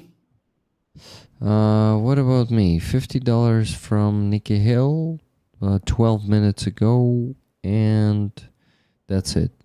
So we still need to raise $801.53, and it seems like for the last hour, I haven't been successful to motivate you to donate, guys. But what can I say? I'm tired already, but it's like it doesn't matter if I'm tired or not. I need to do it. And it's not about me, it's about the Ukrainian soldiers and officers who are waiting for the equipment that I promised them. And it's them who you support with your donations. Nikki with her $50 said, all I have left this week. So guys, you need to support Nikki in this and also donate something, because there's still $801.53 left to raise. I want to charge my phone. Okay. Beautiful cat, Aziza. Is it black or like Rudi? It's black with some colors like Rudy. Yeah. So I saw it's like Rebi, so it's more like Rebi kid, right?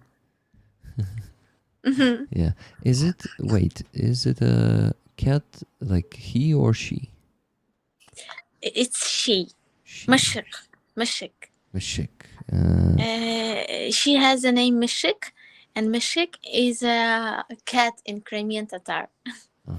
Cat in Crimean Tatar. So your friend called her cat in Crimean Tatar? That's very cool.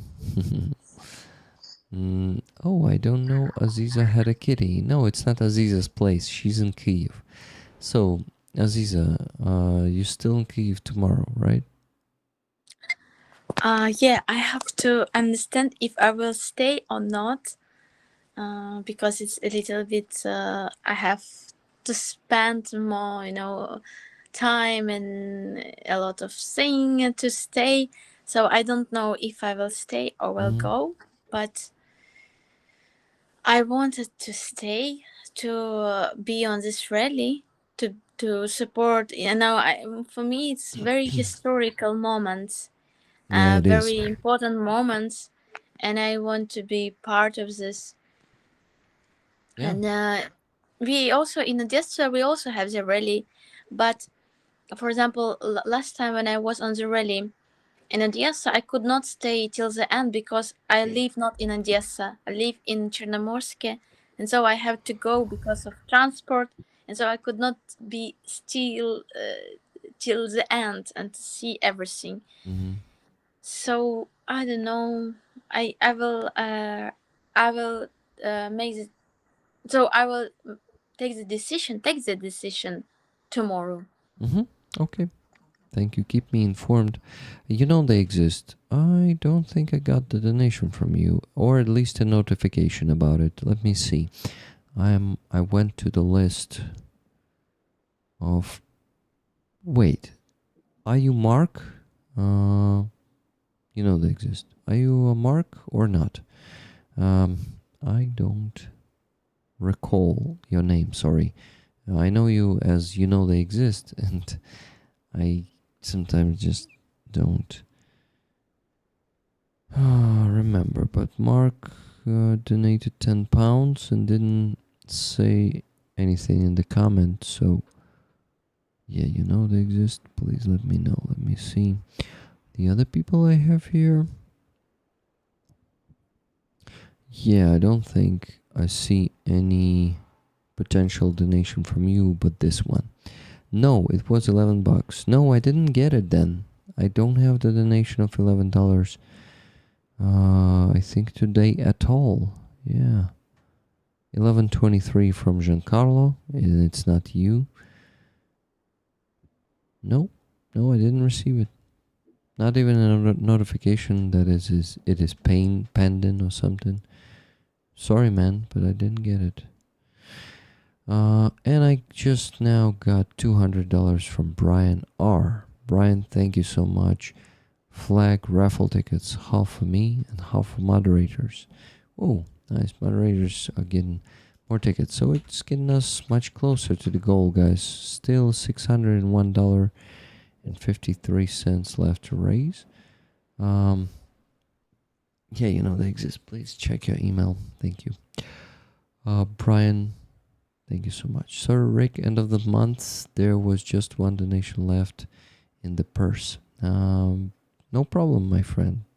Just one is enough, and even zero is enough if you don't have the means to donate, guys. I'm asking only those who still can, and if it's no one, then it's totally okay too. Like, if we won't reach the goal, we won't reach it. but we still have the time for it. My mail shows it is going to 11's campaign. Yes, man, but it's not to my PayPal. It's different. If your donation goes to 11's campaign, then you donated to the Nafer Truck campaign. And to get the tickets, you need to donate to my PayPal. It's different. So if you donated to the PayPal of the campaign, it was not my PayPal. Yeah. Okay. So it's good. $601.53 left to raise. But guys, I need to help all of you, because this stream has been going for 4 hours and 19 minutes, and the fundraising slowed down a lot in the last 1.5 hours, even I would say 2 hours. And this beautiful flag behind me from the 3rd Assault Brigade Unmanned Systems Battalion with different types of drones on it is on the raffle this week. Maybe this will motivate you to donate. But you know, I know that for most of you, like the main motivation to donate is to contribute to saving lives of the soldiers, and you don't need anything in return, and you're just perceiving this as a pleasant bonus that you can get if you're lucky. But you understand that all of this is done for the soldiers and for increasing the chances for them to survive. Hi Rick, did you get a gifted sub on your Twitch? Just want to know if it worked. I'm gonna check. But what about the questions, guys? Am I missing any questions to Phil or to Aziza? Let me check my Discord real quick. Okay, what do we have here? Rick's Corner, live stream questions. I asked this. Oh, okay, question from Haji. To Aziza. Aziza, is there a plan for property redistribution in Crimea? In my opinion, every Russian must leave Crimea and give up all claims of property ownership. Yeah. Oh, can you translate me a little bit, because I didn't understand everything. Yeah, I think there's no such plan, but I'm gonna ask Aziza this anyway. Азіза, чи є план для розподілення власності, ну, мається, мабуть, нерухомого майна на увазі в Криму? На мою думку, кожен росіянин має покинути Крим та віддати їхні притязання на цей property майно. Да, притязання на майно. Ну, я думаю, що такого плану немає, бо да. Yeah, I can say a lot about this, because even I was on through this focus group. So different institutions ask Crimean Tatars and other people about how they see this time after the liberation of Crimea, what we can do, because we have 1 million Russians that begin to leave after the occupation. So they came from Russia and begin to live in Crimea. And for these people, they did it against the Ukrainian law. They did it. They did a criminal step. So what we can do with these people? We can deport it. We have right to deport these people, but what we can propose, or give them time to leave Crimea, and some we have the case to like buy the land that they no, even if, for example, if even they bought some lands in Crimea, it's against the Ukrainian rights, against Ukrainian law. So for me, they have no rights for the lands, first of all, and they have no rights to live in Crimea. Also, we have another story. It's these generations of past communists, they began to live in our houses. When Stalin deported Crimean Tatars, a lot of Russian came in our houses and began to live in our houses, use our business, use everything that we had in Crimea, and step by step they begin to be stronger. And when my family began to live in Crimea, this my so people Russian of my age, they have everything. They have good homes, they have good autos, they have good level of the life, and we live in ghetto.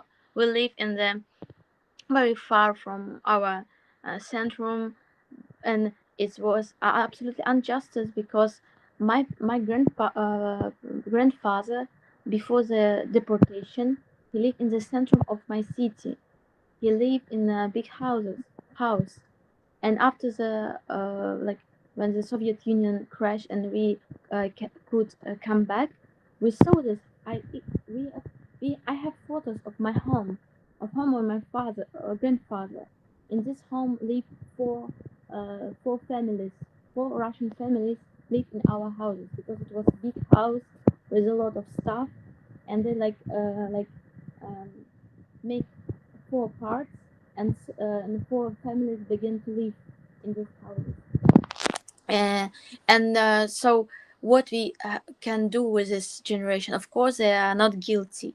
New generation is like history, but in general, what we need 100%, we need to hear the words of sorry.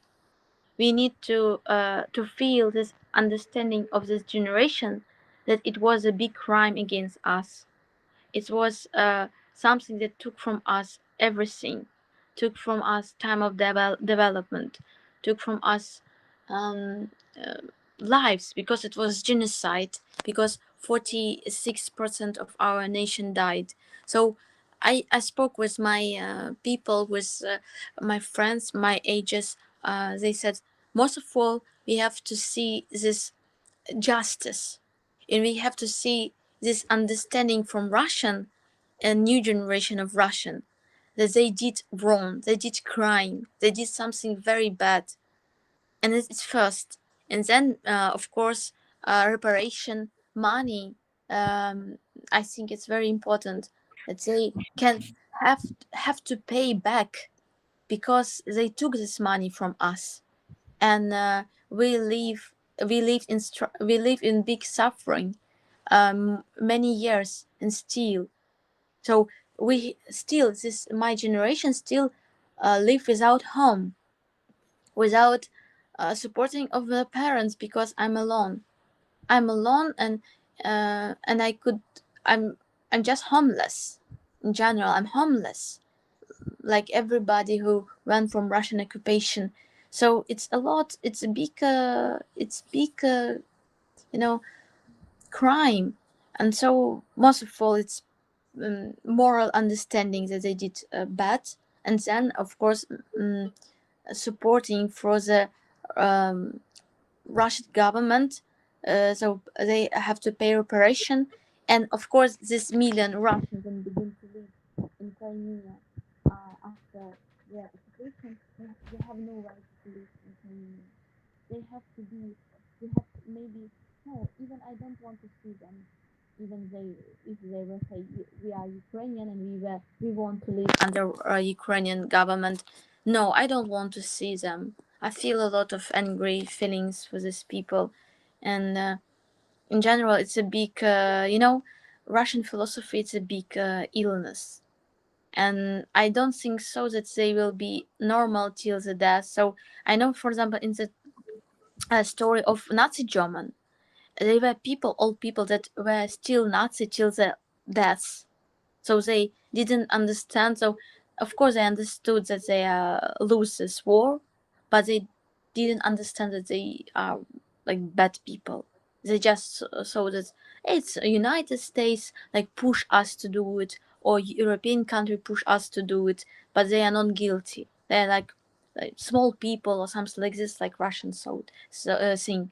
So yeah, I don't want that somebody from this million people will live in our land and in our country, and I want to see justice, real understanding of what they did.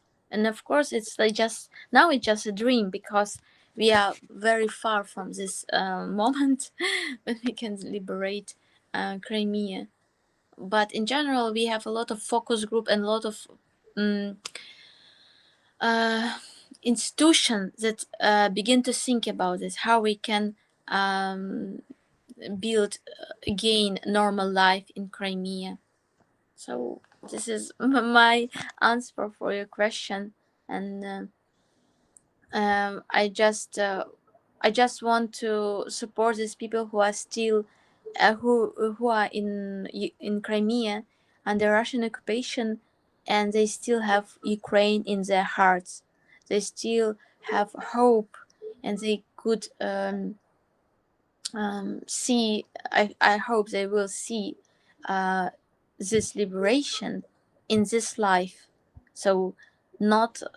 I hope that especially all my parents, all the generation, will see this time when they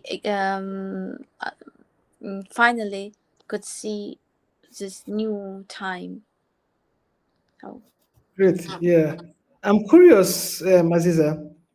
I want to ask, before Russia occupied Crimea, before Russia seized Crimea in 2014, we heard, those of us here in Africa, we heard that the vast majority of the people living in Crimea were Russians, either Russians or Russian speaking.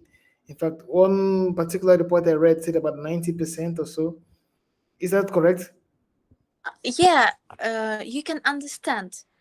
Crimea was Crimean Hanat, Yeah. and in the 1783, Russian Empire occupied Crimea, and from this time begins the Russian terror. And a lot, and so before this, Crimean Tatar were the majority. It was 19% of Crimean Tatars in Crimea. But through the Russian terror, Crimean war inside of Crimea, a lot of Crimean Tatar ran from Crimea in Turkey, in Romania, and so before the deportation, I think so. It was only 25% in Crimea of. So it was exactly perfect example. Perfect example of colonization. So they push people to run because of Russian terror, and then finally, in the time of Soviet Union, they deported all my nation. So it was how they begin to live begin to be majority of Crimea, because they deported our nation, and 46% of my people died during this deportation, and during they live in camps in Uzbekistan, because they said that we are betrayed and we were like partners of Hitler, and in this way they deported us, and 46% of my nation died. And then when Soviet Union destroyed, we begin to have right to come back. You can imagine, we my parents lived 46 years in deportation, in exile, and they could not return because Soviet Union was like big prison. You could not move. And so when Soviet Union crashed, part of my nation came back, but another part still live in Uzbekistan, Kazakhstan, because they have another life. They build their homes. My parents left everything in Uzbekistan without money, came back into Crimea, and we live in big suffering. We live without money. My childhood was very poor because we just left everything for our homeland, and we began to live in Crimea. And at that time, it was like maybe 20% of population begin to be Crimean Tatars, but we are indigenous people. We are native people of Crimea, but they just kill us through the genocide uh, and through the assimilation, and so we begin to be minority of our state because Crimea was state of Crimean Tatars. Yeah, I see. So in this way, yeah, they are majority, but have no They did it through the crime. So it was crime, big genocide against our nation. And then they occupied Crimea against the law, because United Nations and everybody in this world knows that Crimea is a part of Ukraine. Mm, So we don't care how much Russian live in Crimea. It's a part of Ukraine, and we have the documents and we have the rights to have this territory. So mm, it was many times it was a crime, and it's why the world accepts this, because the world, still imperialistic. They mm, have still imperialistic mind that Ukraine is a part of Russia, Hmm. Crimea is a part of Russia, or something like this. That like only after the full-scale war, I think the world understood that Ukraine is another country, another state, with their own history, own language, and Crimea too. So it's really a sad story about big propaganda of Russian world in the mm. heads of different nations and states. Well, I'm so sorry for what you had to go through, your family, your background, in Crimea, all these years under Russian occupation. I mean, it's no one should ever be allowed to go through that kind of experience. But I'm also encouraged by the resilience of the people of Crimea over the decades, that they have faced lots of aggression from Russia. Yeah. Yeah, Now, we You know may should. perfect. We know perfect how Russian work. We know Mm, perfect that they never, never, never yeah. trust Russian. Never, no. especially in Russian peacefully agreement documents about something like this. Never, because they will never stop, and they will do everything. They will really. They don't care about people at all. They don't care about. So when they said we want to defend people who are speaking in Russian, it's absolutely lie. They don't care. They just want to destroy Ukraine, to use the resource of Ukraine, and to be near with Europe, to make another war with Europe, and this. So they will never stop. I want to interrupt you for a second, and tell you that we received $20 donation from KSP. KSP said a little bit to help. Tickets to Haji for always remembering the stolen children. So Haji, you have 2 tickets from KSP, and we have $20 less to get to the goal.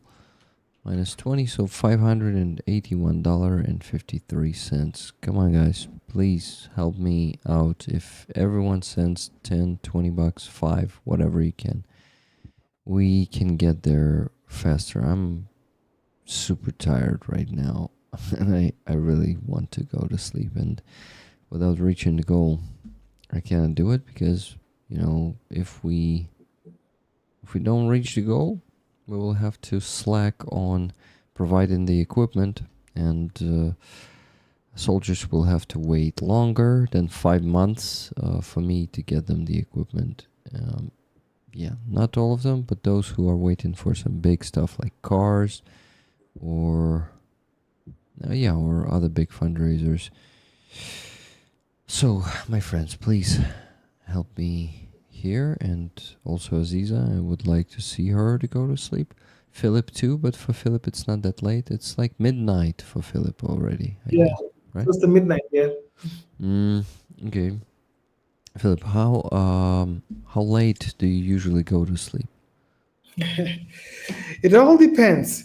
Um, in recent weeks, about this time, but before now, because I usually will be up late to do interviews with some American channels.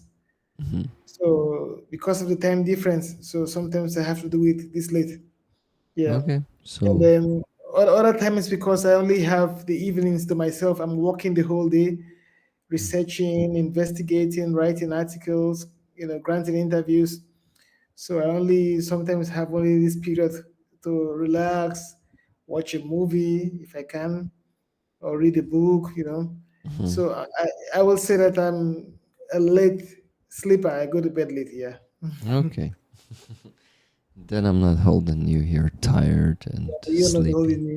Okay. I'm actually up. Like, I also wanted to see how my fundraising can improve. To see if I will have more donors to my GoFundMe, Mm-hmm. because I think it's time to begin to visit more countries in West Africa, particularly in the Sahel. Just want to see what the Russians are doing. I want to Mm-hmm. expose more atrocities by Russia. I want to, be able to speak to more victims of Russian abuse. So I want to see what's changing. Yeah. Let's see if we had more donations, but you would have noticed. No, not. No, I don't have my phone now on me, so it's charging. So I can't Yeah, see what's going. I checked. I think. Yeah. How do you see? Yeah, see all. Yeah, Robert Marson was the last one 59 minutes ago. So no new donations. Unfortunately, guys, if you also can support Philip's campaign, it's the pinned link in the chat. You can go check it out and donate. Thank you. Okay. Um there was a good question in the chat, and yes, I forgot to put Brian's um tickets to to the spreadsheet, but I'll do it in a second. So the question was from David Elston. Rick, for Philip, is the cutting of U.S. aid across Africa inviting greater Russian influence? Any comments on soft power being lost to help Putin? Good I question. think so. Yeah, I think that because there's no longer no funding for USAID from USAID, a Mm-hmm. lot of programs, including those that would have helped to fight disinformation, you know, have actually been stopped.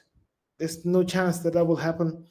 So I know a lot of colleagues in the media will have received funding from USAID for media training, workshops, disinformation campaigns, and what have you, and which is what we need right now, because one of the biggest way to fight, Russia's hybrid warfare is to tackle disinformation.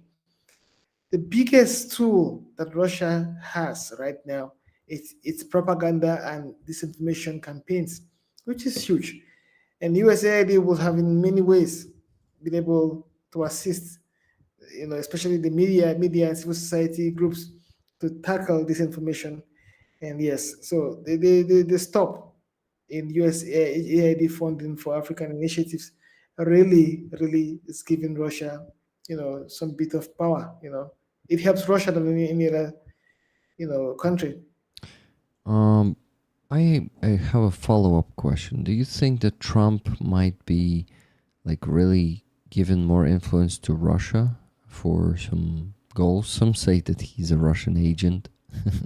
That's I don't know. I don't know. Like, well, there's no evidence to back that. yeah. But before now, some people will say his actions, by not calling out Vladimir Putin publicly, will suggest so. But I don't want to think so. Unfortunately, some of what the decisions that President Trump has made, is not really going well for Africa, and it does seem like we talked about USAID, by deciding to stop funding for USAID, that somehow gives strength to Russia's campaign. But we heard that recently he's begun his promise to provide military equipment for Ukraine. Mm-hmm. So that's good news. Yeah. So for those who thought he may be Russian asset, maybe they may have to have a rethink. But again, I don't know what the motivation was for President Trump. I know that the decision recently to help fund Ukraine, to support Ukraine with weapons, was a good one. Yeah. Mm-hmm. Well, um, actually, United States are damaging their own influence around the world with stopping the U.S. AID programs around the world, because that soft power was really giving them the most leverage, and also like the gratitude and appreciation of many nations around the world, and it was a big part of their influence. And Trump is just shutting his knee, the knee of United States, not his knee, but yeah, I don't think he will become poorer of it or less comfortable. That man is, of course, always gonna be living in best conditions, and but he is not caring about United States in this case, I guess. And of course, he doesn't care about anyone else in the world. So yeah, some unfortunate actions he did. Okay, guys. So next question I have saved here. It's from Pepsi Cola. However, Africa is given the option of business from China, correct? So the African countries involved are choosing China, not being forced, right? Pepsi Cola. It was like a long time ago, like almost 3 hours ago, that question, when we were speaking about China. It was asked by Pepsi Cola, but yeah, Philip, can you answer? Well, African nations, many of them want to make deals, whether it's good or bad. So if the West offers a deal to an African country, you expect that the deal should be good. So, but oftentimes from some countries, Russia in particular, there's China's, has been mentioned. These ones offer deals that I believe are not really favorable to Africa as a country, but also to African nations, individual as individual countries. You know, and the thing is, some countries will accept this deal because it favors some individuals. Yeah, not necessarily the country. So that's why Chinese deals are often not deals that favor respective African countries, individual countries. But there will be officials who believe that, okay, this is an opportunity to be able to make something out of this.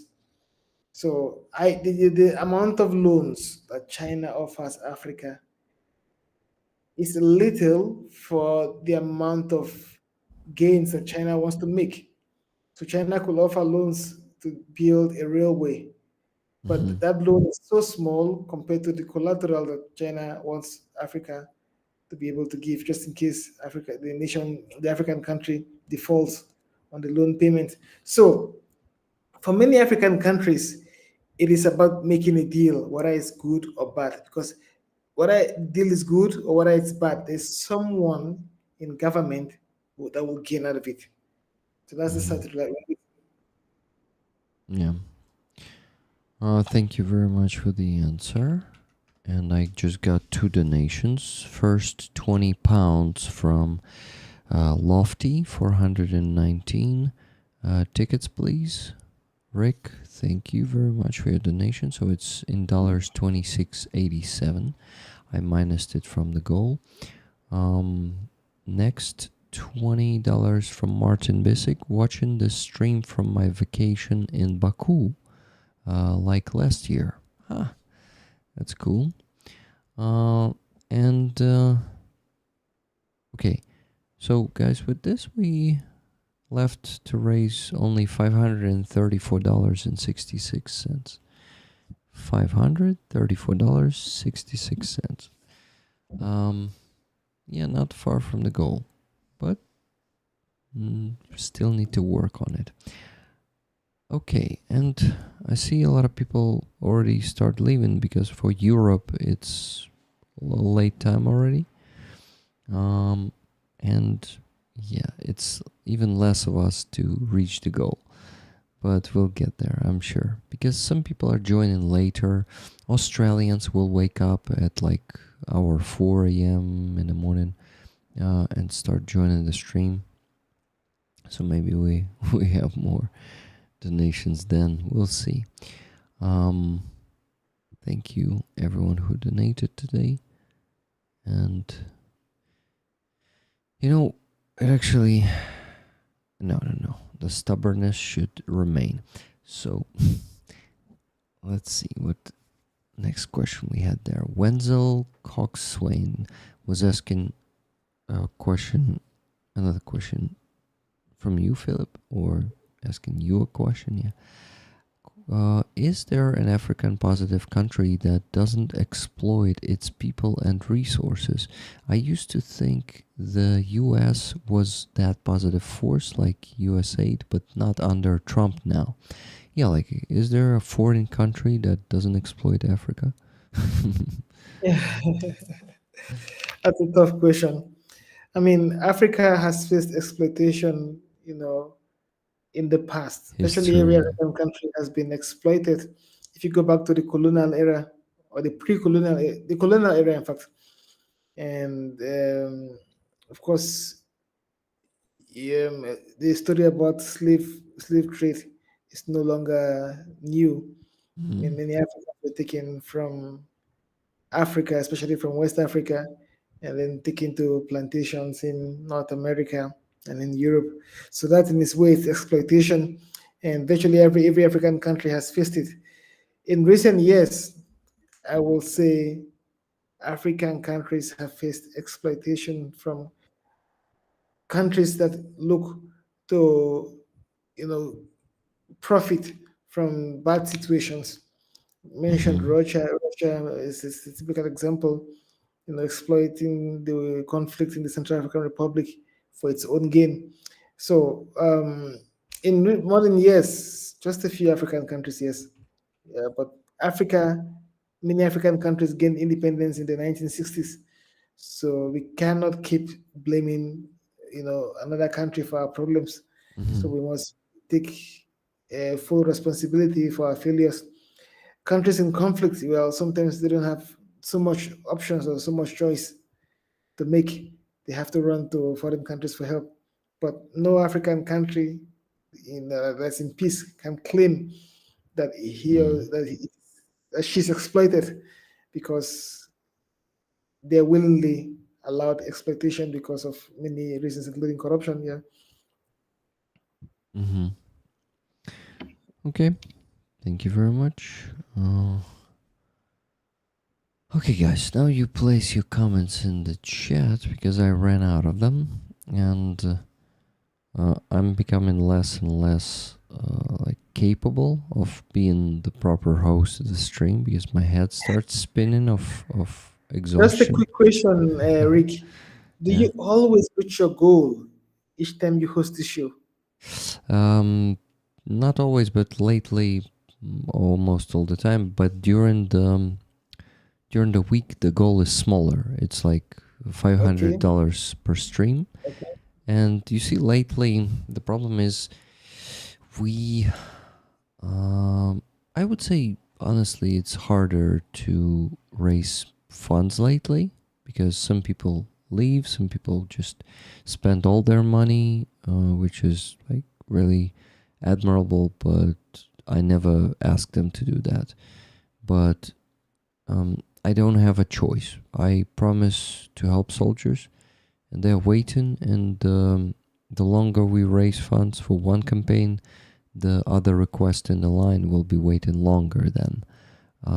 So right now, like I would say, like 9 months ago, I was saying to soldiers that it's about 3 to 4 months for them to wait when I get their request and start raising funds for them. For that equipment they need, a car or something else. But these days, this time extended to 5 months. I'm asking them to wait for 5 months now. So you see, it is a marker. Then, first of all, it is a bit harder, but I won't say we're like really slacking. The level of money we raise is more or less the same. But for example, the cars are getting more expensive, and we need to raise more funds for the same car. For example, like a year 2007 car could be bought for 350,000 hryvnias. Right now, we should raise 500,000 hryvnias for it. So it's like 25%. even 30%, 35 raise. So it's crazy. It's not just inflation. It's really the deficit of the cars on the market, on the European market, on the Ukrainian market, and we just don't really have that many cars. This is why it's harder to find them lately, and it's also more expensive because the deficit is huge. So this is why I'm kind of forcing myself to place the goals, to not say to soldiers, sorry, we like raised less money this week, so you will have to wait another extra week, So it might be hard for community in general, and for community members to keep up with all of this. But of course, I'm only asking to donate those who can donate. Those who cannot donate should not spend their last money or take loans, to to just donate to Ukrainian effort, to Ukrainian defense. And yeah, in this case, we're raising funds for Ukrainian defense, giving them some equipment that can protect the lives, or just give the chance to save life, because it's not that you can buy something that will 100% save someone's life. It is just too much that involves luck there. So guys, the sum of money to still raise is still the same, $534.66. And those of you who already donated hundreds of dollars today, probably I'm not going to ask you to donate once again. Of course, we can go to bed before we reach the goal and not reach it. And today, in actually today's case, we will still be able to close all the fundraisers, because I calculated how much we still have to raise to close all 3 fundraisers that we currently have. And I think we already reached that. So maybe I like at 3 a.m., if it's gonna be that bad, I'm just gonna say today we make an exception and don't reach the goal, because I'm already exhausted. And 3 a.m. is gonna be in 45 minutes, so we still have the chance to reach the goal. But anyway, even without reaching it today, we will be fine. We will be able to close all the fundraisers. So we already crossed, let me see, crossed that mark of closing all the fundraisers by $166. So yeah, it's not that bad. You guys tell me if you're totally stretched and your pockets are empty after this week. I had a lot of streams this week, so it's also understandable, and it's the end of the month. So yeah, that's it. Basically, long story short, it was a pretty long description, actually. Made a lot of sense. And how often do you have this show? Once a week?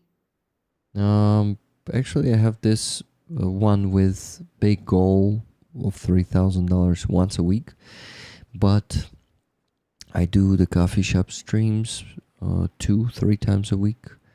And this week we also had a stream concert of Aziza's performance.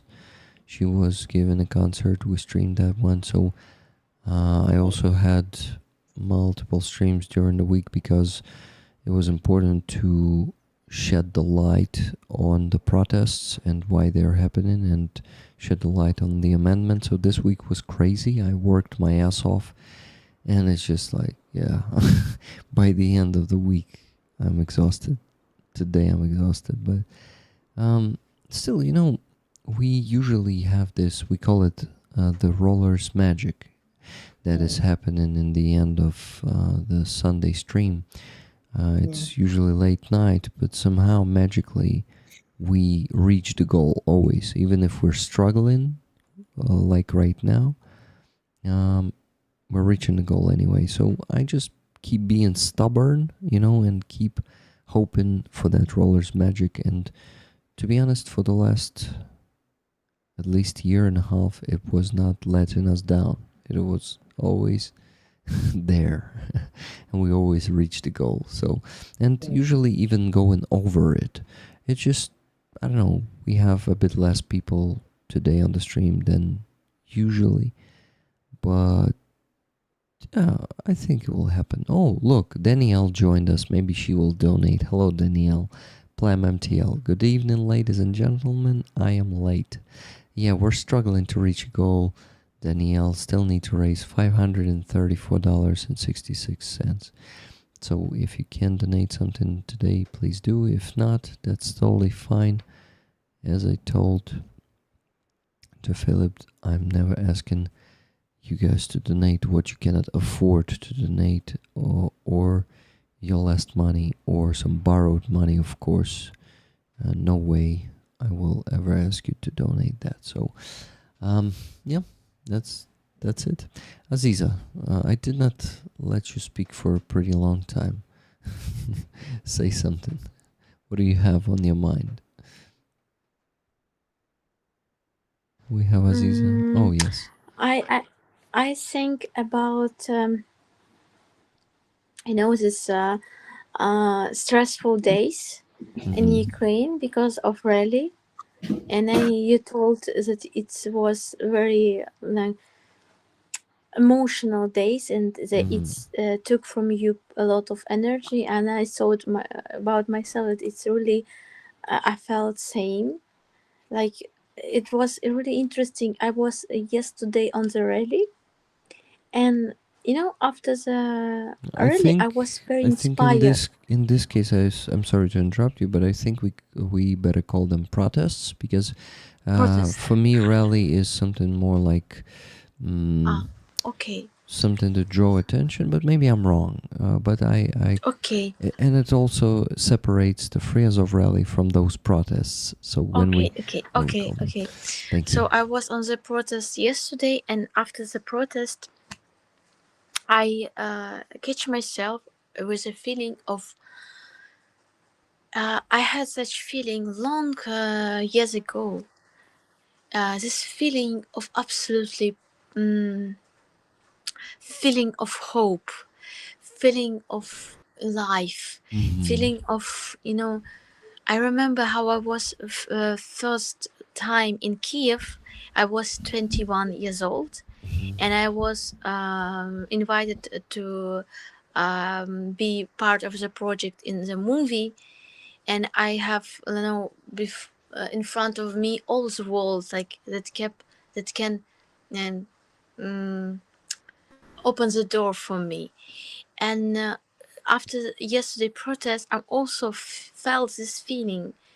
It was absolutely powerful feeling of it's really hard to explain to people who have a lot of cynicism. How to say cynicism, and they could not believe in this. They could not believe this in this power. But the next day after the protest, you feel yourself absolutely tired. Like, it's really took a lot of energy from you, and you have to found resource from somewhere else to be strong and to continue to fight. Yeah. So yeah, I could understand you. And maybe also because I'm not at home, because when you're at home you can have more time for relaxing, because you when you like a guest, I'm always feel myself a little bit stressful, because I want to be not like not so. I want that my friend feels herself good with me, and I want to be kind, and I want. So it's sometimes it's stressful, maybe because of this, but in general, yeah, it's a hard time. And in that moment, I feel how you are really great, because even after the Azov rally, I felt myself that I'm tired, and I thought now Rick will come back to home, and he will continue to do a stream, and it's not like a simple thing.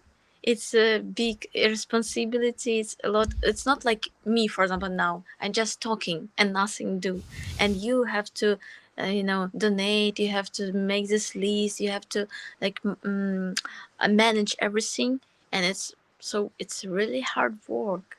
It's really hard. It's so I hope you will rest, find the time for your rest.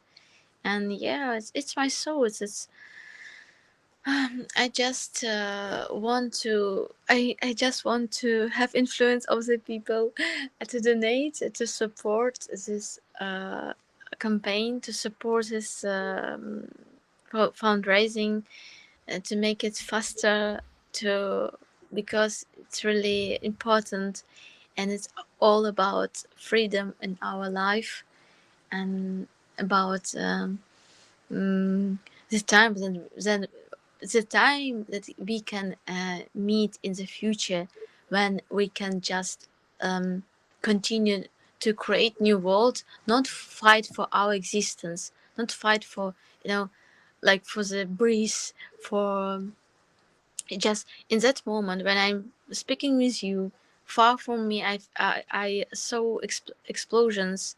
I heard explosions. So in you can imagine we live in constant uh, danger, in constant aggression, and we continue to fight. And it just like it in the time when you spoke, I felt that it can happen exactly in this time. Russian rockets can kill me, Yeah. and I'm near with a window. Rick is near with a window, and it just we are like fatal people. We begin to be absolutely crazy. It's not normal. It's not normal. Don't sleep till the morning, and then wake up not like early time and continue to work. It's really not normal, but we have to do it. It's Yeah. like it's something like my mother is in occupation. I didn't see my mother long period, and it's like what I can do to save her, what I can do to, and it's our feeling every day. We have a lot of people that are in big danger, exactly in this moment. Yep. So what we do right now, it's really big reason. It's so important, and thank you so much that you understand this. You uh, do this constant time, and I hope we can continue, and we can inspire Rick, that he has to be in good mood to continue to do it. So this is my thoughts. Thank you, Aziza. Thank you very much. Yeah, I mean, we always talk about ourselves, but we don't get the time to comment Rick, who's doing an incredible job, on this Thank you. show. And the fact that he's doing this for, soldiers who on the front lines fighting to defend Ukraine, and that Rick can sacrifice his own comfort, work past exhaustion just to be able to give his soldiers better working condition must be praised. Thank you so much, Rick. You do an incredible job. And I want to believe it's the reason why a lot of people love you. I mean, you have a lot of following, especially here on YouTube. And the good thing about the work we do sometimes, and this is a tribute I'm paying to Rick, is the fact that there are people who are answering the call, people who believe in what you do. I believe in what you do, and I'm incredibly proud of you, Rick. Well done. Thank you Yeah. very much. Thank you. Thank you, my And then you're friend. so nice, you're such a nice person, Rick. Yeah, I am. um, 100%. Yeah. I I love it. You know, I love to be nice to people, and usually it makes people also nice. When you're being nice to people, they want to be nice to you too, and it's so good to just like have this circle of kindness instead of just being grumpy to each other. Or yeah, it's really good. Thank you very much for the compliments and for recognition of my work. I uh, yeah, I try my best. So like I'm not completely selfless because I also earn money from my work, from this journalist part of work as a volunteer. When I'm sacrificing my time to raise funds in the middle of the night, yes, I'm doing it voluntarily. But when I'm like reporting on something and people still contributing to my salary, so of course, I think all of us we get something from our work that we love, right? And even from volunteering, when we do something Yep. without without any interest, we still have that satisfaction when we help someone, and it's also something for us, and we also do it.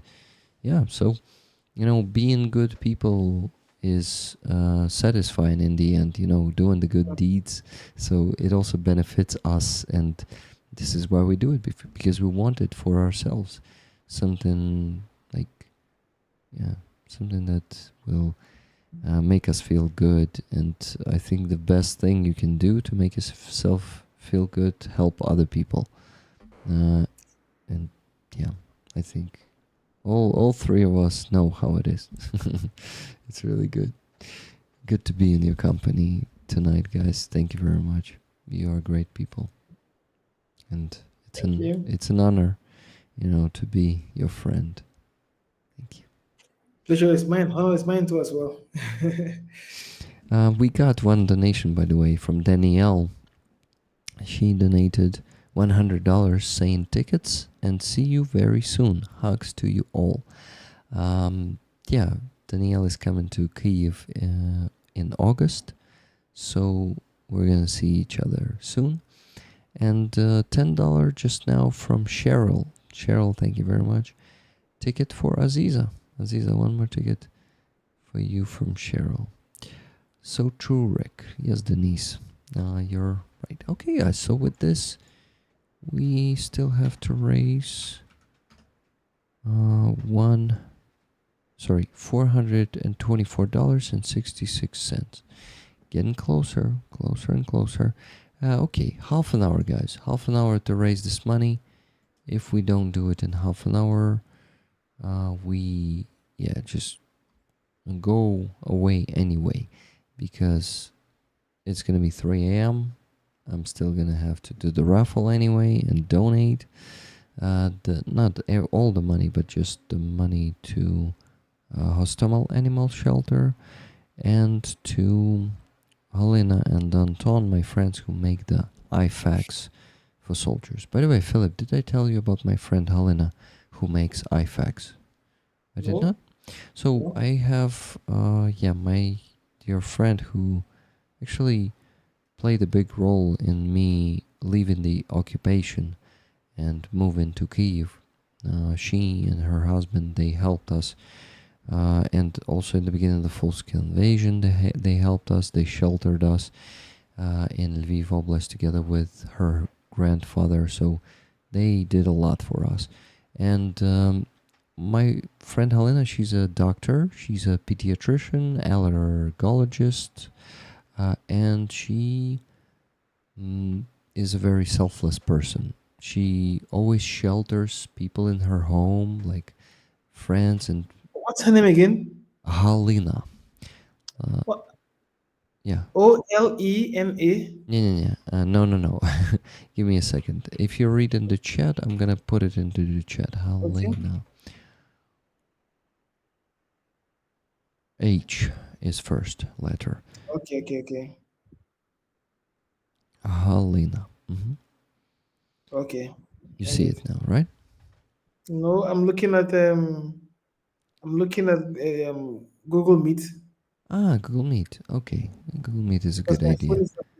I was sending it to the stream chat, but of course I can Okay. send it to Google Meet. Give me a second.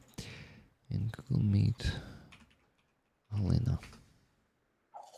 Okay, okay, okay. No, I don't know her. Like, yeah, it's another Ukrainian doctor, Olena. Yeah, it's Um. very popular on X. Oh, maybe Olena. No, Mm, I don't know. Don't know the doctor, but yeah, my friend Helena, she in the beginning of the full-scale invasion, she started volunteering like crazy. She was like receiving the humanitarian aid mm, in Lviv Oblast. I was going there together with her, and she was focusing on medical stuff since she knows a lot of about that. Since she's a doctor, and she was sending the medication to the hospitals that were needing it in Kyiv Oblast when the fighting was happening there.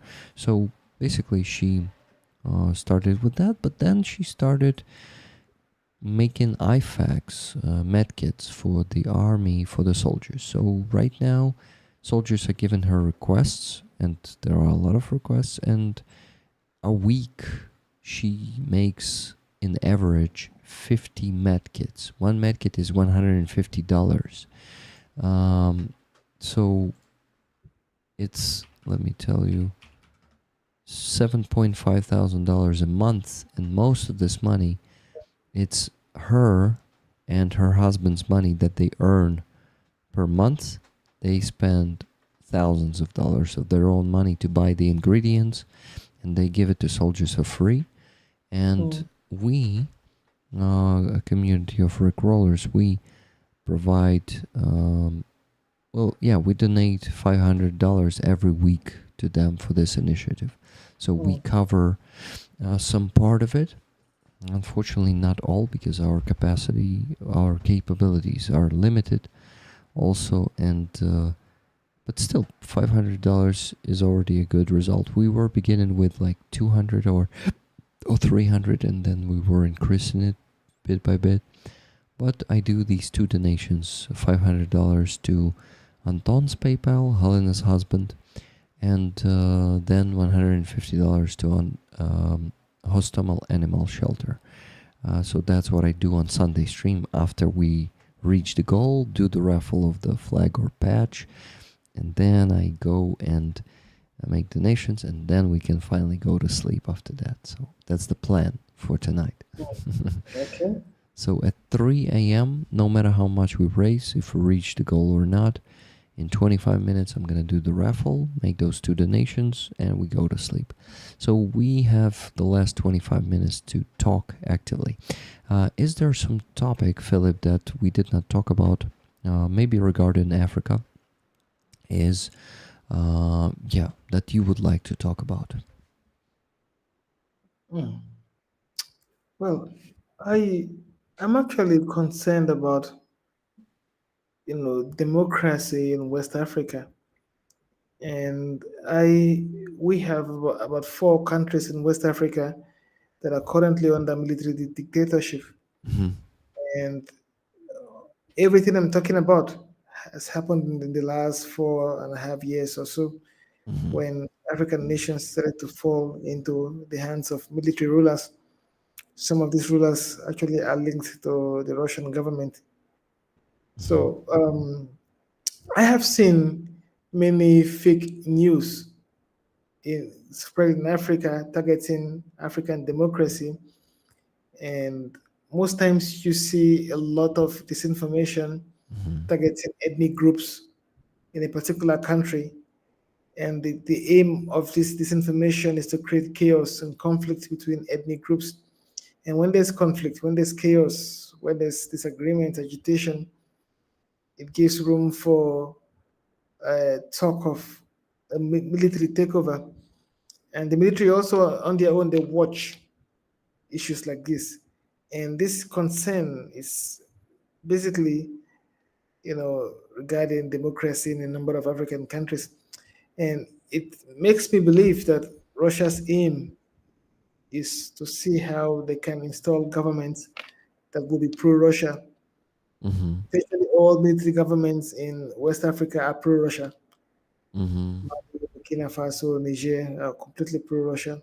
So if any other West Africa country falls into military dictatorship, it's likely that that country will also be pro-Russia, because first things that regional bodies or international bodies do is to suspend, you know, is to sanction these countries that have fallen into military dictatorship, and which makes them, susceptible to becoming Russia's friends.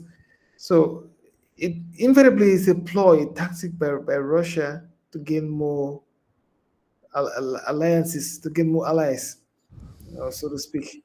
So Mm-hmm. that's what worries me, that this whole disinformation stuff really is hurting democracy, and that's what I've seen, across Africa.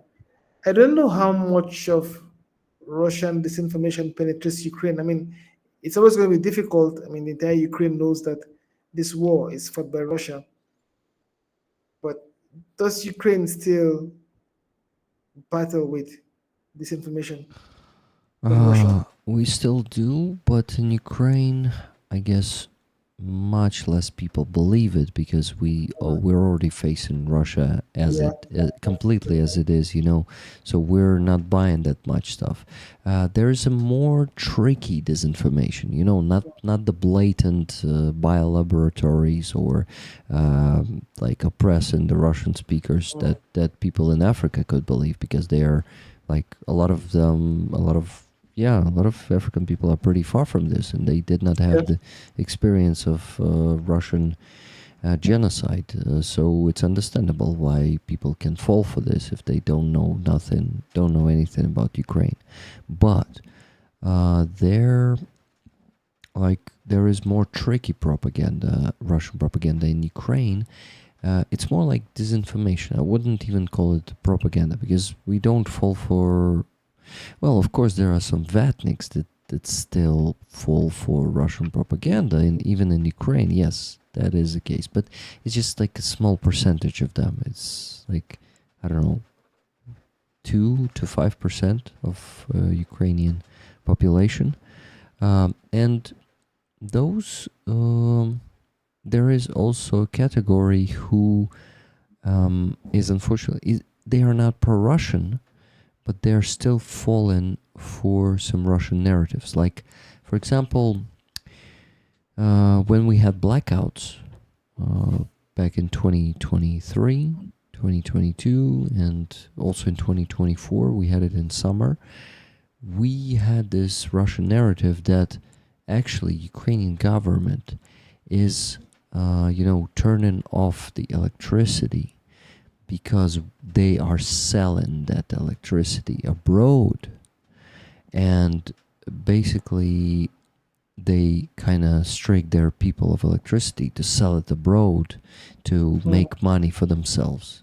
This is a complete bullshit, but I met Ukrainians in my house, like it's a multi-apartment house, who told me that fucking narrative, and I was like, oh my god, dude, really? You're falling for this? And of course, usually it's like an older generation who unfortunately tend to blame our government for things like this, and they don't really differentiate the Russian propaganda from just like some Ukrainian political forces, not good ones, who are also pushing some kind of that propaganda. So, yeah, long story short, there is unfortunately some propaganda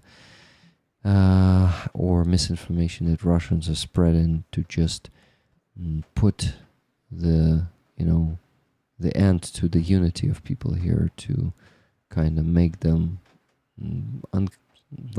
unsatisfied with our government. But to be honest, our government is doing much more themselves to make people unsatisfied with it than Russian misinformation, to be honest. So Yeah, unfortunately, we have huge problems in our government in communication with society. Zelensky and his team and his government, they still treat the well, in this case the population, because they don't address us as the citizens. They address us as population, like as masses and they fucking communicate with us like with toddlers, like kids, like immature, emotionally immature people who cannot hear the truth, or they will start panicking and will leave the country, or will start like it's such a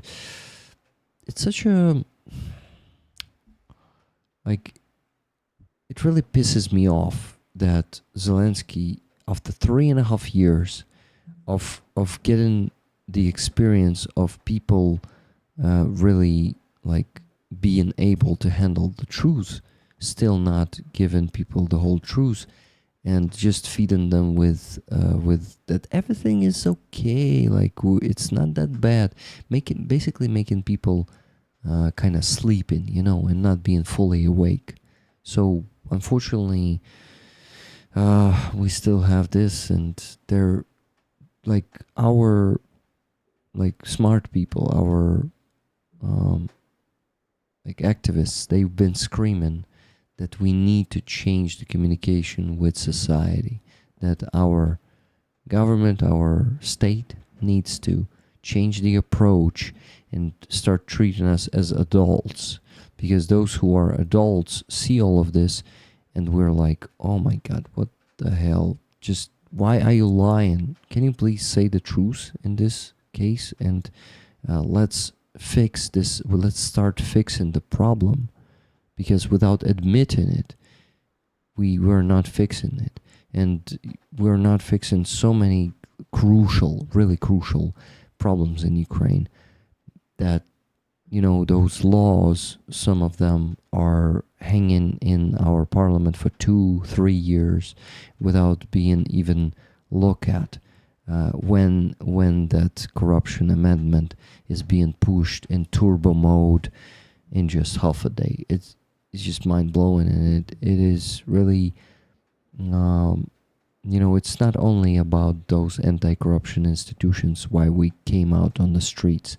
It's about so many other things that are just being unsolved and ignored, and we society scream about it for years now, and they just ignore us, and instead they just want to limit the anti-corruption institutions, because they found out that there's 2 or 3 spies in it, and you see there were spies in SBU, there were spies everywhere, in every institution here, and they are still there. In our Verkhovna Rada, the parliament, we have at least I think 15 to 20 deputies who are openly pro-Russian. Still, they are Russian agents, like openly, and our state is not doing anything with them. Zelensky is not doing anything with them, and that Maxim Buzhansky, who initiated the amendment, who presented it, is one of them. He's an openly pro-Russian element who refuses to speak Ukrainian on Ukrainian television. It's unacceptable. But he says, я буду говорить на том языке, на котором я считаю нужным, which means it's in Russian. I will speak in such language which I consider, I should say it with Russian accent, which I consider good for me, So it's like that man is not, you won't believe it, but he is disrespecting the Ukrainian heroes. When we have the minute of silence, he is sitting there and not standing up demonstratively. Man, this man should not be in our parliament, and it only depends on the will of Zelensky and his office. like Yermak and Tatarov and other of his deputies, it only depends on their will that they kick out elements like Maxim Buzhansky from our parliament. So we are protesting against this injustice, against many of them, because this is just the last drop in, this, not ocean, but at least a pond of problems that we have. So that's the situation. Aziza, do you have something to add to that?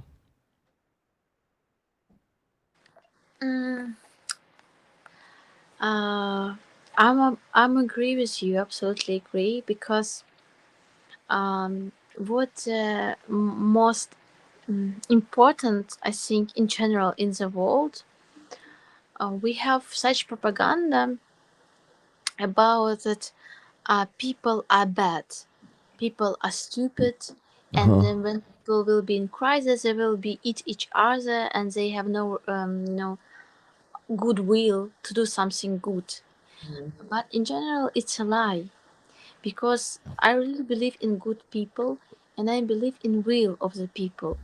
And it just when somebody in government leaders, when the leaders don't trust in the people and begin to control these people, it exactly creates such community without responsibility, without goodwill. So they create this world with this disbelief. And so for my philosophy, I will forever believe in goodwill of people and good side of people. And it's all in my life. It was like when I meet my new friends, I will always trust and believe in goodwill of people, and this will give opportunity to be good for the people.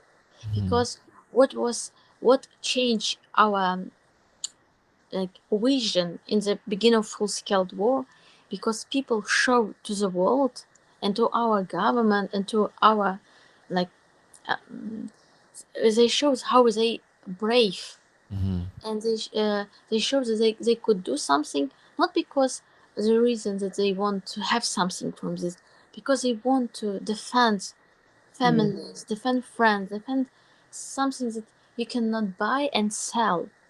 Yeah. Not because they want to have money or something. There was a lot of examples of really examples of heroes, small people, but they are heroes. So they could do something really impossible, and it's inspired Ukrainian nation so strong, Yeah. and inspired to fight, to donate. So Ukraine is the most so we charity найкраще це був вже ліст країн, які найбільше займаються збирають їх кошти на благочин. So Я забула слово. there was a list of countries, like you can say the most charitable countries, like Charitable countries. nation who is donating a lot and Yeah, raising we funds donate a lot. in big scale for army, for civilian needs, because in general Ukrainians have great hearts, and sometimes too much tolerant, but really, Yeah. I really believe in this goodwill, and I also want to have government and leaders that will believe in this and will give opportunity to have the choice. And when you have the choice, you can begin to be free person, and you can be really do not because of the fear do something, but because you want to do it. And I think we have to came to this in the future. And in general, in any case, we have the problem, but I really can say that, because my relatives live under Russian occupation, and even I live in Moscow a small time, and I could say for supporting our government that they didn't press too much. So they really give up. For example, on our protest, policemen support us. Yeah. So yeah. they give opportunity to fight. They didn't beat us. They didn't do something against it. So they really, they defend us even from the provocation, something like Yeah. this. So it's really, so for people who live under Russian occupation or in Russia, it's impossible. It's impossible to say on this protest, Putin huilo, you will be in prison. But here in Ukraine, we say Zelensky, Zelep Boba, a lot of bad words about president or government, Well, and that means nobody we're in real touch us. democracy still. Like, Nobody touch us for yeah. this. A lot of bad words, a lot of It's yeah, not, like in general. and we mostly were. I don't think we Justin, we did not like. mm, Okay, we're angry on the president when he signed this amendment, even though people were already on the streets, okay? But it's not like we want him out of the office. yeah, Like, of course, there are some individuals who come there and say, za vladu ghetь, like Zelensky's government should be out of the office. We understand that during the war, we should not really make some coup or something, or like re-election, because it's definitely gonna make us lose to Russia, because in terms of in times of chaos, when you don't have a government or you have the election, which we cannot actually do, we cannot do the election because part of our nation is on the front line, they cannot vote there. The other part of the nation is out of the country, 8 million people. And the third part is on occupied territories, not being able to vote. We cannot do the election right now. That's the problem. So those who say exactly, Саныч, не будь залупою, Dana Kyiv says, which means like Саныч is the good part of Zelensky. So he has like two alter egos. In Ukrainians say we call him Sanich when he's based and he's doing good things, and we call him Zalupa. Zalupa is like a dickhead, but without za, we say ze. So like Zelensky, Zalupa. So there is a second alter ego. When he fucks up like this, we call him Zalupa. So Sanich, don't be a Zalupa. So I think you understand what I'm talking about. So yeah, we can say this in Ukraine and we won't be arrested. We can call him Zalupa, and because we have democracy in Ukraine, and it's a very good sign that we were not beaten by police during the protests. That means we're still in democratic country, and it did not become autocracy. Whenever policemen start beating the protesters, that's the very bad sign. Yeah, and it's in the time of the war. Yeah, exactly. Plus, because in the time of the war, in general, you cannot have absolutely democracy because it's time of the war. It's like crisis time, but even in the time of the war, we have this freedom to do it. Yeah, so I think it's a very good part of our state, and in general, I'm proud of the people, and I'm proud in general of Ukraine. Yeah, so we actually had two donations, $60 from Ogre for the Defenders. Thanks to Aziza passionate speech, 1 ticket for her. Lots of love. Thank you very much, Ogre. And $5.76 from Kiwi Wayne. Slava Ukraini. Героям слава, Kiwi Wayne. So guys, with that, we actually still have only $358.90 to raise. So almost $359. And actually, there's a big chance to raise it, but we only have 3 minutes left. So if anyone was sitting there waiting for the last moment to get us to the goal, we have these moments when some donors who can afford it just sit and wait to close the goal, but you have only 3 minutes if you were waiting for it. If not, we're just gonna go to sleep defeated today and not reach the goal for the first time. Sounds bad, but this week we can afford it. Next week I cannot do this again, okay? So we're reaching the goal next week, no matter what. And this week, yes, we have the luxury to not reach it. Though, who knows? Aziza, it's too loud now. Thank you. It's nature. Nature? Ah, the rumble. Yeah, that's... It's a rain. Yeah, we have rain in Kyiv right now, and we had the thunder. Just, yeah, I also have it right now. I thought, what the hell that sound is? And that's it. Yeah, that's a thunder rumbling. How much, Rick? Psychoblation says 359. Yes. Nikki is helping in the chat. Thank you, Psychoblation. But please don't take any loans, because you sent $2 today and said that's all your balance. Okay, please don't do some dangerous moves. He says ouch. Okay, that means that he's not gonna donate this sum of money.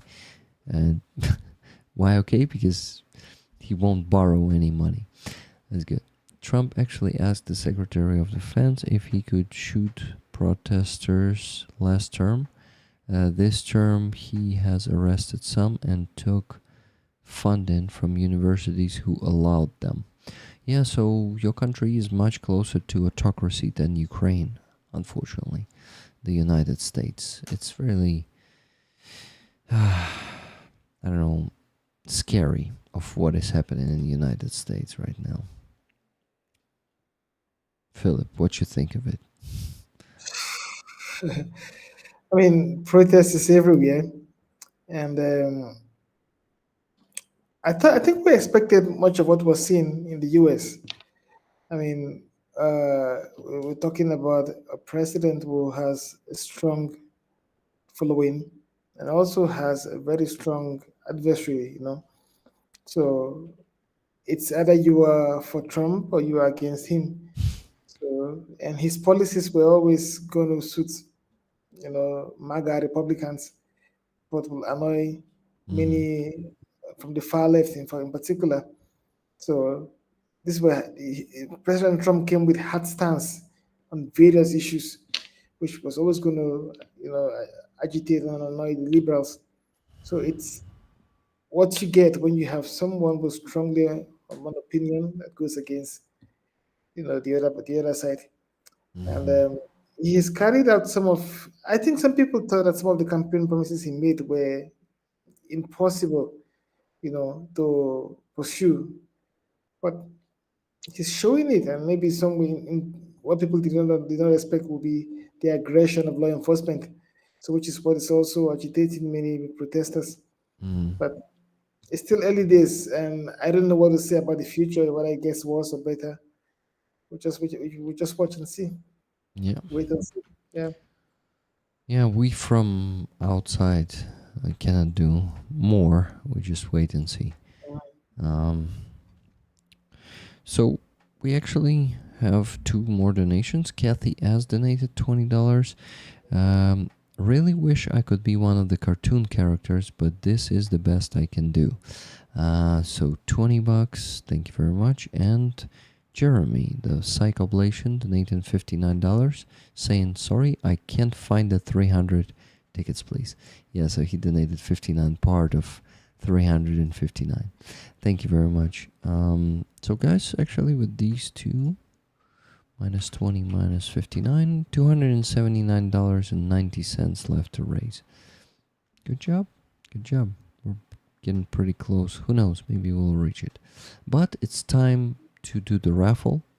So if you guys donate money after this, we will do what? We will then just do we will give you the tickets for those donations for the next raffle, not for this one. But while I'm working on the spreadsheet, you still have a minute or two to buy tickets for this raffle. Okay, so that was Ogre. By the way, Ever Joker changed his name for just Ogre. I wonder why. Just Ogre. or average ogre. So, now you're not an average ogre. Got it. You're maybe the ogre. Rick, do you know of the wooden model toy brand Ugears? Ugears, based in Kyiv? I wonder if there's a way they could provide some kits for you to raffle. No, I don't know that brand, David. And the air raid siren is on again, and it says it's a high level of danger. So I think some Shahid drones might be getting close, but I don't hear anything yet outside. Except for the cars. Yeah, I can see the cars. Okay. So I need to work on the sheet real quick. $20 from Kathy. Kathy, you got it. Looking for you there. Here you are. With $20 and tickets for Psychoblation. I think the spreadsheet is done.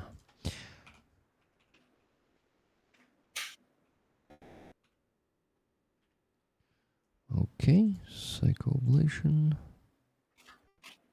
6 tickets. Last one with $9. Okay, guys. This is the... Wait. What just happened? Oh, no.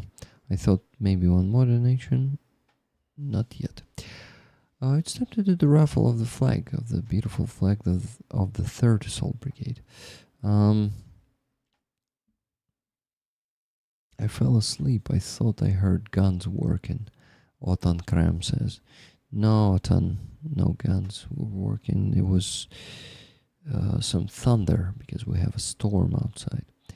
Speaking of changing names in Aziza, now Mystic Rose. Yeah, Aziza, your Google account that you joined with is Mystic Rose.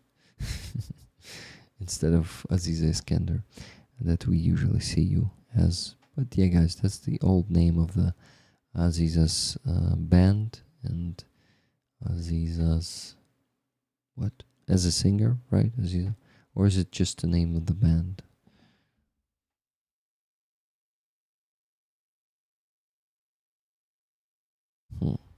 Aziza, you're muted. You ask me if it's for my name or my band? No, I mean, like, I know that it was the name of the band, but did you also call yourself, like, as a singer, Mystic Rose, before? Yeah, in general, sometimes people wrote wrong. For example, they could call me Mystic Rose and Aziza Ibrahimova. But Mystic Rose, it's me. Just I have big band, be a lot of instrument, a lot of musician. It was just my сценичная назва. Yeah, like stage name, right? Yeah, stage name. Like now is Aziza Iskender. Yeah, it's good that it is now Aziza Iskender. Okay, so what do? I do the raffle. So how many tickets do we have? 660 tickets this week. Good job, guys. Good job indeed. And I remind you, if someone can donate $279.90, you're welcome to get us to the goal. But we already need to do the raffle because it's too late here in Ukraine and we need to go to sleep. And Philip also would like to go to sleep because it's 1 a.m. and 6 minutes for him right now, I guess. Love to Ukraine. Thank you, Mopsy's gone. Okay, how do I do it? I open the number picker wheel from 1 to 660. 660 tickets. So guys, we're actually... I'm ready. Are you ready to do the raffle? So let me spin the wheel and tell you who's going to be the winner of the flag. The beautiful flag behind me, this one. And I'll do it in 5, 4, 3, 2, 1. Spinning it. And it's clicking. Clicking and clicking. And the winner is number 341. Number 341. Let's go see who that is. 341. Ooh, that's Dr. Tuso from Andres and Tune. Wow. Dr. Tuso got a ticket gifted from Andres and Tune, 2 tickets, and he's winning the flag. Congratulations, Dr. Tuso. Thank you, Andres and Tune, for giving him the winning ticket. It's pretty cool. Let me mark him as a winner. And I'll let him know tomorrow that he won another flag. This generosity of yours, rollers, how you like to gift the tickets to the community members is really, really cool.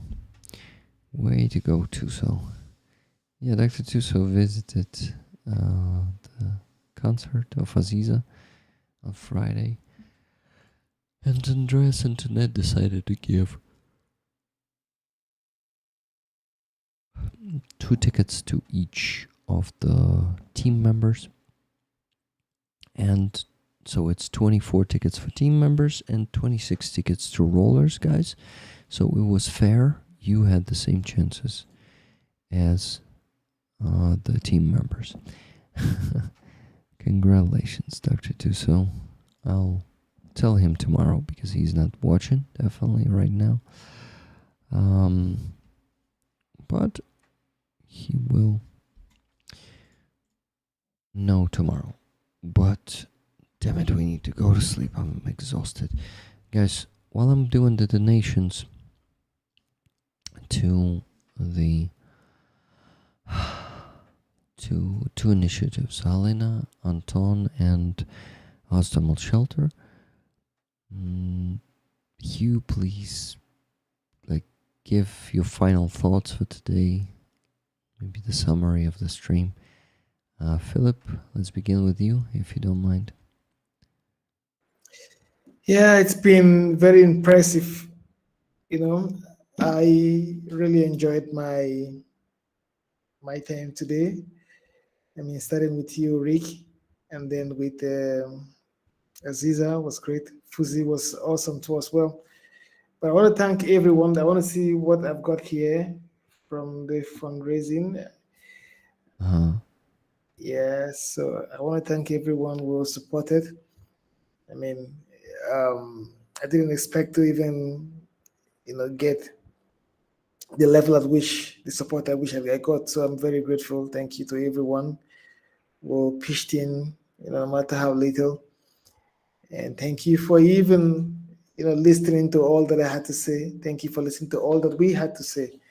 I mean, I'm really very, very grateful. I hope that, in the nearest future, we will begin to see results in terms of the concerns that we have raised right here on this show. Rick, I'm very grateful for this opportunity. As I say, I'm always grateful for your hospitality. Thank you so much. Yeah. And good night, everyone. Yeah. Thank you, Philip. Thank you very much for being my guest today. Our guest, Rollers too. Aziza, thank you so much. It was a great stream today. Fuzzy, thank you. I know that Fuzzy's sleeping already, but I still thank him once again. And I just made the donation to Anton. Now making the one to a stumble shelter. As always, make a screenshot of those 2 donations and show it on the screen while Aziza is going to be talking. So, Aziza, the microphone is yours. I was so happy to meet you, dear Philip and Rick. Like always, I am happy to see Rick and Fuzzy. So honored to see him. I really want to say thank you, Philip, for your work. Thank you for your inspiration, for your great souls. That you are on our side, on the side of democracy, on the side of good people. feel feel a lot of great inspiration from you, Thank you. and I hope we will meet alive, and I hope also uh, we will be more in touch with your culture, with your nation, with your people, and we will be near. And I'm I'm very happy that I know you. Thank you, Rick, for this opportunity to be tonight together. Take care of yourself, and thank you so much, dear friends, for supporting Philip, for supporting Rick, for supporting Ukrainian army, our fighting. And thank you so much for everything. And see you next time. Take care of yourself. Thank you very much. Mm. So yeah, Philip, say what you wanted to say. No, I was going to say thank you. I really appreciate Aziza. I'm a big fan too, and she does incredible work. Thank you so much. Yeah. Okay, guys, I'm screenshotting instead of notification. I'm screenshotting the PayPal itself because I reached the limit of notifications and those just didn't come. But guys, I remind you, you have last 1 or 2 minutes to maybe donate. Maybe not all the sum of money, but contribute to it. We still needed to raise tonight $279.90 to reach the goal. But it seems like for the first time in like forever, we will have to go to sleep without reaching the goal. I'll feel fine about it today. I told you that we worked pretty well this week, and also Laura with her $1,200 donation for the mud tires helped us a lot to move and close all the fundraisers. But we already went over closing all the fundraisers, so that's also pretty good already. Showing the screenshot. That's the next task, and then we can go to sleep. I'm working on it. Just give me a second. It's almost done. Here's the screenshot, and you can see the comments there too, or will be able to see. Now here it is. 28th of July has begun 3 hours ago, and yeah, you can see that 2 donations were made. $500 to Anton Kristopin, Helena's husband, and $150 to Hostomel Animal Shelter. Actually, Hostomel Shelter for Anim, and it cut off. As always, in PayPal's mobile app, everything is cut off, and you can't see stuff properly. Not the best app, to be honest. Okay, my friends, I want to thank all the moderators for working hard here and really making it fantastic. Like you're you're my dream team, and I'm happy to have you in the team. But all the rollers, I love you all. And Ogre says big hugs to Aziza. There were a lot of thank you, Philip. Insight from Africa is rare, and I appreciate you. From Haji. From Nikki Hill, thank you, Philip, Aziza, Fuzzy, and Rick. Thank you for joining us, Philip and Aziza. It was great to see you both. Much love from Just Jimmy. Thank you, Philip. Keep doing the right job. From Dana Kyiv.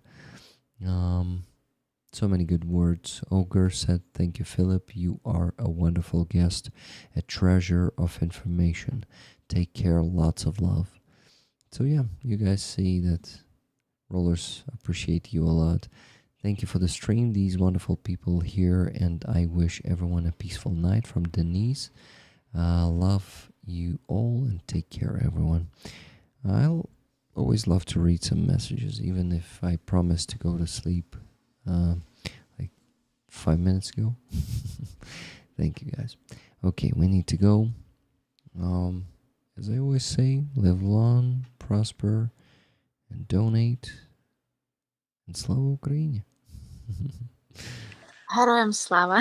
Herojem slava. Thank you, Philip. Thank Salam you. Slava. Thank, Bye-bye. thank you, Philip and Aziza, and see you next time soon. Bye. Love you guys. Okay, guys. That's it. I need to go to sleep too. No hesitation. Lots of love, and see you on Tuesday on 1 or 2 streams. We'll see how many of them will happen. My dear friends, I love you all and thank you for the tremendous support. Even though for the first time we did not reach the goal on Sunday stream, we went pretty close to it, and it's not a big deal. I think we still did a fantastic job today and this week. And I love you all. Thank you. Bye. Good night.